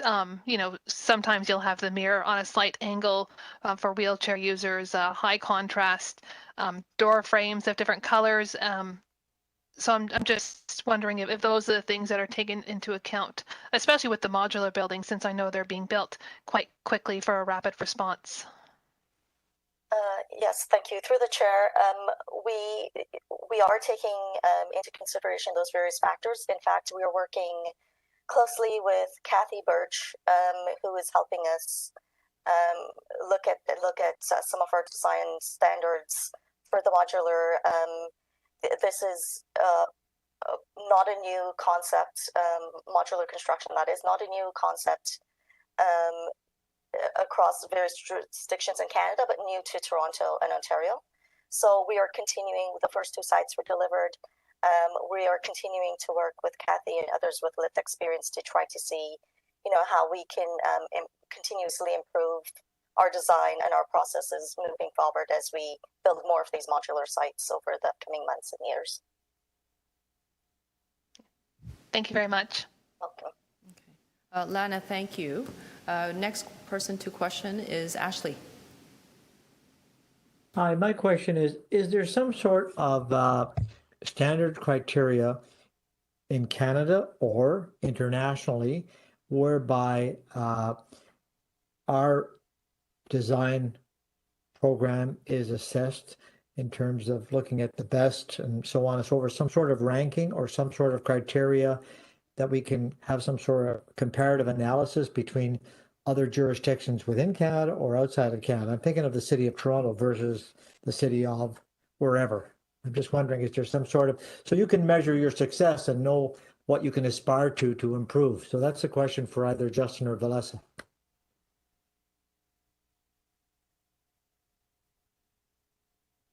Thank you, Ashley. Through the chair, I am not aware of national standard per se.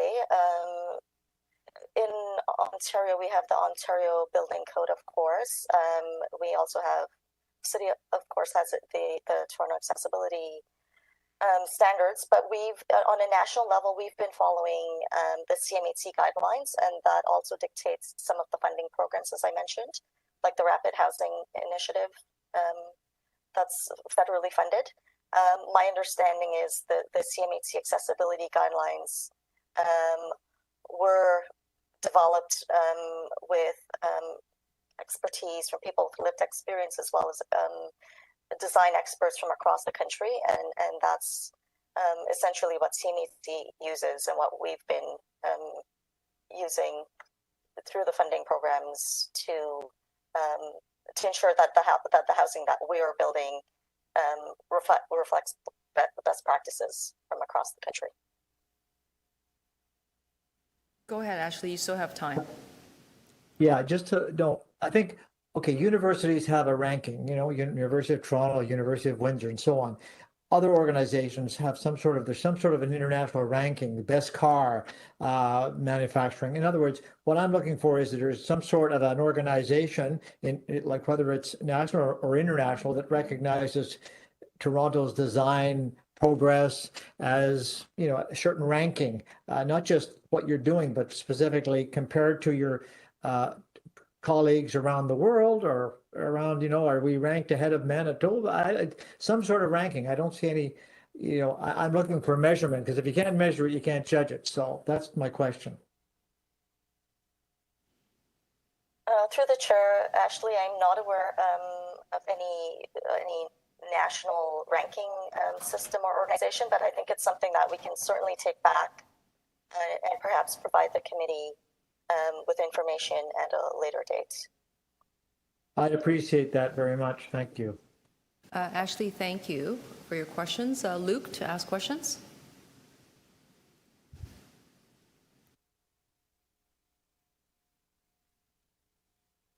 Got a question, Melissa or Justin, just about the customization of the units. If someone experiencing homelessness is looking for a space and the space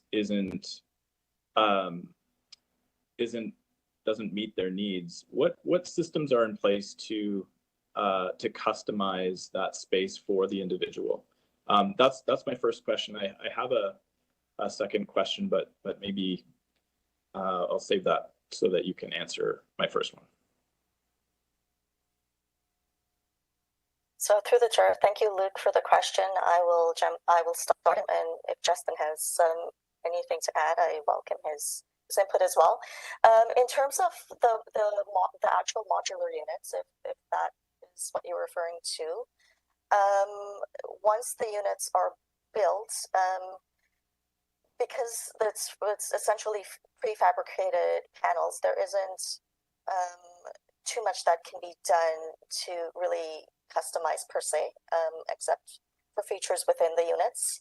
I would like to add, though, what we'll be doing at the city is these units are filled essentially through our coordinated access waiting list, as Justin mentioned. So if a unit is offered to someone and perhaps they think that, you know, it doesn't quite meet their standards, and they would like to be considered for another unit, for instance, let's say perhaps a TC, Toronto Community Housing Unit, we would work to try to accommodate that as best as possible. Okay, thanks for your answer. My second question is about the visitability of units that aren't accessible. So you're saying that in some cases 20% of the units are, 25% for the modular new buildings. Are the units that are not accessible visitable for someone that may use a mobility aid or can't accommodate? I don't know if there's elevators in those stacked units. Looks like they're low-rise wood frame, typically not equipped with elevators. I'm wondering, just because community interaction is so important with this group of people that you're serving, I'm concerned about whether or not the units that aren't quote unquote deemed accessible are visitable or by someone that uses a mobility aid. That's my question. Through the chair, with the modular units, yes, they are, and I would also add that all of the buildings that we've developed so far and the ones that we will be developing do have elevators. The elevators can accommodate definitely someone in a wheelchair. The hallways are wide, the door frames wide enough. All of the common areas are barrier free. So to answer your question, yes, they are visitable. Okay. Thank you. Luke, thank you very much for your questions. Anyone else with questions? Valessa, I have a couple of quick questions. I hope they're quick. We've had this discussion before on several occasions about universal design and inclusive design. And I recognize this is where we haven't landed on a resolution that's consistent. So therefore, the landowner knows what to expect, the developer knows what to expect, the architects and the designers know how to draw based on the fact that there's a set of criteria that meets accessibility. And I guess the question I have is, who determines how large a bedroom has got to be? Because the units in Toronto with respect for rental, purpose-built rental or condominium sizes are starting to get smaller and smaller. And we're never going to get to, 25% accessibility, never mind 100%, even 25% accessibility, as far as I can tell, if those units continue to shrink. So do you know who determines how large a bedroom has to meet a minimum criteria? Where a living room has to meet a certain amount of GFA, gross floor area. Because I don't think I know if it comes out of the building code, or is that just out of the requirements of a developer's pro forma or the design criteria of a client. Is that specified anywhere?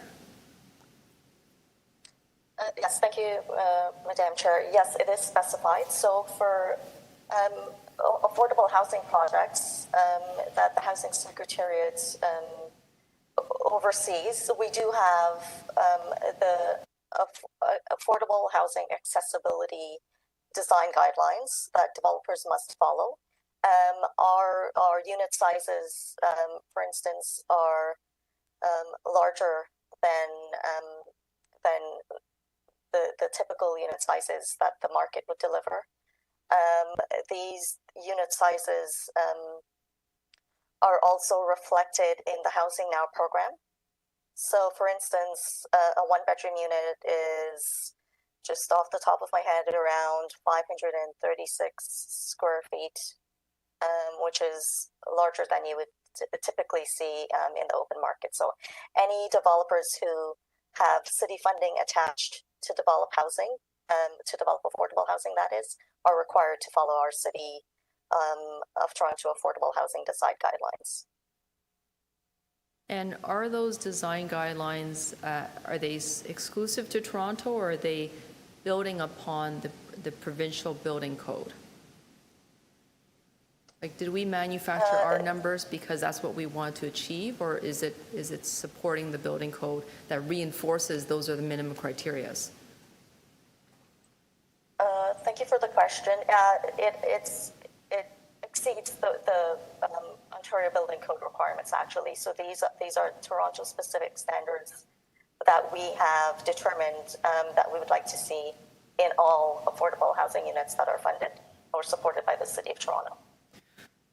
Thank you, Valessa. So in the absence of the province amending its building code to reflect more universal design, more inclusive design, then the city does have on its own the powers to create our own Toronto-based accessibility guidelines that can exceed 20%, 25%. Is that what I'm hearing from you? Yes, essentially we do. For any projects that the city is funding, we do have an ability to dictate what we'd like to see as part of these new developments. Okay, thank you. Then my final question is, recognizing that 25% of the population by 2025 will be living with a with a disability, and approximately 70% of people living with disabilities have invisible disabilities, meaning that you and I can't see it quite regularly, or that easily accessible, visible. How do we stop at just 20% or 25%? Because that means proportionally, we're not going to be able to meet the demands of the population that we purport to serve. We're going to fall short on that population by not having the housing and shelter stock available to them. So thank you for the question, Madam Chair. The 25% is strictly for accessible units. That 20 to 25%, that number exceeds the demand for physical for units. That the number of units that we're producing exceeds the demand that we have right now, based on the waiting list, the data that we've obtained through the centralized waiting list, as well as we've been working closely with Toronto Community Housing, for instance, and our path. Toronto Community Housing is building 15% accessible units in all of their new developments, and the numbers that they're producing to date has been more than what's been required. So that's why we are not only looking to build accessible units, but also to really incorporate universal design in most of the other units, because we're not only trying to appropriately accommodate those with physical disabilities, but also others, as you mentioned, who may have other types of disabilities and may not need, for instance, lower countertops or various other customized physical attributes within a unit. Valessa, thank you. Anyone to speak to this item? I think everyone's asked their questions. Wendy, go ahead, please. My questions and my perspective, I think, is very similar to yours, Councillor Wong-Tam, in that I still don't think that we're meeting the need. And I want to just say that, I was discussing that my organization runs a centralized application center for attendance services. We have hundreds of people on that wait list currently now. And we don't see people moving off of that wait list very often at all. So if you're looking for additional data on need and on what's out in the community, then we can help you with that, because one of the number one things that we hear from people that we work with is the lack of accessible and affordable housing has the biggest impact on the quality of life that they have. So I really hope that we can have that follow-up meeting where we can talk through, maybe connecting on some of this stuff. I was quite surprised to hear you say that 25% exceeds the demand, because that's certainly not what we see in terms of our data. So I want to say thank you again for all of the work that you both do. I think that this is critical work. If you don't have somewhere to live, you need somewhere to live. Everybody needs somewhere to live. But I just do think that there's still a lot of additional work here to be done in terms of understanding the need of the community and in meeting the needs of the community around this particular issue. Thank you both. Wendy, thank you for your comments. Anyone else to speak? No? Okay.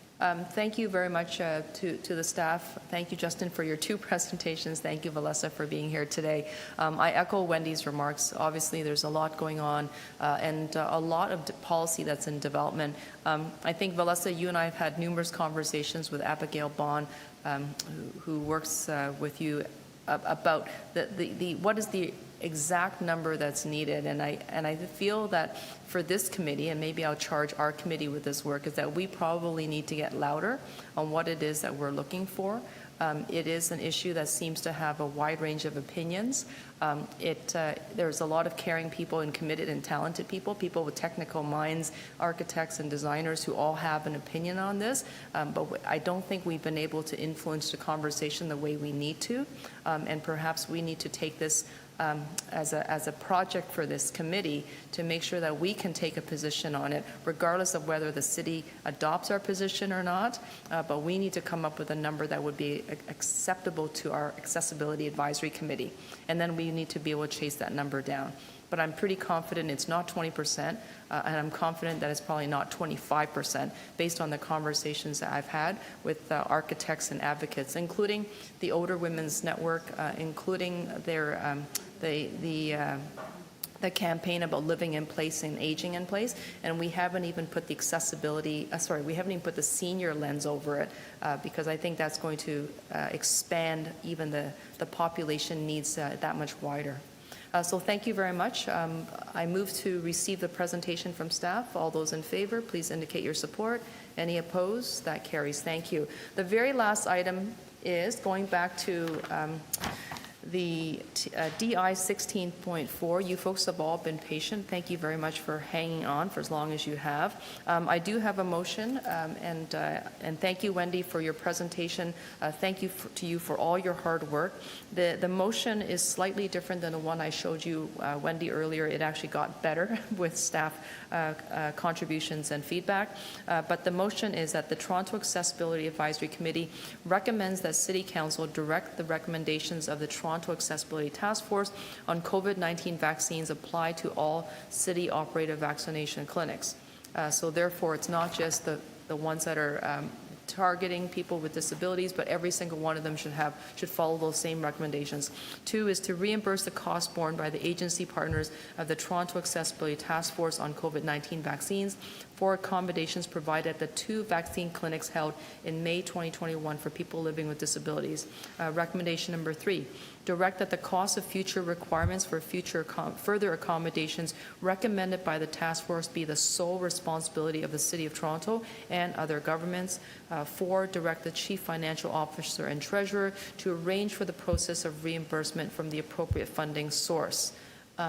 And hopefully that is self-explanatory. I won't speak more. I've already spoken to it. I know, Wendy, you wanted to raise one more matter for this committee before we vote on this item. I did. Thank you, Councillor. I just wanted to just say some thank yous really quickly in terms of the accommodations that were provided related to this motion. The March of Dimes, who I have not mentioned, and PACE Independent Living were fantastic and provided attendance and coordinated the attendance being there. Silent Voice worked with us on booking deaf and ASL interpretation, so thank you to them. RENA also provided some supports in terms of people who attended the accessibility vaccine clinic, so thank you to them. Balance for Blind Adults provided sighted guides, another really important support for folks, so thank you to Balance. I wanted to specifically say thank you to Jessica Florio, who is the Mass Immunization Resource Manager at Toronto Public Health, and Jessica was absolutely brilliant in terms of the work that we did around these particular clinics. I wanted to say thank you to the SDFA staff team who we've been working with, who've been fantastic. And just generally, I wanted to say thank you to the folks on the Accessibility Task Force for all of their hard work in terms of doing this. And I think in terms of the motion looks great. So thank you, Councillor Wong, too, for all of your support for this work as well. Okay. Thank you very much, Wendy. The motion is on the floor. Are there any questions of the mover? Okay, seeing none, then we'll be ready to vote. Actually, before I do that, any more speakers on this item? I think we may have dealt with that already. Okay, so then, all those in favor of the motion, please indicate your support. Any opposed? Thank you very much. That carries. Hang on tight. There's just one more matter of business, and it's a happy announcement. I just lost it. Oh, I have it. Okay, so I will like to move one more motion, and that the Toronto Accessibility Advisory Committee excuse the absence of Jason Miceli from the June 2nd, 2021 Toronto Accessibility Advisory Committee meeting. And before we vote on that, I just want to say that he has the most excellent excuse on why he can't be here. He is in the hospital with his fiance, welcoming and saying congratulations to the world, to their first child. So good for Jason. We welcome him and we wish him and his partner all the very best. So we have a new TAC baby on the way. All those in favor of the motion? Okay, any opposed? That carries. Thank you very much, committee members. You've been wonderful. Thank you to our audio visual tech staff, to our captioner. You've been amazing. Thank you very much. It's been a long day. And thank you, of course, to our city clerk and all the staff who came to support our committee today. Much appreciated. Please be safe. We'll see you folks again shortly. Okay, be well.